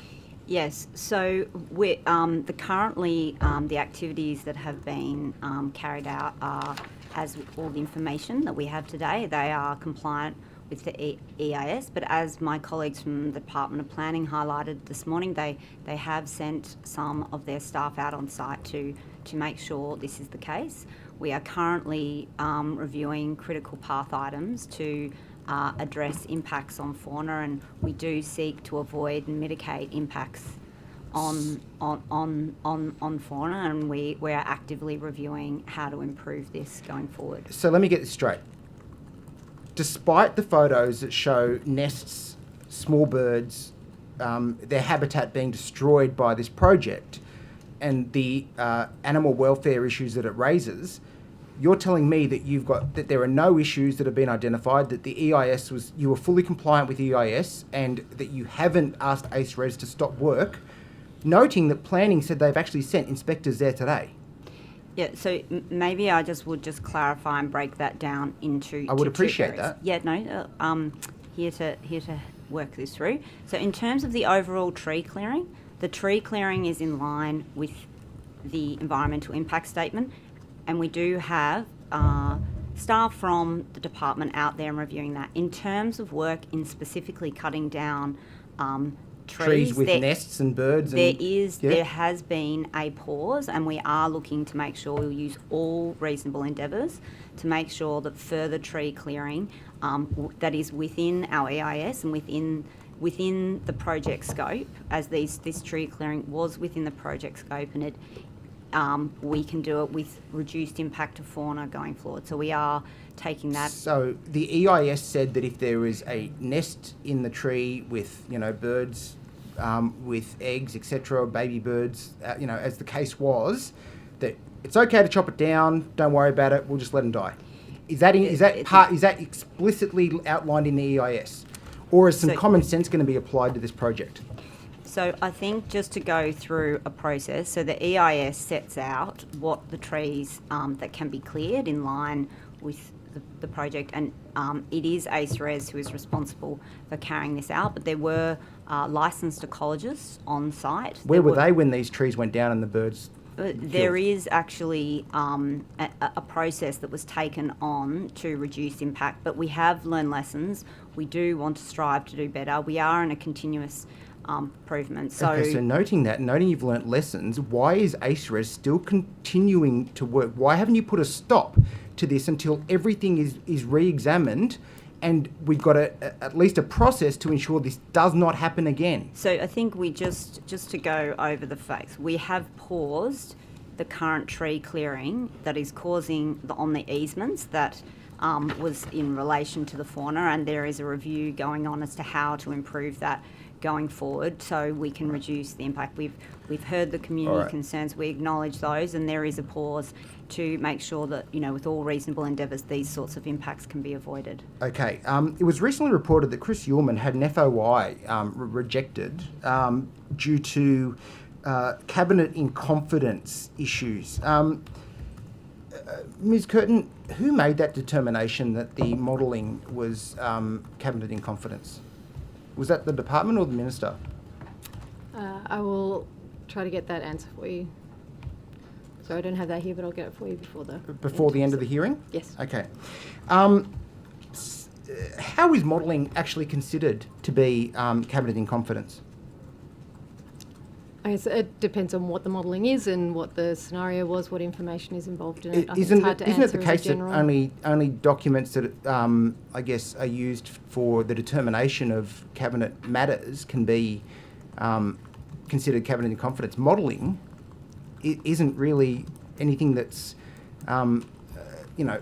provided, like that provides I guess, the ability to make a decision on anything, really. Well, it does depends on what the modelling is. If the modelling was modelling the different scenarios we'll put to Cabinet to make a decision. See, now that's the answer I wanted you. That is the exact answer I wanted you to give me. I'm guessing though, Mr. Fang, because I don't know the specifics of exactly what So, you're asking me. the only reason it can be. the only reason modelling could be considered cabinet in confidence is if there were multiple different methodologies that were being tested, by saying that they are cabinet in confidence, you're effectively hiding the costs from the public. We don't know what the modelling projects were or what they cost. It's effectively, again, much like when I raised the issue around what Central West Orana and New England Res are costing us, by not releasing it, it's effectively covering it up.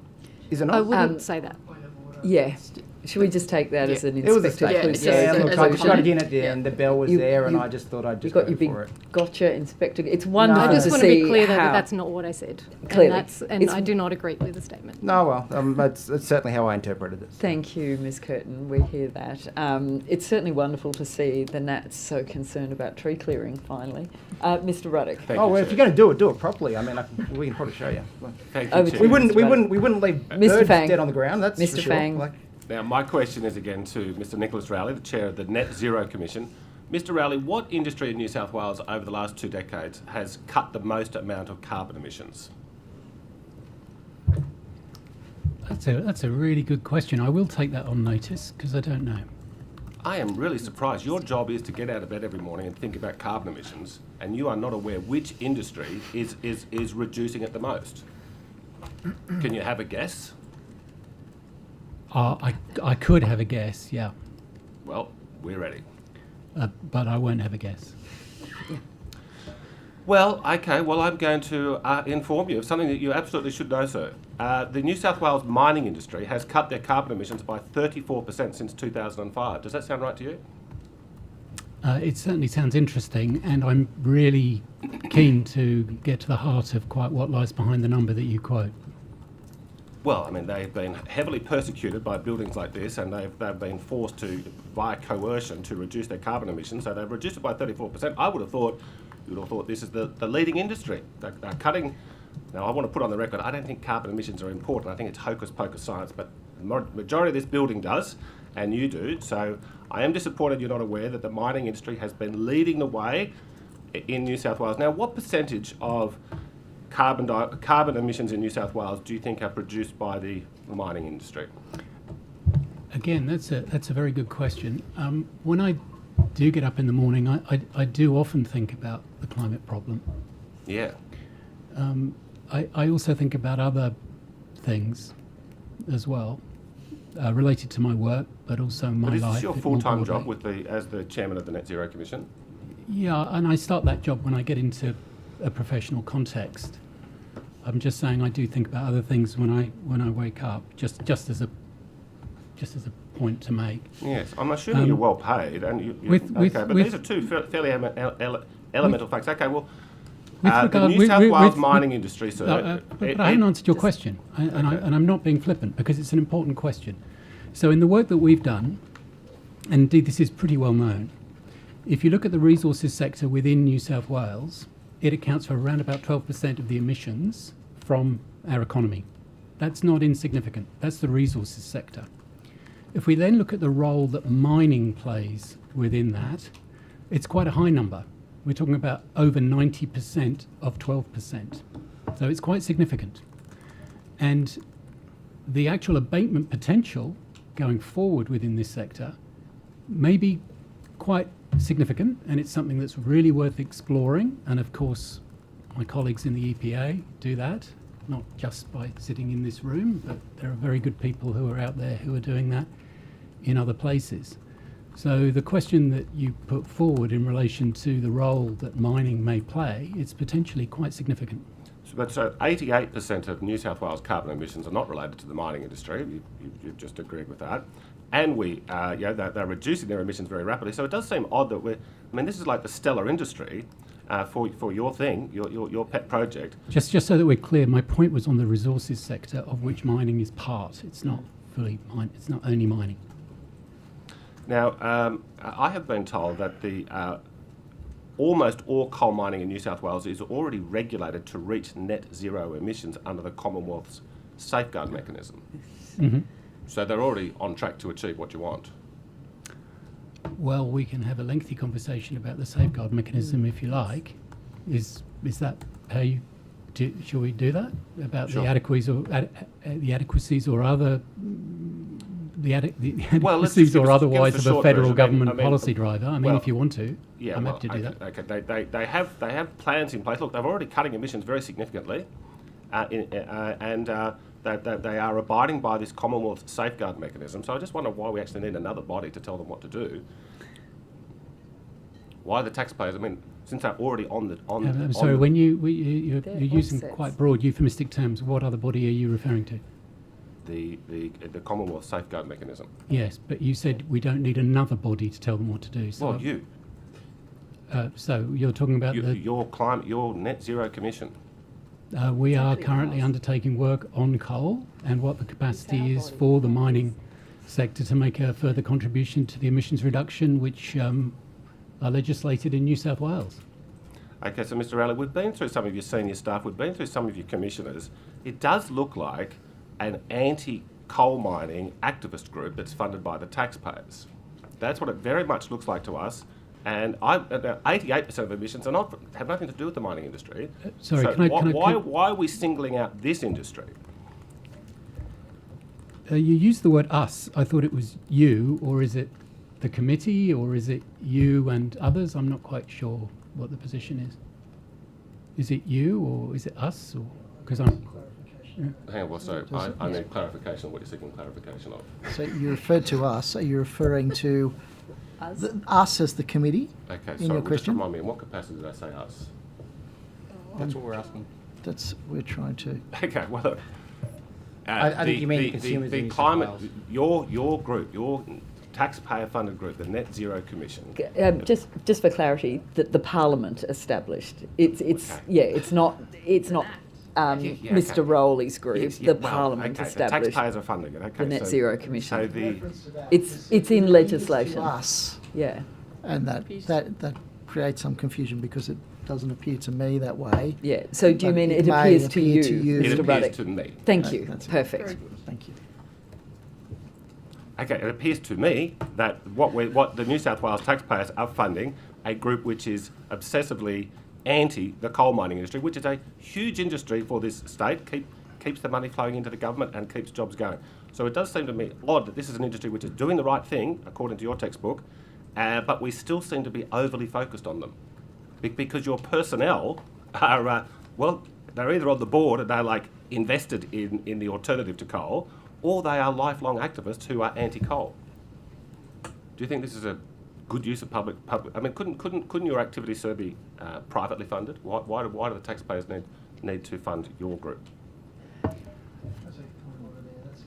In relation to government policy. Yeah, that's not. I think that's right. appropriate for a I think public that's sector. entirely the Parliament established the Net Zero Commission by legislation, so it really is not something that Mr. Rowley my has next question to is: address. at the Net Zero Commission, either on the staff or on the board, the commissioners, are there any people in there who have industry experience with the resources sector? I mean, it is the sector which is reducing carbon emissions the most, so I would have thought we would have needed some of their expertise.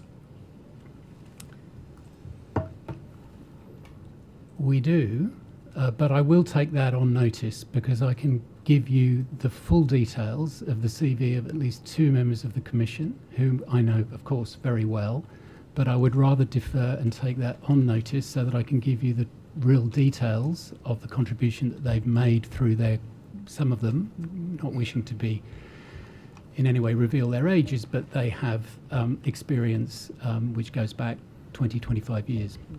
Okay, good to hear. Well, we'll be keen to hear that when you come back to us on notice. Now, the Climate Writers Group publicly claimed recently, and I am, this isn't a trick question, I'm just not sure if it's true or not, but they did claim that Minister Sharp is in the process of implementing a youth advisory committee in the Net Zero Commission. Have you heard of this? Well, the first point is I don't know who the climate writers group are. No, well, look, I don't know much about them either. They seem pretty confident. So, look, maybe they were wrong. So, but you haven't heard I of can a absolutely youth guarantee advisory that committee? there have been no discussions that I've been party to or any commission meetings where such a prospect has been raised. Well, that's terrific. So we can assume that going forward we won't be setting up a youth advisory to the hope next. so. Well, it might not be a bad idea, Really actually. hope so. Yeah. But it's not Wouldn't something that that be we've fabulous? discussed. Do you think it would be fair to say that the Net Zero Commission is obsessed with coal? No. Okay. Sorry, what was that? Nothing. Sorry, very disorderly. Okay. Well, I will defer to the chair. Thank you. I'm actually just going to hand over to my colleague, Dr. Amanda Conn, who's joining us online. Thanks Over very to much, you. Chair. Can you hear me okay? Yes, and I'm just warning you, the bell will go, but you carry on, please. Okay. Thank you very much. My questions relate to the process of biodiversity conservation, particularly as they relate to the Albury City Council local government area, which I understand is the only local government area with an environmental planning instrument that's biodiversity certified. I know that the council is currently seeking a further extension of their certification that was previously granted in 2021.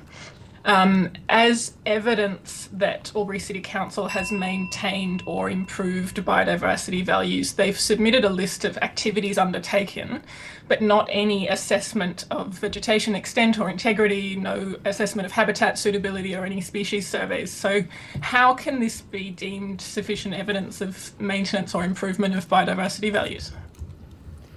I think that's Mr. Bruce, isn't it? I'm probably best placed to take that. I'm not aware of the extension of certification that's been sought, but any certification that's put before the Minister for consideration of extension would need to have a full assessment of the impacts to date. So if there are concerns around the extent of the material that's been put forward, that would be something that the Minister would consider once she was to determine whether an extension was to be granted or not. It's quite a rigorous assessment under the terms of the Act for the Minister in making that determination.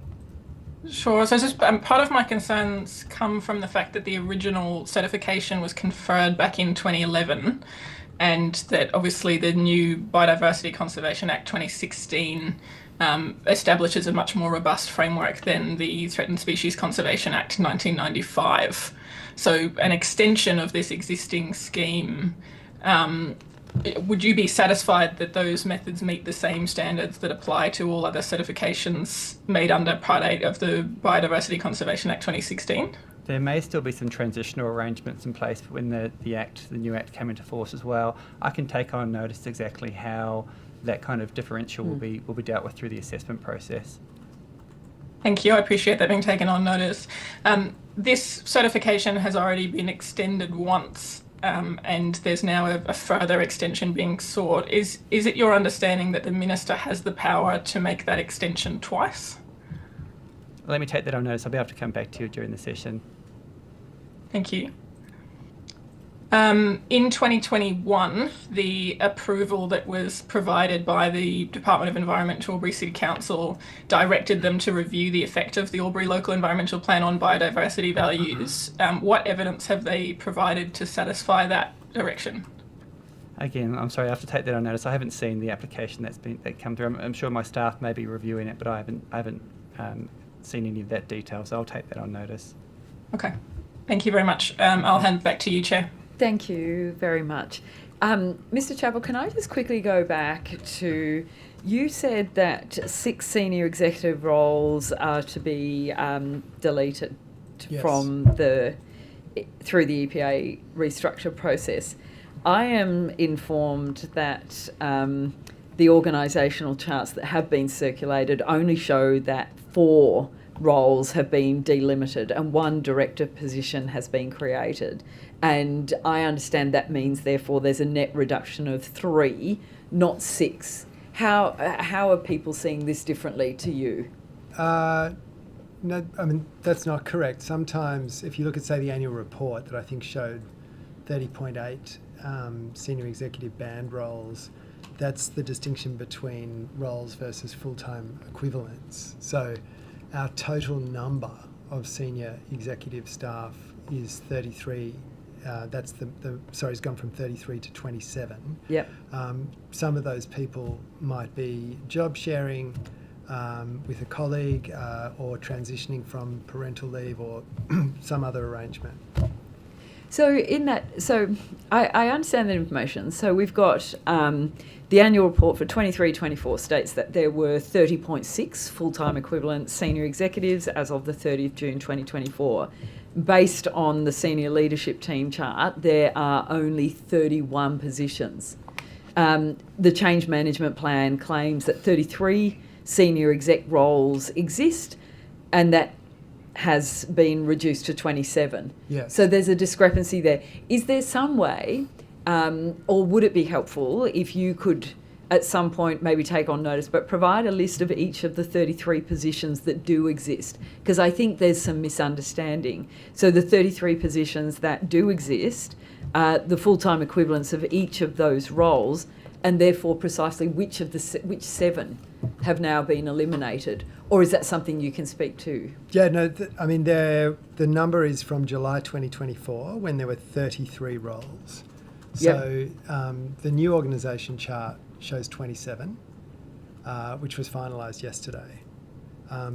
That may not be available on our website just yet, but it's certainly been shared with our. So what changed in the month in between June and July to get from the 30.6 full-time equivalents to 33 roles? Well, I think the 30.6 would have reflected 33 individuals.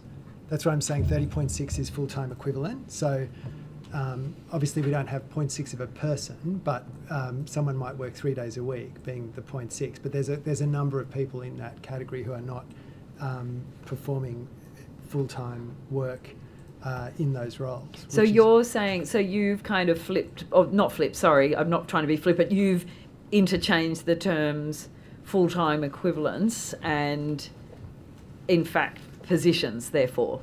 Well, so there are two different things here. What we report on each year in the annual report is the full-time equivalent, and that's what that 30.6 So then number why are is. you using roles for the restructure when Because the annual report refers to the full-time equivalents? I think there's... The reason is the Treasury requirement, which is across the whole of government, is for a 15% reduction in the number of senior executive roles, which is humans, the number of people. Doesn't matter if they're part-time or full-time, Yes. they all count. And so our reduction in live senior executive persons is from 33 to 27. And we don't have 33, a number exited in the previous financial year. We have people acting in various roles, but in terms of the established roles that will be part of the EPA's establishment going forward, there will be 33, no more than 33 individuals working at that level. Sorry, 27. 27. No As more I than say, 27. we've gone from 33. Right, So I get it. from 33 to Yes. 27. I think, it's not for me to tell you how to do things, but there's some real... When's that ever stopped you? There's some real... It seems like there's some genuine, really valid misunderstanding in terms of the communication and what's flowing. Can I just ask you about the EPA's work, forestry work? So as I understand it, you've created a specialised forestry unit team of 1 unit head and 5 officers and 6 people in total to regulate forestry statewide? No, that's not correct. Okay. So all right. So that's not correct. So what will your the 2019 structure had 16 operational staff for forestry work. And as I understand it, there's a union analysis at the moment that says there's a 62% reduction in the forest operational capacity. Can you explain how that's wrong? Because I can see you're suggesting that's not right. Yeah, no, I think that's completely wrong. Okay. I think the misunderstanding might be there are 2 different factors that lead people to perhaps the erroneous conclusion. We have a concept of impacted staff, which is the total number of persons who are subject to a change through the change process. But in terms of net reduction of roles, the number is much smaller. So most impacted staff will find new roles that may be slightly different, or they may be different in a more significant way, and some of those roles might even be at a higher grade. And we have a closed EPA process through an expression of interest process which opens today for all of those staff to express interest in available roles. So I think if you just talk about the number that's impacted, I think you can perhaps get an exaggerated sense of what the ultimate impact is. But I think more importantly to the question, under the previous structure, which is some time before my sort of time at the EPA, but if I just take at face value your point that there were 16 staff in a forestry branch, we now have hundreds of staff in regulatory operations who do forestry work. They are also currently required to do work across the Protection of the Environment Operations Act, across radiation and other measures. Just on that, Mr. Chappell, sorry to interrupt. I really am. I know I'm interrupting. I hear what you're saying. You think that this will generate more capacity. But what about I recall reading somewhere that in order to do forestry regulation, it takes months and months and months of expert training. And that's the point. So just if I could just finish my earlier answer, it goes to this exact point that back in 2019 or when the decision was made to dissolve those different branches and make everyone a generalist, there was some benefit from that, which we saw during the floods and fires, where the EPA could surge into different disaster responses or other particularly urgent needs. But what I've been very concerned about, and this structure aims to address, is the loss of specialist. Should I stop? No, please keep going. The Please loss don't of stop. specialist capability and knowledge from domains like radiological protection, forestry is another one, because nobody in the organisation, apart from just the legacy experts, was really the custodian for building and maintaining and developing that knowledge. So what we're doing with this new structure is re-establishing some of those high-risk and specialist regulatory teams who focus only on those areas, but they are complemented and supplemented by the broader operations workforce for various campaigns or regulatory priorities. So in a sense, we're taking the best of that old world where you had, 16 specialists, but only 16 people that could be deployed into forestry, to now have 6 specialists who will hold the knowledge and do the training or lead that knowledge transfer, but a much broader workforce across the state that can be deployed as required for various regulatory priorities. Right. Well, on that basis, can I ask you what you're going to do now about the site-specific biodiversity conditions for greater gliders, whether there's work being undertaken? And I raise this on the basis of the recent Styx River State Forest example, which I just cannot fathom how you can have a circumstance where Forestry Corporation found 9 dead trees and the citizen scientists found 375. What are we going to do to improve this? We're literally destroying endangered species habitat and driving them to extinction. That's a large question. I'll try and answer it as best I can, and with some assistance from my colleague, Mr. Beeman. I think the condition itself is going to be reviewed. We've commenced that process, so we need to do a lot of engagement around that. But do you have a finish date for that? No, I mean, we haven't engaged yet with Forestry Corporation. I know they have a lot of feedback they want to share and data, and we'll have to get into that data. I think the point you made about the community identifying den sites is obviously an important one, and those can be loaded into Bionet, and they do then trigger protection. Would you like to add? Yeah, so we've started the review. We made the commitment at the time when we did the SSBC that we'd review it, and so I think there's enough time passed and enough data for us to do that. So we've started that. We have had a conversation with some of the people of the Forest Alliance about, what we agreed to is we'd come together early next year, given we're at the end of the year. So we're starting our data work. We'll get data off Forest Corp, we'll get information, feedback from other stakeholders, environment groups, and then we'll keep that process going to look at the SSBC to make sure it's delivering on what it wants to, it's enforceable, because there's got to be an enforceable prosecutorial reality to these things. And maybe that's really what Styx River showed us.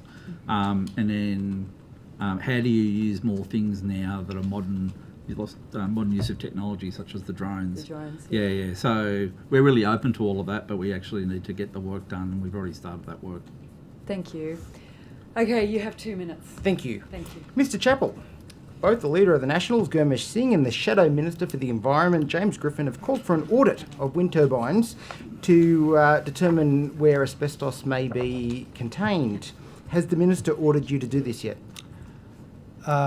Thank you for the question. You're welcome. Asbestos has been prohibited in Australia for some decades. So I think the Australian Border Force are the appropriate authority to enforce or consider how it has come to be imported if that's the case. Yes. And in terms of any workplace implications, Safe Work is the appropriate regulator. Okay, but in terms of actually doing an audit, who would be best placed then, if not the EPA, who would be best placed to conduct an audit of where asbestos may currently be installed in New South Wales? Well, we know that asbestos is a prolific product. It's in 1 in 3 of our homes. We know that there's often a misunderstanding of the hazard it presents in a particular context versus the risk. We've seen, for example, in the coloured sand recall from the ACCC that the risk was assessed as very low because it wasn't respirable. So we were able to deal with that quite simply and cost effectively and have people double bag it and put it in the red bins. In an industrial context, it's really a matter for the workplace safety regulator to consider. The EPA's role would be on environmental contamination more broadly in the environment. I'll address it with them. Thank you. Ms. Curtin, I am sorry to ask this, and I don't mean to be rude, but I'm wondering for the next budget estimates who we should call from your department who is dealing with data centres as a specific witness. I think, well, we can pull, I mean, Liam Ryan sometimes comes, but it's probably actually one of the other officers in the group. It's more just that there's a lot of analysis going on now, so perhaps by the next budget estimates we'll have more specifics, but there's work going on right now with AEMO and with others in terms of doing the analysis, so it's just we're in the middle of it now, so it's hard to say. Answer some of the questions. They might actually. Okay, we just take a short 15-minute break and then we come back. Thank you very much.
Okay, thank you. Welcome back. Now, Mr. Chappell.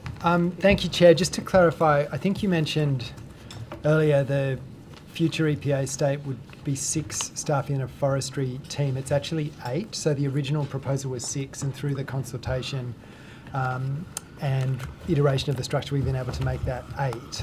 And just to be absolutely clear about the numbers, the annual report document and other accounting reporting uses full-time equivalent.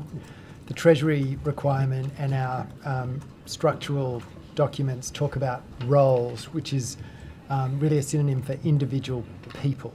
And so the EPA is shedding 6 senior executive roles, and we were originally proposing to have a net reduction of 69 non-senior executive roles, but we've been able to reduce that to 57. So it's now 57. Okay. Thank you. Okay. Oh, my colleagues are here. Over to the opposition. Thank you. Thank you, Chair. Premier Minns has said that extending Eraring is a good thing, and he has said that he wants to see it open longer than its planned closure date in 2027, and that the government is already in talks with the owner Origin Energy about it. When does the department expect Eraring to close? At the moment, the announced date is, I believe it's August 2027, is what is recorded with AEMO, which, and then Origin can decide to operate beyond that up to the end of the agreement date, which is April 2029 at the moment. So are you or someone in your department in conversations with Eraring at the moment to extend that closure date? We're certainly in discussions with Eraring, and in terms of the timing of their closure, but that is, at the moment, that is a decision for them as to whether they extend beyond 2027. Right, but have you asked Eraring to stay open? We're in conversations at the moment, but we can't discuss the outcomes of that yet. It'll be a decision for government. Okay, so the Premier has already said that his government is in talks about extending the closure date. So have you asked Eraring to extend that date or not? We're having conversations with them about what their plans are, which is sort of the first point to understand what they're planning to do. At the moment, Eraring is profitable, so there's not necessarily a reason why they would close, so we want to understand that from them, but we're continuing those discussions. So what modelling has been done by the department for the eventuation that Eraring closes in 2027, and if it stays open year by year? At the moment, because they've specified to AEMO that they'll close in 2027, then that is the date that AEMO uses for all of their modelling, and the date that is included in our Energy Security Target Monitor, which is a report that that the department took over from AEMO from this year. That report will be released later this month, which will show that the modelling starts with the premise of them closing in 2027, but then has scenarios around what would happen if they extended. So in the AEMO's most recent report released very recently, it says in the event of a credible contingency, gas generation may need to be brought online to meet system strength and reliability requirements. Some gas generation may be unavailable due to gas supply constraints and limited run time. Backup diesel supplies at some gas facilities may provide short-term support. If sufficient coal, gas or hydro generation is not available, such as during outages or coal generator 2 shifting, may need to direct the de-energisation of sections of the transmission network, resulting in localised loss of supply to customers.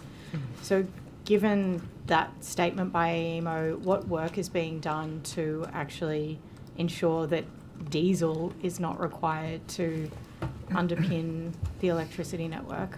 I mean, this is the whole purpose of the roadmap, and a lot of the work that we are doing, and the purpose of the work that Energy Co is doing, as well as work that we're doing to try and encourage new generation to come on, solar, wind, etc. The Minister recently directed ASL to do a firming tender to address some of those challenges around 27-28 that were shown in that system strength issue that the AEMO has put out. So there's a lot of different things that we're doing. We are also concerned this is a transition and the coal is going to come out at some point in the future, and that's like everything that we're doing is really focused on that. There's a lot of it. So when AEMO says that gas generation may need to be brought online, what is that? What does that look like in New South Wales? I don't have specifics on the gas generation at this point. I mean, that particular report you're reading, I think, is the one that was released on Monday. Yeah. But it is something that we need to continuously consider when we have a lot of renewables in the grid. Then we do need to have firming sitting behind that, and what is the role of gas is one role, one way of doing that, as well as others with batteries and other technology. I mean, the Premier has said that he is looking at every opportunity to increase domestic supply. So what is that? How is he looking at that? Presumably that's through your department. Partly, and also through there's other departments as well. So there's the Narrabri gas project. There's also Squadron have their import terminal, but there's also work being done by across the country, because Victoria also has challenges with gas supply. So there's sort of coordinated work happening with the Australian government as well. So has Minister Sharp asked you to look at every opportunity? I mean, we're certainly looking at what the opportunities are and modelling where we are and presenting to what are government. those opportunities? Well, I mean, the big ones for New South Wales are Narrabri and the import terminal currently, but it's also understanding then what all of New South Wales's gas at the moment is imported, so it's understanding what the position is on all of those. So is there reserves. any work being done on some sort of East Coast gas reservation policy? Not specifically by us, but that would need to be an Australian government decision, not a state government decision. So you're not providing any information to any federal agencies about that? Not specifically on that. It's more generally the position of New South Wales and our gas supply and what we need into the future for industry as well as others. Are you still relying on the 2021 Future of Gas statement? And I think a lot has happened since then. There's been a lot of updates, and as you said, AEMO themselves have put out a number of statements. So I think we always work on whatever the latest. Are you looking to update that? Like, is there an updated strategy? Well, we're in the process of the gas decarbonisation strategy, which is something we announced as part of the consumer energy strategy last year. But it's a bit broader, so we're working through that in terms of identifying what is the role for gas in New South Wales going forward. So with the New South Wales hydrogen strategy, which was released in 2021, is there any update to that? I mean, it spoke a lot about green hydrogen, but for example, doesn't include anything about white or natural hydrogen. In my department, we're focused on particularly on hydrogen from the green hydrogen perspective, but regional New South Wales certainly does some work in that space as well. But I think the renewable fuels strategy was updated recently as well, which is focused on hydrogen, biomethane, and what the strategy is there. There's a number of, I guess, different strategies that come together. So is there any work being done to suggest that the government will lift the moratorium on new gas exploration licences? That one's not in our space. That's one that's led by regional. So have you been asked to provide any information about any advice to do with lifting licences? As I said, we've provided inputs in terms of what we see from the needs of New South Wales from an energy perspective and fed that into sort of the conversations and analysis. So what has that advice been? I'd have to take on notice the specific details of the advice. Okay.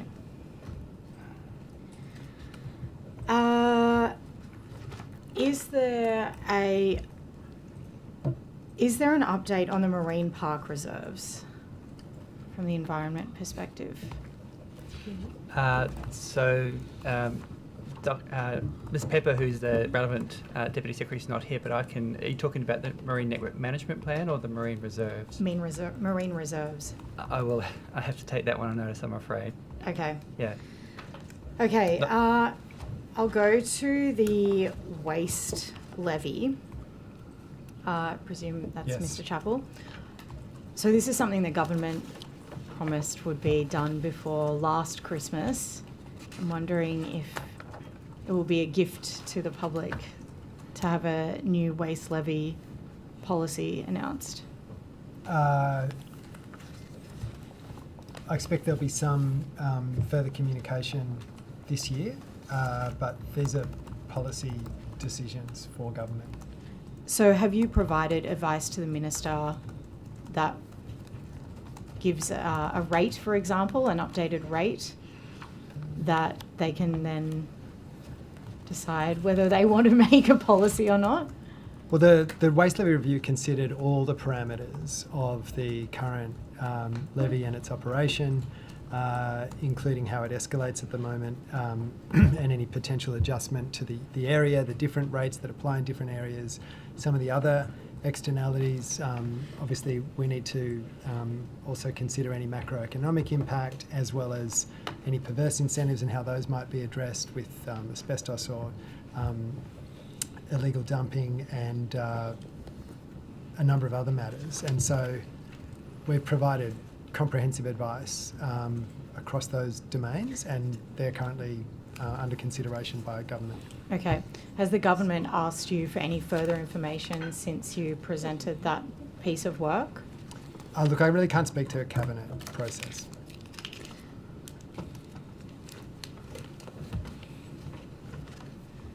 So basically what you're saying is the government has all the information and they just need to make a decision. No, I think there's a detailed consideration underway, and I'm confident in due time the government will announce its decision. When did you provide the advice to the minister? I'll have to take that on notice because I don't have it in front of me. Okay, like at the start of the year or in June or? I couldn't be certain. I'm sorry, let me just take Was that it on this year? I'll take some advice on how to best answer that. I'm just conscious it's also a cabinet process. Yeah, There it is, we hear that a Commercial lot. and confidence, but, we yeah. can't tell you. Yeah. Well, it is a Well, parliament. and it's there an is a important government. tenet of the Westminster system that public servants This have is to getting abide by. worse and worse. Yeah, I mean, the timeline of providing advice is, Yeah, it's appalling. anyway, so is there have you actually done any modelling on how the impact of delaying the decision is being felt across the sector? In terms of which particular impact? Well, if it's on landfill space, the way that it's implemented in terms of actually gathering money, actually impacting budgets, if you have had budget submissions that have relied on an increased waste levy, for example, any programs that were expected to be run. And was an increase to the waste levy expected through the 2025-26 budget? Again, I'm sorry, the EPA collects the revenue of the waste levy for the Crown. We don't determine how it is expended. That's done each year through the budget process, and Treasury obviously lead that. So, But when you are anticipating the money that you are collecting, there must be a figure that you expect based on previous years and policy updates. well, I think the budget papers show the government's revenue expectations at that point in time. Any adjustment to that would obviously occur through the various cabinet processes. In terms of landfill, have you done any modelling about the delay per year, for example? There's a very complex set of factors that go into how landfill capacity is used. We've done detailed modelling and material flow analysis for Greater Sydney in terms of the landfill capacity issue, which the government has addressed quite centrally and has been the focus for a number of major reforms, including the the food and garden organic mandates, the updated framework for energy recovery from waste, the infrastructure plan and further planning reform, as well as other circular economy infrastructure. And then the second part of that framework, which is for the regional landfill needs for residual materials in regional New South Wales, as well as the other material flows, is under consultation at the moment, and we expect to finalise that shortly. The levy is obviously a key macroeconomic factor in all of that, and it is considered. So I hope that's answered your question. I mean, it has given me more information, but I'm not sure if it's exactly answered my question. I guess what I'm trying to understand is, the government has clearly delayed this decision for over a year to what it originally said that it would stick to in terms of a timeline, and it will obviously have impacts on the sector and the industry, to your point, and I think you've answered that it does have an impact, but I'm trying to quantify what that actually would be, and if we now actually have to do work on quantifying what it would be because the government is not moving on an issue that is having material impacts. Well, look, I think it's fair to say it's under active consideration. So it's a government policy making process, though, and obviously it's a policy decision for the elected government. It's not a decision that the EPA makes. Yeah. Okay. Sorry to go back to data centres, but just because I've got a little bit of time. I do have a little bit more information. Oh, that would be helpful. Thank you. So in terms of, you asked when we started working with Infrastructure New South Wales on the data centre work, that was around Q3 this year. Okay. In terms of the impacts of data centres, I think it is still a moving beast. I guess there's a growing number of data centres and their sizes vary a lot. So there's a lot of work going on at the moment to understand what the impacts of each one will be, as well as the sufficiency of the energy required, impacts on peak demand, and also what we would need in relation to transmission and distribution sort of supply to be able to host those. We've been doing a lot of work to understand that demand, but also there's still a lot of uncertainty around future forecasting. So we're doing a lot of work with a lot of different stakeholders, utilities, market bodies, industry, as well as across other states, particularly Victoria, because they also have quite a lot of demand, just to sort of share knowledge and see what we can do to simplify and be consistent where we can.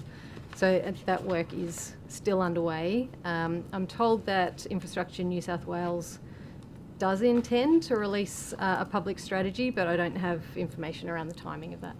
Okay, thank you. So on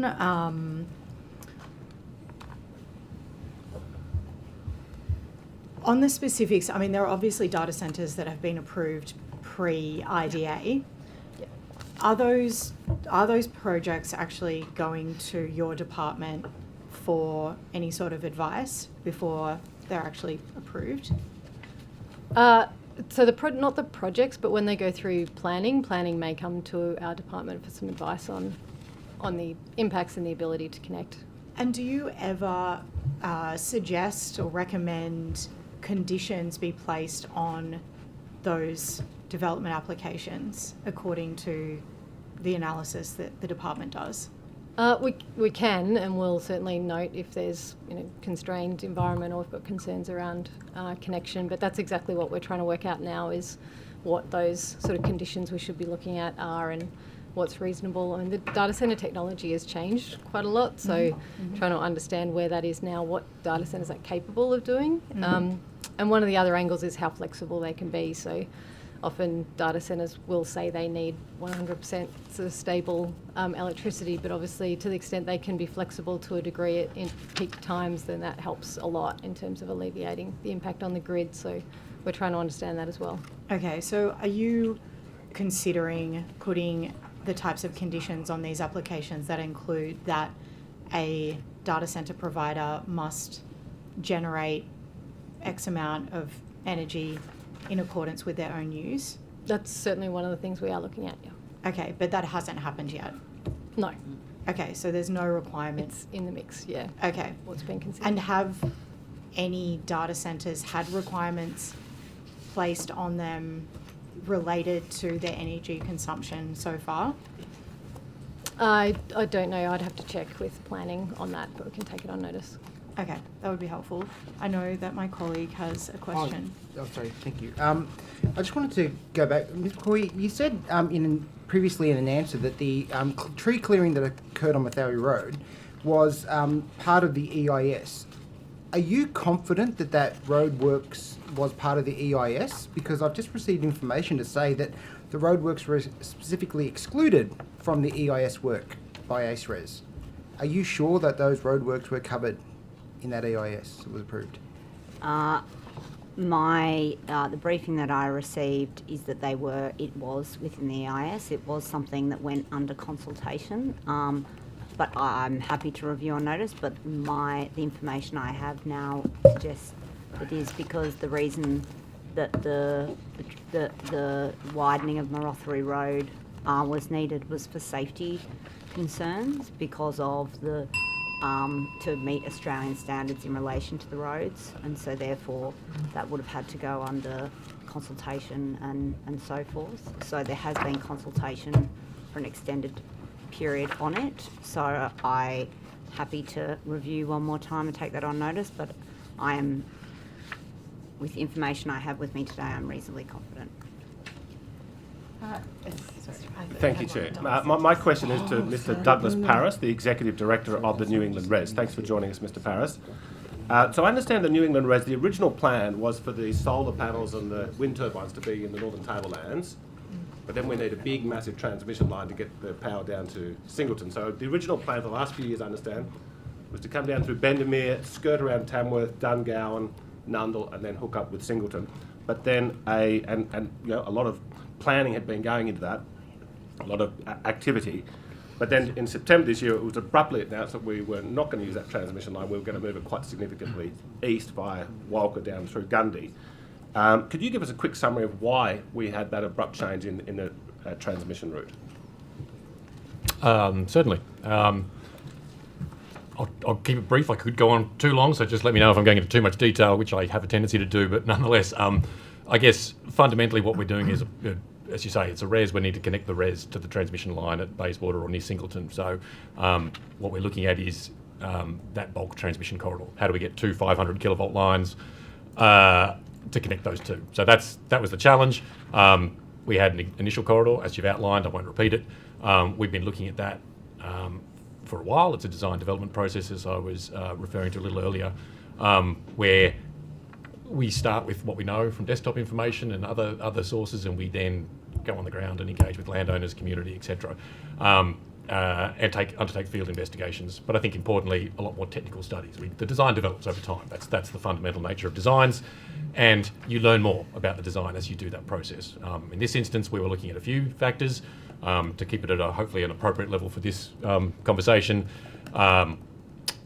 We were in the vicinity of Chaffey Dam and Lake Glenbourne, and there were concerns raised that we were going to have an impact on aerial firefighting operations, so fixed-wing aircraft using those two water sources to fight fires, and that's obviously, we don't want to be impeding those operations at all. So that was identified, and we committed that we wouldn't have an impact on those. Second point that's probably most relevant is looking at the constructability challenges in those areas, and that was really as we did more design development and looking at how we're actually going to build that project through there, which is, again, it's a design development point as we learn more.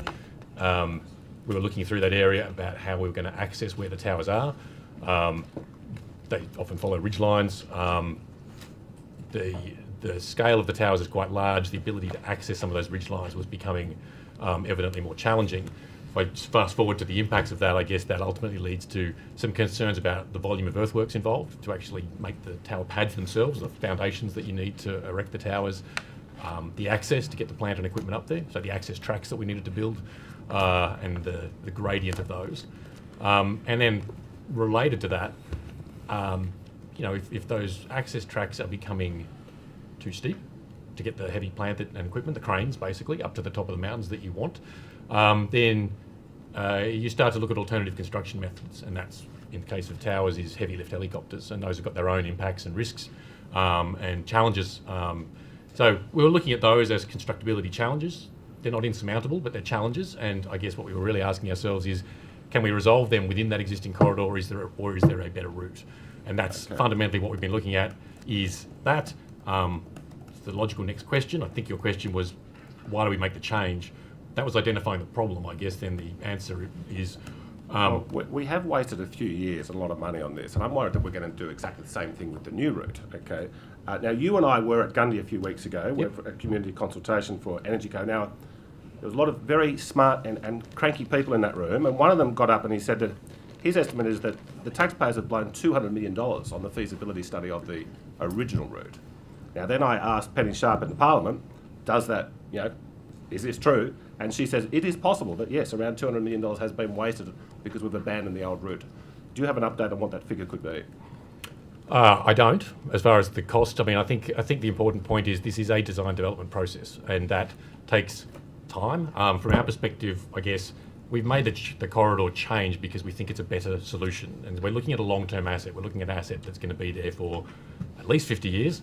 And we want to get that right. And so I guess the design update, the design change, now's the right time to make that change, not in the middle of delivery when you wish you had. Yes. And so I think the savings that we're going to make materially outweigh any numbers, and I'm not saying I agree with those figures, by the way, but the time to make a change is in the design stage and the development stage. I mean, did Energy Co buy properties along the old proposed but now abandoned route? We've acquired 2 properties on that route. We haven't acquired them by compulsory acquisition. Well, I'm not going to go into specific personal details, but we have not started the compulsory acquisition process. Those were at the request of owners. We looked at whether we should buy those properties, and we proceeded on that basis. It's probably about as much as I'd like to say on those topics, but I'm confirming we have bought 2 properties.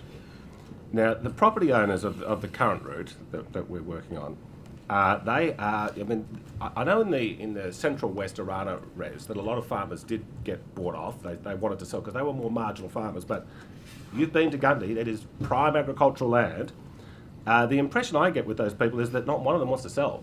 And so there's potentially hundreds of court cases. They're not interested in the money, and they're going to bog things down. So have we sort of budgeted for lengthy legal battles for property acquisitions? So I guess a couple of comments on that. There's a process of obviously engaging with those landowners initially to try and refine our corridor. So we understand that we've got a 3 kilometre wide corridor. Ultimately what we need for these 2 lines is around about 140 metres, and it's an easement. So we actually don't need to acquire and take freehold land unnecessarily. It's an easement that can generally continue for agricultural purposes. I think that's worth clarifying, but nonetheless, I think your point's valid. There's people there that they're not looking for compensation. They'd rather we weren't there, and I think we can probably accept that that's a reasonable position for some people. So I guess from our perspective, having announced the new corridor at 3 kilometres, our focus at the moment would be to try and minimise our impacts on those landowners and how they use their land. And so that will help us refine that corridor and where we plan to put the lines. If we then roll forward, I think to your question, to answer it, hopefully, the property acquisition process that we follow to acquire those easements that we need, we allow the full process through the Just Terms Act. We would like to and prefer to reach a negotiated agreement with those landowners, but landowners have the right, as they should, as freehold owners, to not come to an agreement with us, and we then enter the compulsory process. That could end up in a court case through the Land and Environment. Well, sir, I put you on notice. I can tell you, these people are up for a very hardcore fight. They are not interested. You cannot buy them off. They love their properties too much.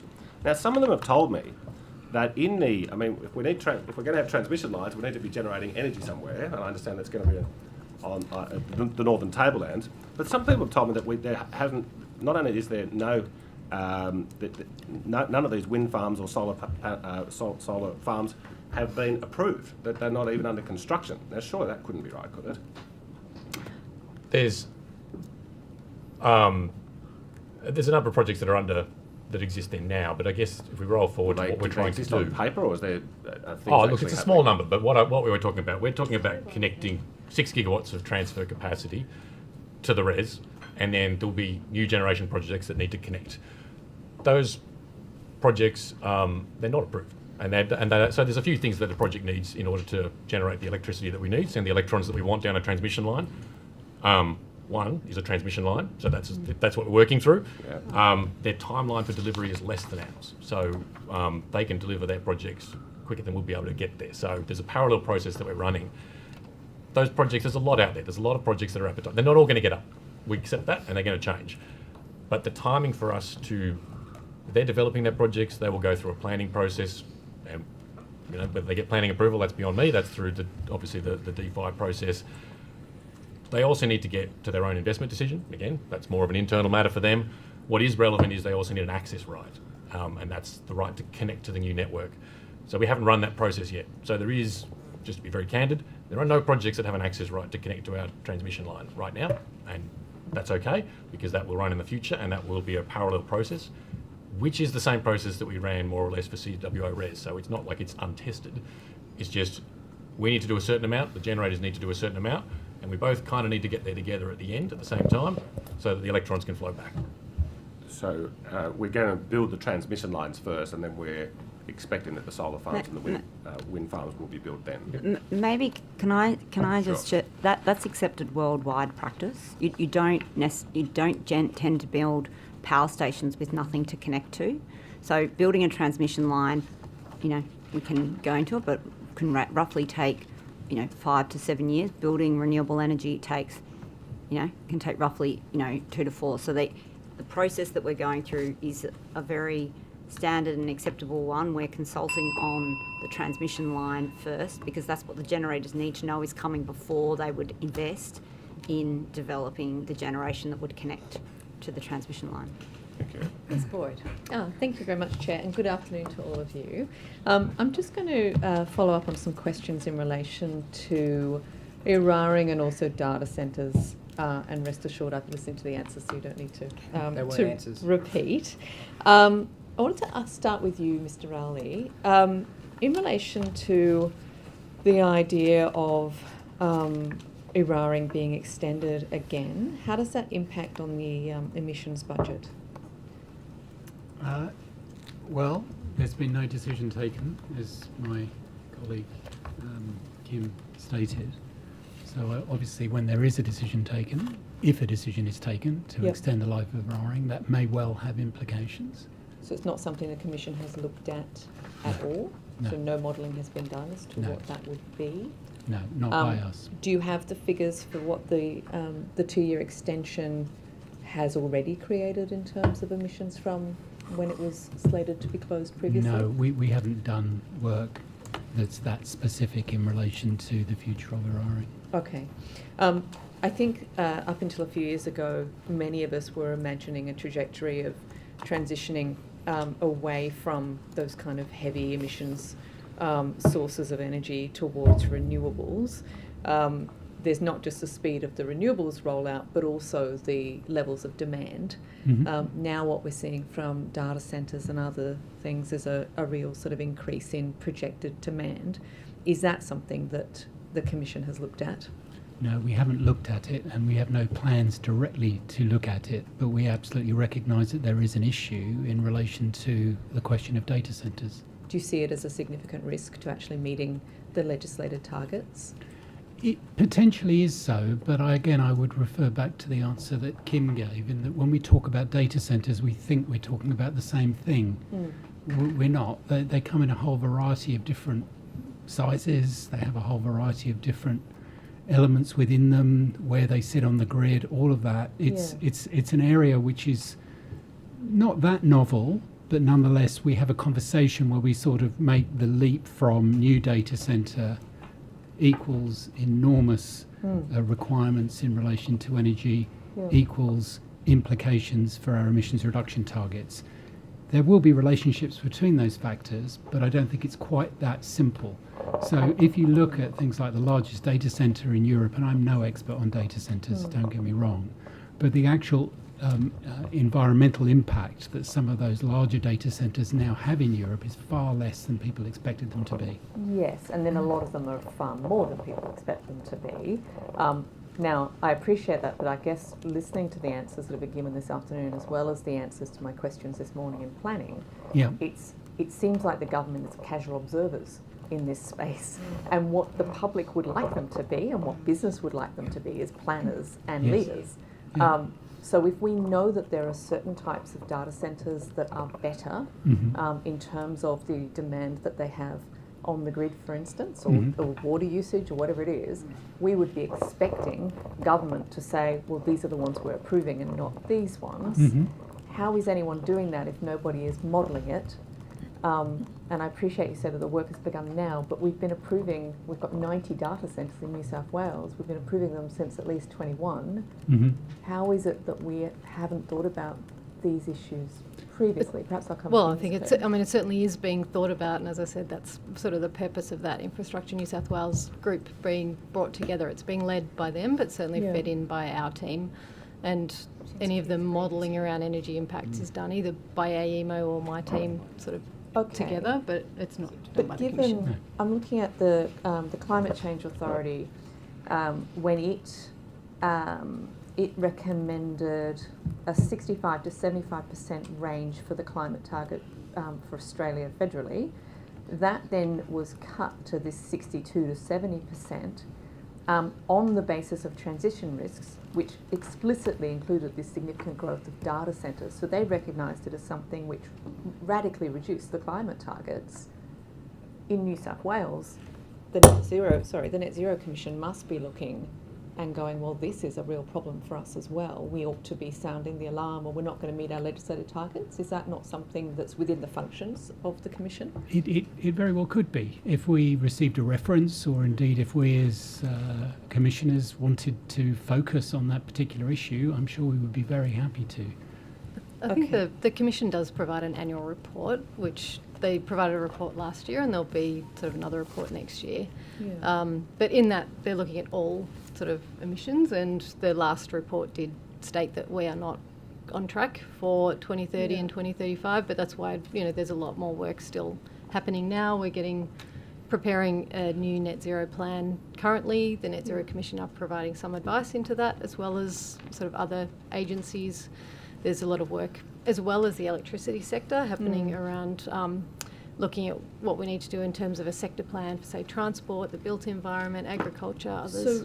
But just coming back to, I guess, what the Commission's role is in all of this, we've got this growth in demand predicted that the federal authority certainly looked at, saying there's going to be this significant risk that we're not going to meet our targets because of the growth not matching the speed of our rollout. We have, and I know my colleagues and I worked really hard to get actual teeth to the targets that were put in place in New South Wales. I understand there's a legislated duty to keep New South Wales on track for that 2030 target. How can we possibly do that if we're not directing what happens with these data centres, instead just observing what's happening and then updating our forecasts? I wouldn't classify it as just observing. There is a lot of work happening, it's just that it's happening now. And so I can't give you the output because the report hasn't been sort of completed and the decisions haven't been made by government, but we're certainly not just observers. There's a lot of work happening across multiple agencies. Okay, so if we could maybe then look at the cost, because I understand that it's not just, so at the moment we've got 22 data centres with a combined capacity of 3.67 gigawatts in the application process, which is enough to power more than 1.1 million homes. It's not just that amount of energy being drawn by these data centres, but also I understand the system security risks, which include the power system oscillations, the sudden loss or ramping, the transient stability, inertia requirements. All of these things require significant infrastructure investment on behalf of the state. What is being done to ensure that we can actually have cost recovery from these transmission connected infrastructure entities? So that's exactly the work we're doing at the moment. I agree with you, not all of those we couldn't have all of those data centres open at once. We would not be able to, the grid wouldn't be able to take it. But that's exactly the work we're doing at the moment. And working, and advice is being provided by EMO as well in terms of that modelling and the work that our team's doing, but that advice is what we're working But on at now. the moment, there's no cost recovery process, right, from the transmission No, connected? a decision has been made by government and the advice has not sort of gone in yet. So the government agreed to accept the recommendation from the O'Reilly checkup that said that, you know, basically consideration needs to be given to including transmission connected businesses. I asked the minister in October of this year what she was doing in relation to data centres. She said that that work was ongoing. What exactly is that work? Sorry, are you referring though to the reference in the checkup report around whether the transmission connected businesses are contributing to the roadmap costs? Yes, that, and then that was referred to in the minister's answer when I asked about how data centres were going to be paying. And that's, I just wanted to understand because it's Yeah. broader, like that point is broader than just data centres. That's Sure. Big Yes. industrial players connect directly Where to is the that up transmission. to? I guess That's- where is that work up to? That's also currently being worked on as well in terms of Okay, advice. but we are fast tracking all of these data centre projects. They're all, you know, we're in a bit of a race with Victoria apparently to attract as many as we possibly can. They're coming in and sucking up all the water and energy, and we're not even charging them. At what point is this work going to be ready? Will it be before we approve all of these projects, or after we approve the projects and roll the red carpet out for these data centre I know operators? ultimately it's going to be a decision for government, so I can't really answer that question, but the work is happening now.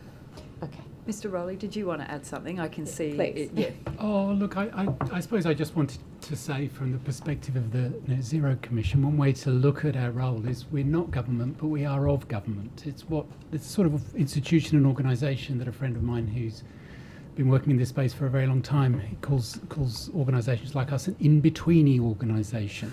So if there is an issue and there is a question about, say, for example, what you've raised, which is the growth in data centres, and that potentially will have an impact on legislated targets in New South Wales, then in principle, as the chair, I'm not the chief commissioner, I'm not the executive or chief executive of the enterprise. I'm quite happy to raise that with other commissioners and test their views in relation to whether or not there's a useful intervention in terms of us understanding and putting out there in the public domain, quite what do we mean by data centres?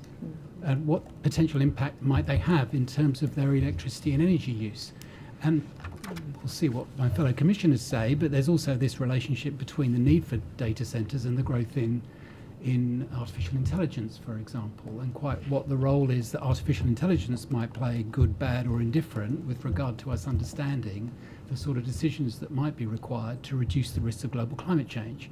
These things aren't just inherently interesting questions. I mean, they're potentially very important questions as well. And in principle, it's absolutely, I think, the role of a Net Zero Commission to help inform that debate. And not only your questions, but also questions from Jackie Munro as well, I think possibly indicate that there's some interest and some concern about what the impact is. Absolutely. Thank you. Thank you. So I take it you're undertaking to talk to the commissioners about data centres. Over to the opposition. Thank you.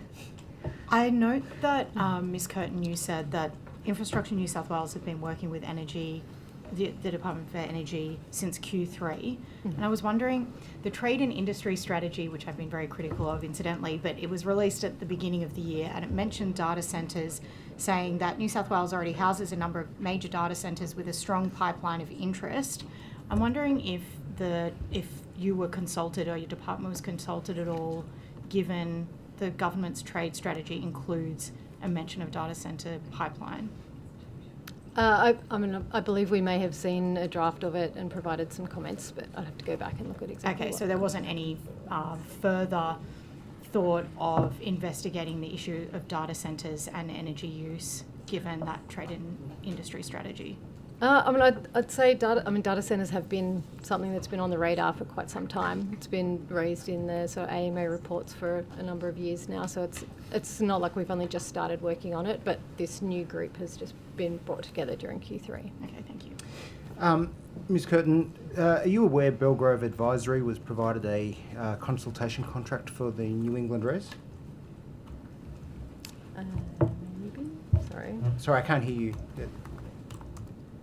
I'm not sure. You guys? No, I'm not sure. I've got Belgrove on. Belgrove Advisory, anybody? Yeah. Yes? They're involved. You're aware, okay. Are you aware of their role on the Sydney Metro project? Not closely, no. No. Okay. Are you aware of Mr. Burden, an Energy Co project director, having a role tendering or working with Mr. Grattan on the Sydney Metro project? No. No. Okay. I'm aware of Interesting. Mr. Burden, to answer that part Sorry? of the question. I'm aware of Mr. Burden, but Yes, I'm not aware but of you, the you weren't Metro. aware that he was involved with Mr. Grattan and tendering and working with him on the Sydney Metro project. How does a firm that was the subject of an ICAC referral by the Secretary for Transport then at the time, and an individual publicly removed from another New South Wales government major project find themselves now working on a New South Wales major government project? Is this news to you? No, no, look, I mean...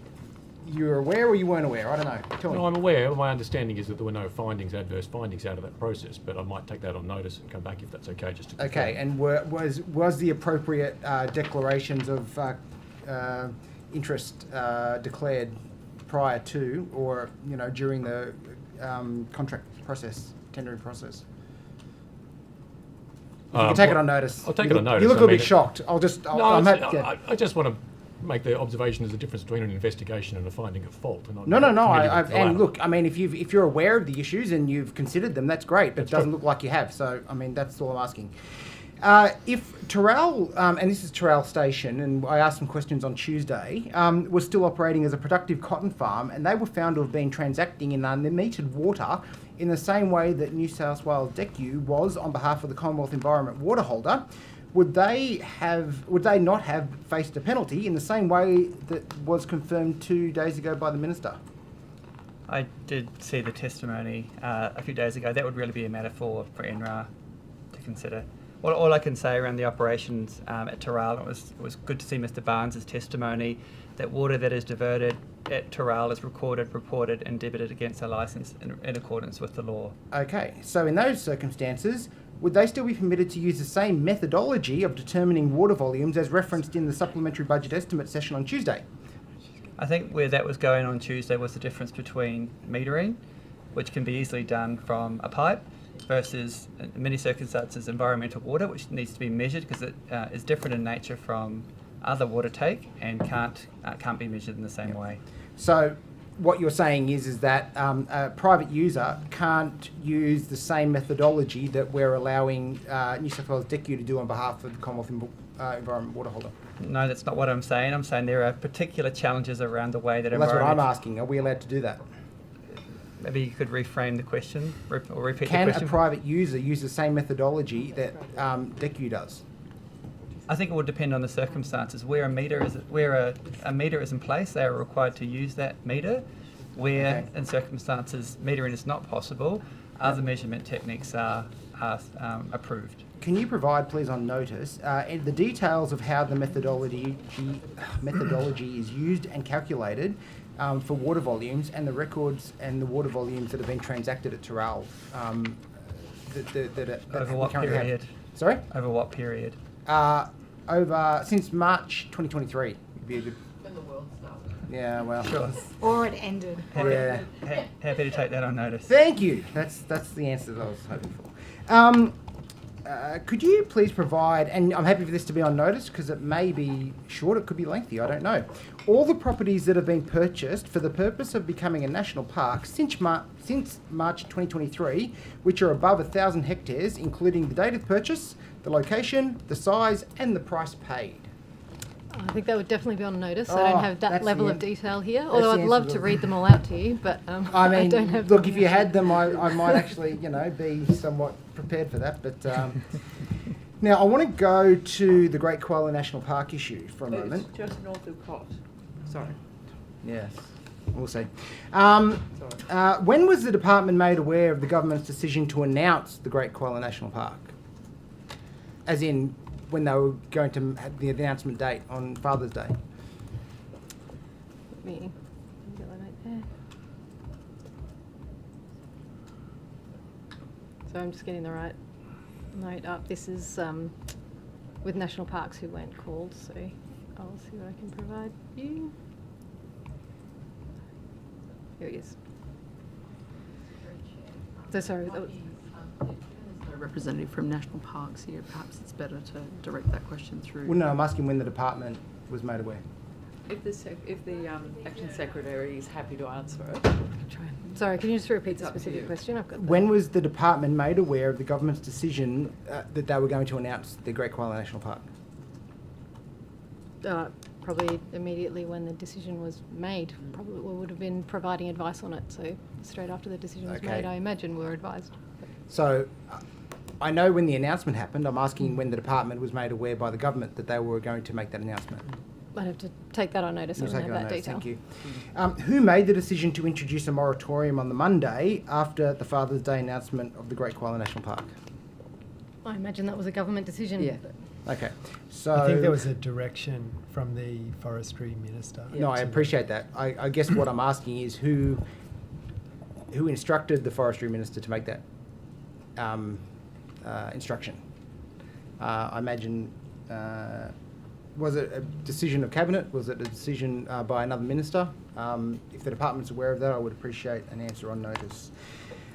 When was the work commenced in relation to the compensation package that was initially offered to forestry workers, and who instructed it be commenced? I think I'll take it on notice. I want to make sure we give you the right answer. Why wasn't a package initially available for the companies that were involved in forestry on the mid-north coast when the shutdown occurred? I think it's the same answer. National Parks weren't called. They would be able to answer these questions. Okay. Does the department know why it took almost 10 weeks to finalise the package available to impacted workers? I think same answer. some of these matters are led by other departments, the Department of Primary Industries and Regional Development. And that, I guess what I'm seeking to understand is if the department had a role, then that's great. If they say that they didn't have a role, then I know to direct these questions elsewhere. But again, much like we've heard today, I'm often told to talk to the right arm, talk to the left arm, and then it just becomes this whole shifting exercise. So I just want to clear away. Request a witness from National Parks appear at budget Yeah. estimates, and Yeah. these are all questions that would be better put to National Parks. no. It's not that, I think the way that Mr. Fang's characterising this is quite inaccurate. Well, no, I'm That they're asking questions the for National department in Parks. general, and I've got the acting secretary here, so I'm asking Yeah. the acting secretary. Yeah, and if the secretary feels that there are questions better put to somebody else, you're well within your remit to say that to the member at any time. Now is the $1 Thank billion you. plus question. How will this park be funded if the Commonwealth does not accede to the New South Wales Government's request to grant carbon credits for the Great Koala National Park because the requirements for additionality have not been satisfied? I think, that is still underway, so we need to see how that comes out. Where are we at in relation to that? Because I know that the state government is reliant on the federal government accepting that they can be part of a scheme that requires additionality. I'm yet to see how additionality is occurring in a Great Koala National Park when effectively all you're doing is stopping selective logging. Can you explain to me, Ms. Curtin, where the additionality sits? I understand that the ACCU method has been released on exhibition today, but I don't have any more details on that currently. Okay. How is the state government planning to demonstrate additionality? I'll have to take it on notice. Fair enough. The Waratah Super Battery. Where are we at with it? As you may be aware, the Waratah Super Battery, one of the transformers failed, and we are now currently in discussions with Acacia. We understand that they have moved to replacing that battery and have ordered the long lead items. It is still operating at 350 megawatts and still providing services to the grid, and there are ongoing conversations, and we expect that with current progress that it would be returned to full capacity online in 2026. Okay. In 2022, the then minister said that the Waratah Super Battery would only provide value for consumers in terms of affordability, reliability, security and sustainability, and that was wholly dependent on Eraring closing in 2025 as originally scheduled. In these circumstances, then, is it fair to say that the Waratah Super Battery isn't offering value for money for consumers? Well, I would say the amazing thing about the energy market is that it's constantly changing and innovating. The Waratah Super Battery is actually providing significant benefit to the market in terms of particularly around its SIPS agreement and potentiality. So yes, things are changing, and it is still a really important asset for the market, but circumstances have changed from the initial investment, but actually it's turned out to be a very valuable investment, and it has actually provided critical capacity to the grid at a shortage earlier this year, and so it's turned to be a very valuable asset in the current conditions with the market changes. Okay, so in those circumstances, I think the published scheduled payment provides Acacia with $109 million this financial year. Is that the figure that will be paid to them? With the failure of the transformer, thank you. With the failure of the transformer, we are currently reviewing the contract arrangements. As you are aware, the government buys it as a service. So I think current contractual arrangements are under review given the changes in circumstances, to the performance of the battery. Are you aware that Acacia is wholly owned by BlackRock? Yes, I am aware of that. You're aware. So a multinational investment firm profits out of consumers, yet I'm yet to be convinced of the benefit of this. Do you think that that's providing value to the New South Wales consumer?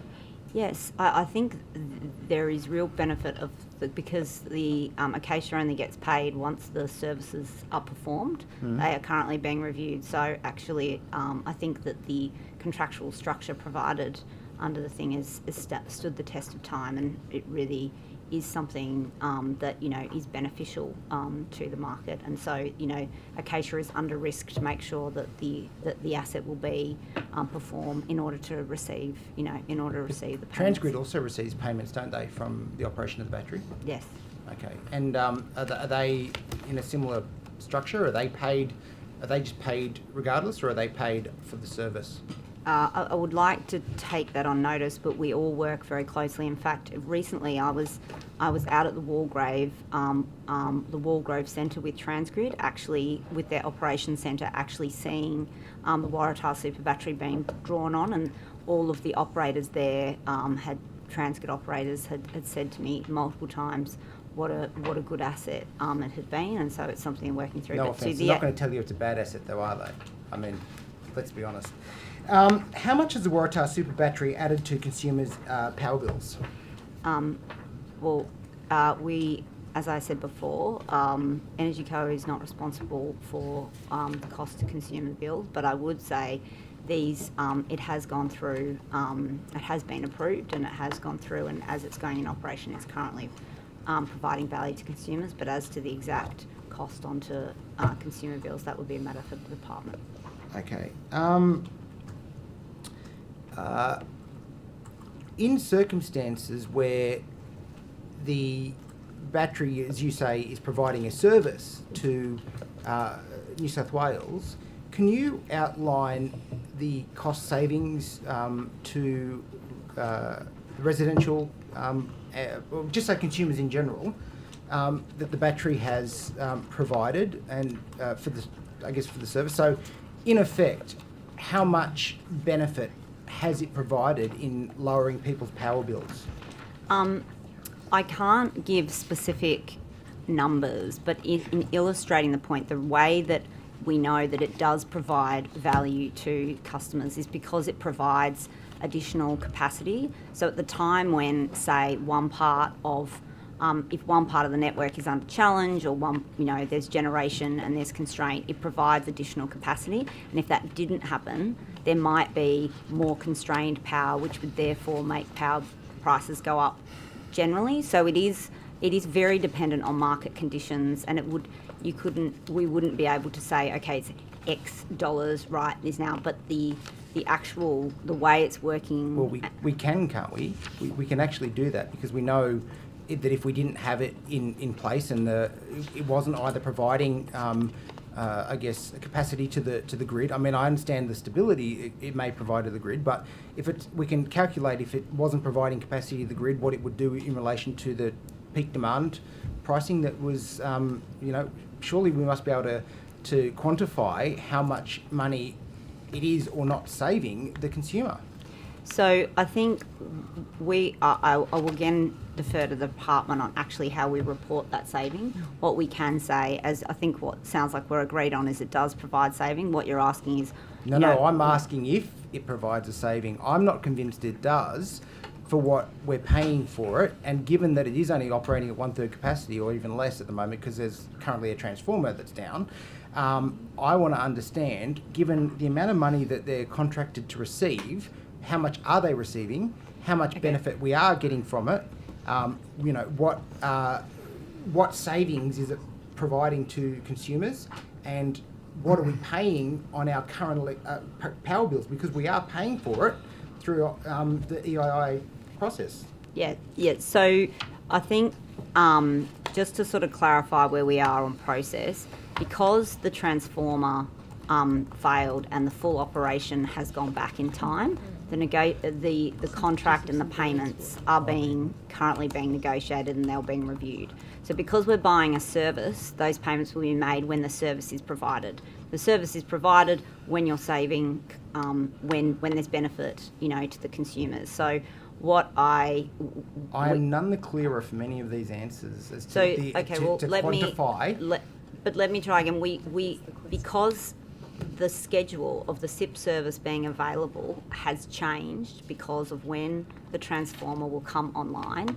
The savings to the consumer will be different, because the battery is coming fully online in 2026. So of course the profile of the savings to the consumer will be different, and the current battery contract will be under review, but we're paying for a service.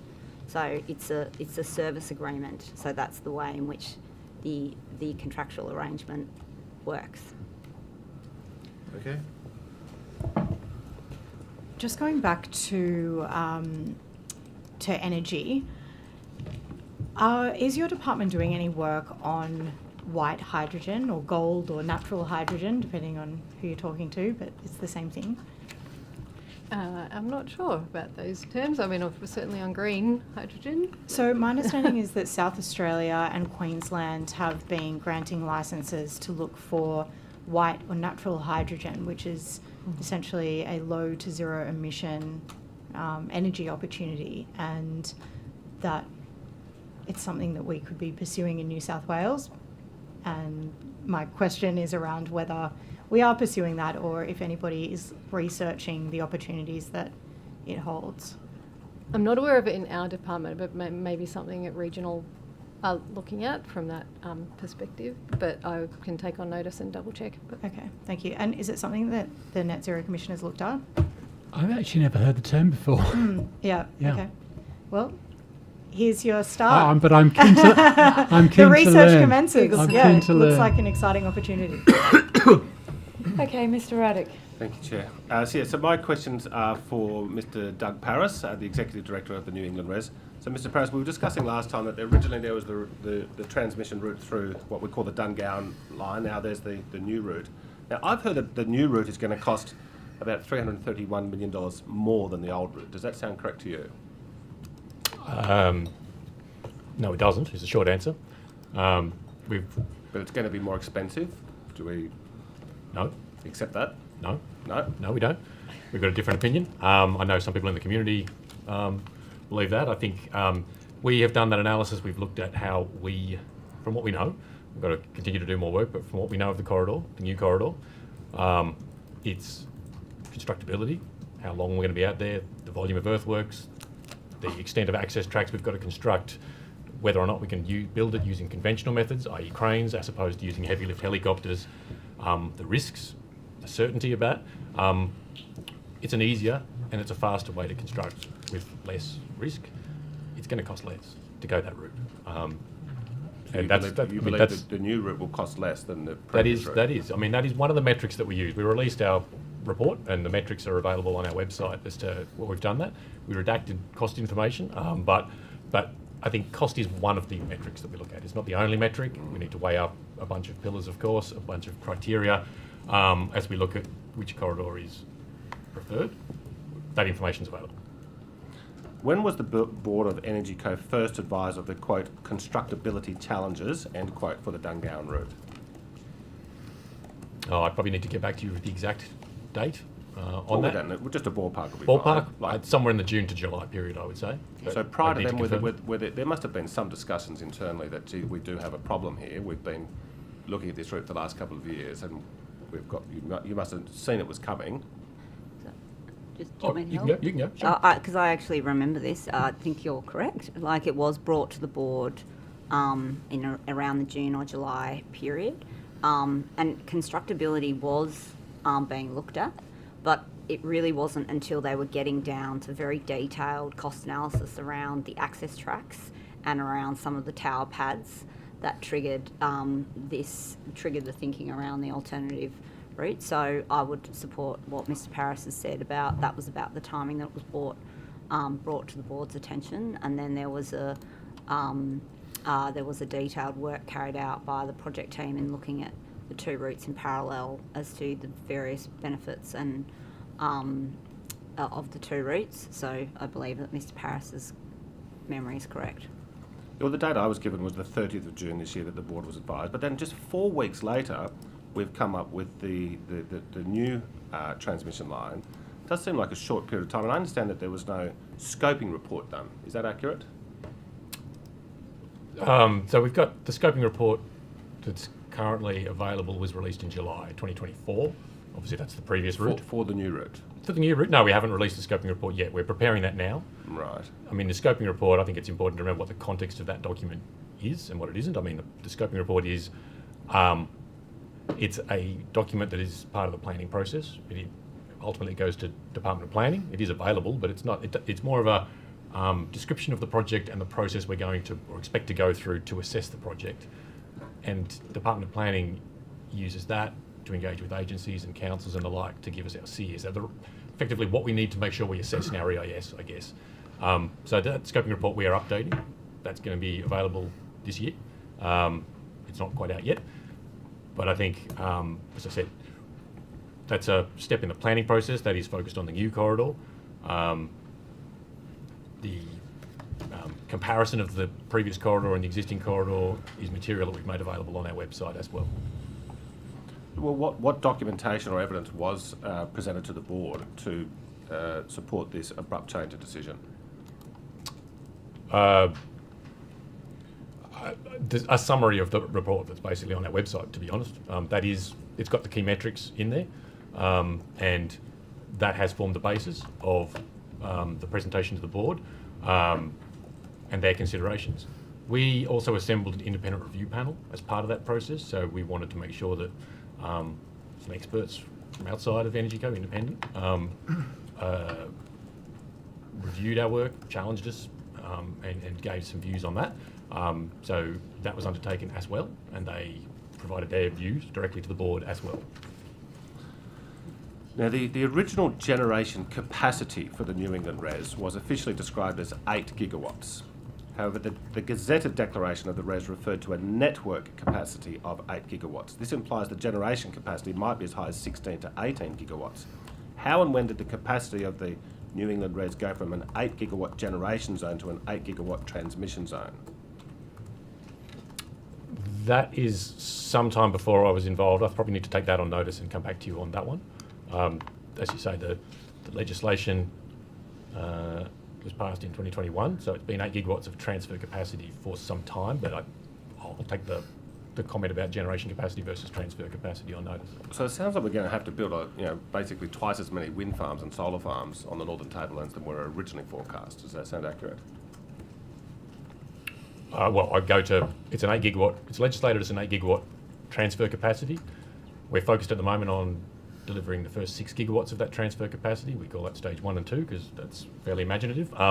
But that's what we're focused on, and the generation that is required for that depends a little bit on the technology mix between wind and solar and storage and the like. But sitting here today, I would expect that that is a number in the order of 10 to 12 gigawatts that would be required of generation.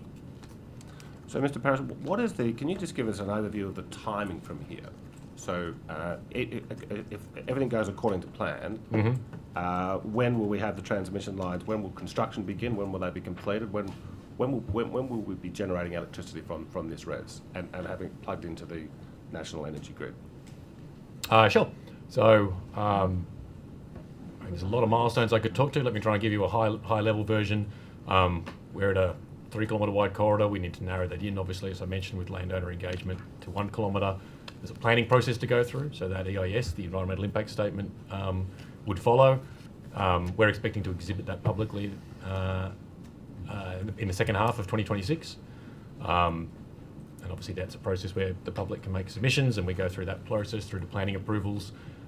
We would anticipate planning approvals landing in 2027. We're also running the network operator procurement process, so that is effectively the entity that would finance, build, operate and maintain the new transmission network. That process is underway. The request for proposal stage is underway. We've got 3 shortlisted parties and that has commenced. So those run in parallel. We obviously need to go through our regulatory steps in that 2027, 2028 period. That's authorisation and the revenue determination. Fast forwarding, I guess, we would anticipate therefore construction starting probably in about 2028. We don't know the exact answer because we're going through the network operator procurement process now. That process, parties will bid back to us what they think the project's going to cost, what their program assumptions are, and the like. So that's information that will be clearer to us, probably roll forward 12 months from about now, and that will inform what they think of their delivery timelines. So that the transmission line construction would begin about 2028, did I get that correct? Correct. Now, I'm guessing this is going to take a few years to build. Yes. How many? Well, it depends what the network operators come up with, but I think it's,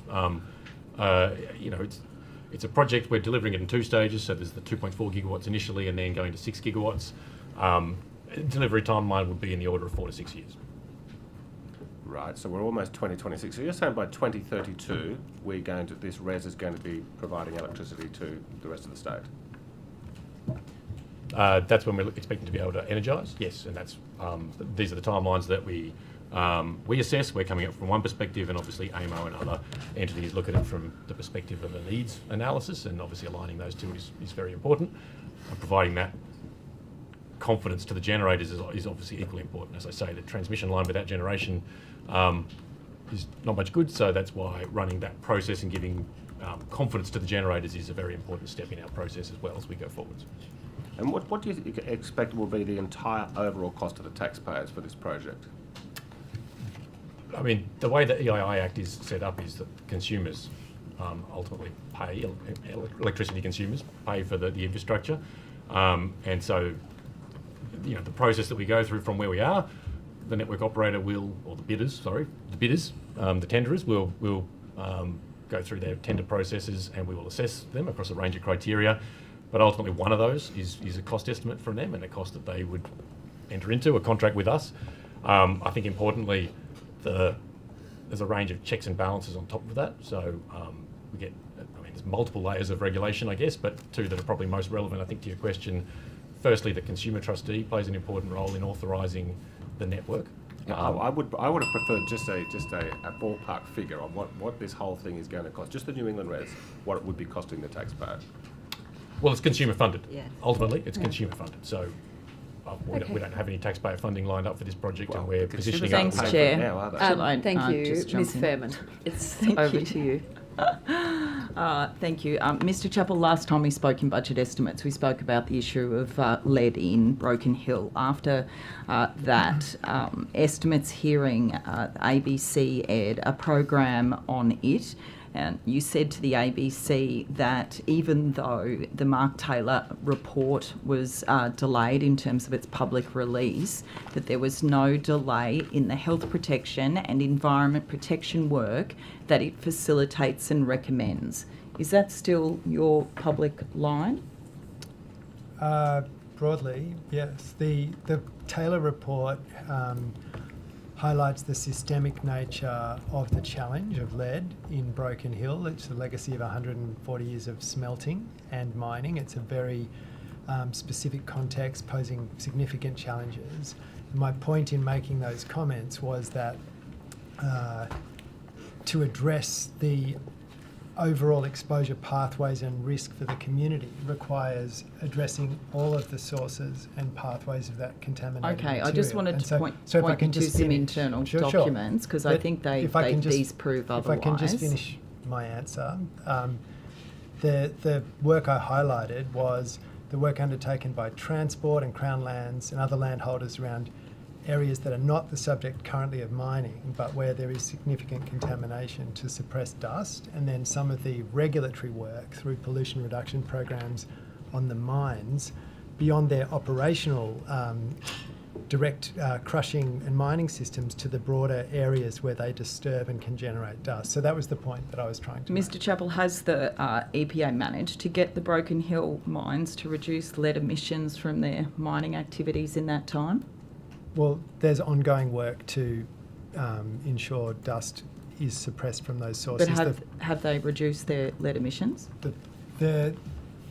Just to be clear, that I don't think there's a significant lead emission from mining, because the mining itself is occurring in a context where it's contained. It's the generation of dust containing metals through things like haulage roads or other activities on the sites, and then from other parts of the landform more broadly, which is the issue I was referring to. I think my colleague Mr. Beeman can give you some more detail if that's useful.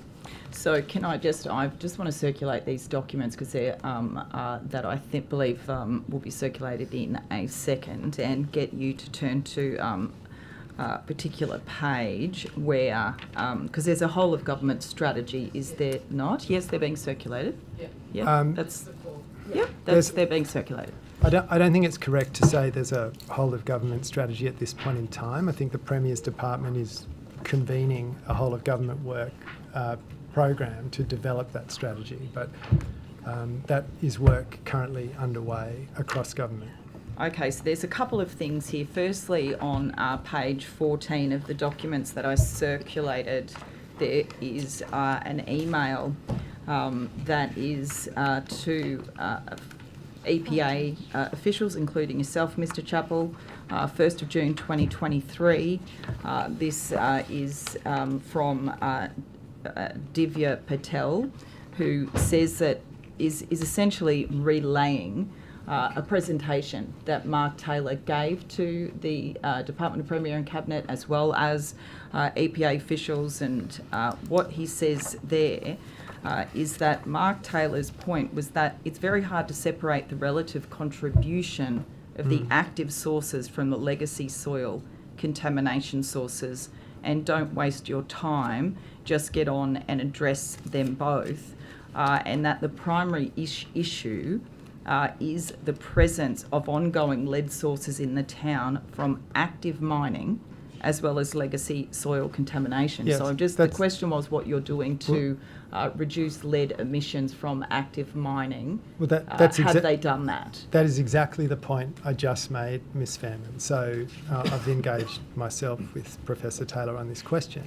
and what he's referring to is the generation of lead-containing material across the broader mining leasehold sites that the mining operators operate across, including through haulage roads and other parts of their operation, beyond the direct crushing of the ore, as well as the generation of contaminated dust emissions from the broader landform, the line of load, the rail easement, and some of the other landforms. And Mr. Beeman can give you some further detail. To answer your question specifically, and the licences, as you're aware, are publicly available. So if you look at the one which is the Broken Hill Operations one, which is the Rust mine, if you go through the back of that licence, there's a series of pollution reduction programs that go to that point of reducing dust emissions, so the use of dust suppressants on disturbed areas. Just to be clear, I'm talking about load, the lead load in those EPLs though. Yeah. There's not that though. No, you don't put a load in those licences. So There's no,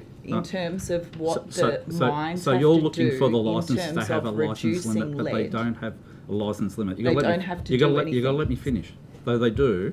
So they've got PRPs in place, and there's been a series of them to do stabilisation with suppressants, stabilisation of I can high-risk have a look at blokes. that, Mr. No, Beamer. no. I've only got 4 No, minutes. but I've No, got- sorry, no, but I'm asking the questions. I've get on only got public 4 record, 'cause you're minutes. asking I the will que- look you're at asking the this question. later, Mr. Beamer. Point of order. No, you've got to let me Point of finish order. answering the No, question. you've said for me to No. look at the back of the EPL. I will do Point that. of order. The way that the licences operate is they have monitoring on site, and they're You've got to required intervene. Okay. They're All right. required to add. They're He's required to. answering now. They're required to use. We call them trigger action I hear response plans. They're called TARPs. So when there's something happening on the site, dry, windy conditions, whatever, they have to change the operations that we're doing. So there are actions that the EPA are asking the mines to take to minimise the dust impact. When you talk to Mark Taylor, and we have, he's a colleague now, it's interesting when you look at the data for Broken Hill. The problem, so the current. I'm sorry, I've got 3 minutes left. But it's a really important point to make. Left. I'm is going to that ask another question it's now not- about sorry, funding. the dust- Mr. Chappell. The dust doesn't come Mr. solely from the Chappell. mines. All right, there is a point of order. Just Chair, go. come on, he's Yeah. wasting my time now, and so are you. trying to provide an answer. You don't get to decide the kind of He's answer just that talked gets, for gets 2 minutes. provided. All right. Okay. The witness is able to provide an answer. And be treated with respect. And he needs to be afforded the opportunity to answer the question you've asked. He's just talked for 2 minutes. I now want to move on. Whether it's 2 to... minutes or 5 minutes, if No, that's that's how long not it takes the for All the right, witness to answer let's the stop. question. To the point of To order. the point of order, let's move on and let's, Ms. Fairman, ask another question. Mr. Chappell, the new policy proposal, where is that up to in the future-led strategy? In respect of which policy proposal? In terms of lead, do you know the new policy proposal, which is what there's lots of internal documents about that proposal going to the Premier's, to the Premier? Yes. It was rejected, wasn't it, in terms of funding? Is that correct? Well, I think there's work currently underway to inform policy proposals. The EPA, I think, as it regularly does, makes a variety of proposals, but we were successful in receiving funding for this year and the future year out to 2027 to continue our existing work in the Broken Hill lead program while that whole of government work and broader policy work is undertaken. I've heard that was $358,000, that the pitch that was put in fact, to deal with the Broken Hill lead situation was not funded. Is that correct? I mean, I can't Basically, speak to... you've got the business as usual approach, is that right? Look, the program for Broken Hill was funded up from 2015 to 2020. There was no I'm talking Treasury about going funding forward. available for, I think, 3 years to 2023, and then the EPA was able to achieve funding for the period from 2023 to 2027. My colleague Ms. Geddes can give you some more detail, because it's significantly more than, I think, the amount you referenced. Okay, if you could take that on notice, please. I've got 1 minute left. Mr. Chappell, back to your 7:30 comment where you said that the recommendations are being implemented. Would you think that, do you think that Broken Hill is a successful demonstration of how to manage lead from mining? Do you think that the government is successfully managing that? Look, Broken Hill, as I said, presents very significant and specific challenges that go back 145 years. It's had smelting as well as significant mining, and the town is built right on top of the mines. I am pleased that going back to the 90s, when the EPA started working in the community here in Broken Hill, we've seen a very significant reduction in average lead levels, I think down from 16.7 micrograms per decilitre in 1991 But 70% of First Nations kids, though under 5, have high blood lead levels, don't they? Well, there is still, I think, far too many children with lead levels above the guideline rates. But my point is there's been a very significant improvement and there's still more work to do, which is the basis for all the proposals the EPA has made or makes, all of the advice we give to government and the work we do on the ground each and every day out there, which we've been doing for decades. I've got it on it. Thank you. You have 3 minutes. Thank you. Ms Curtin, the Minister made a direction to Transgrid in relation to synchronous condensers off the back of legislation we passed just past midway through this year. Would that be a fair analysis? Now, how many synchronous condensers were instructed to be purchased? I believe there were 10 in total across 5 different locations across New South Wales, but I'll double check the figures. Okay. Was it the case that Transgrid originally was planning on purchasing 5? Let me just get the right numbers for you to make sure I've got the right ones.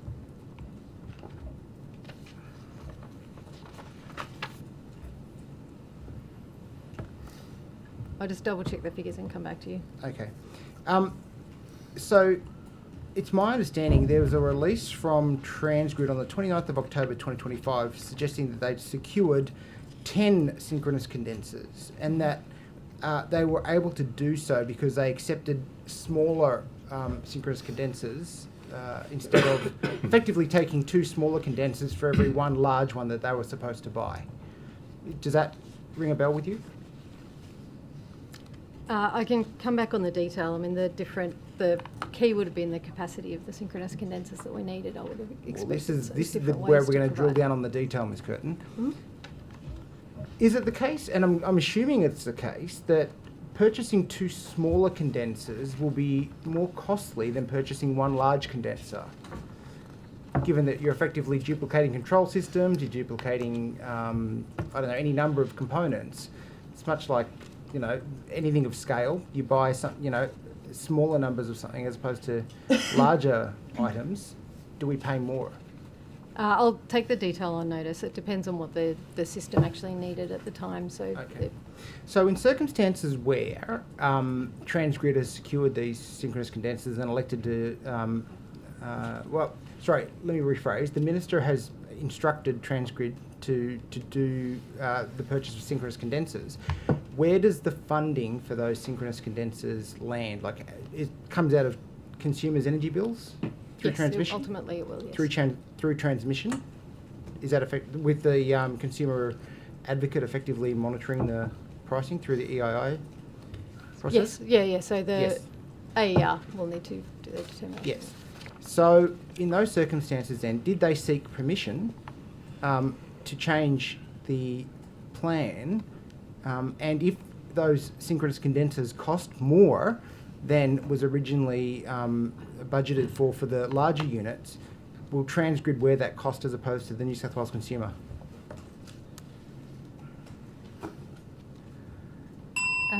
So, I mean, I've got confirmation that there were 10 synchronous condensers at 5 different locations. My understanding is this was agreed as part of the contract that was entered into with Transgrid. I'll have to come back to you in terms of the cost of the difference in cost. So when you say you'll come back to me on notice, you're happy to take all those questions that I just asked in the last 3 minutes on notice and come back to me with an answer? Yes, Thank you so Mr. much. Ms Curtin, I just want to ask you in the last remaining minutes about the South East Forest koala translocation experiment. Mm-hmm. We know 8 of the 13 koalas died. Mr. Lean has committed to a review.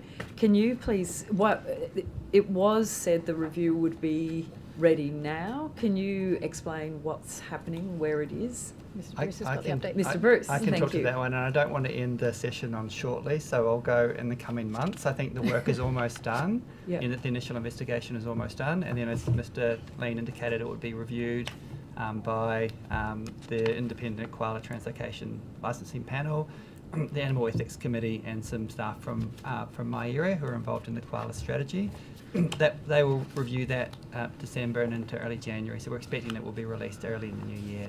Thank you. Can you confirm then that it is still the case that no translocation programs are still under consideration?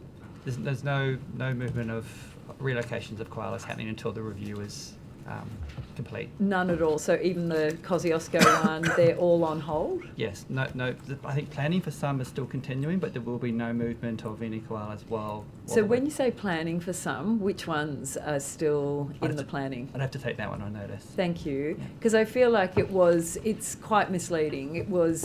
It seemed quite a clear announcement that and the minister made that in the last estimates, that no translocation work was happening, but clearly that's not the case. There's still planning underway for some. I think whatever work has been undertaken would be informed by the outcomes of the investigation. So if there were findings from the investigation that required further What if the findings said no translocations whatsoever should be underway? I mean, you've got to kind of... I wouldn't want to preempt the outcomes of the investigation, but as I say... But you are if you're continuing planning for translocations, that's the point. No, I wouldn't necessarily agree with that. I think we'll wait and see what the outcomes of the investigation are. To date, the reason given for the experiment going ahead was that there was conflicting advice. We've now had the benefit of an SO 52 and we can see all the documents that have been produced. There was no conflicting advice, was there? There was one set of advice from the expert panel that said this was high risk and made it quite clear that it really shouldn't go ahead in the form that it went ahead. What does the department say to that? Look, I'm not across that detail. As I said, the translocation program is led by National Parks, so the question's probably best directed to them. All I can say is that we should await the outcomes of the investigation. Ms. Curtin, are you aware of the rationale or the explanation of the conflicting advice, and that in fact, when you look at the documents, there is no conflicting advice? I don't have any further detail than what Mr. Bruce has. Thank you. We've come to the end. It's now government time. I can give you a list of questions if you like. I do have some answers that we can... Thank you. All right, thank you. Ms. Curtin's got some more information. There's Thank you. A couple of answers from earlier around the Sydney South Ring project. So AEMO is currently working on their 2026 integrated system plan. The draft of that will be released this month. That is looking like this is part of the consideration, so we'll be looking at the outcomes of that, which will help to highlight what is the importance of that in the current situation. Obviously, as you said, HumeLink and Hunter Transmission Project remain critical.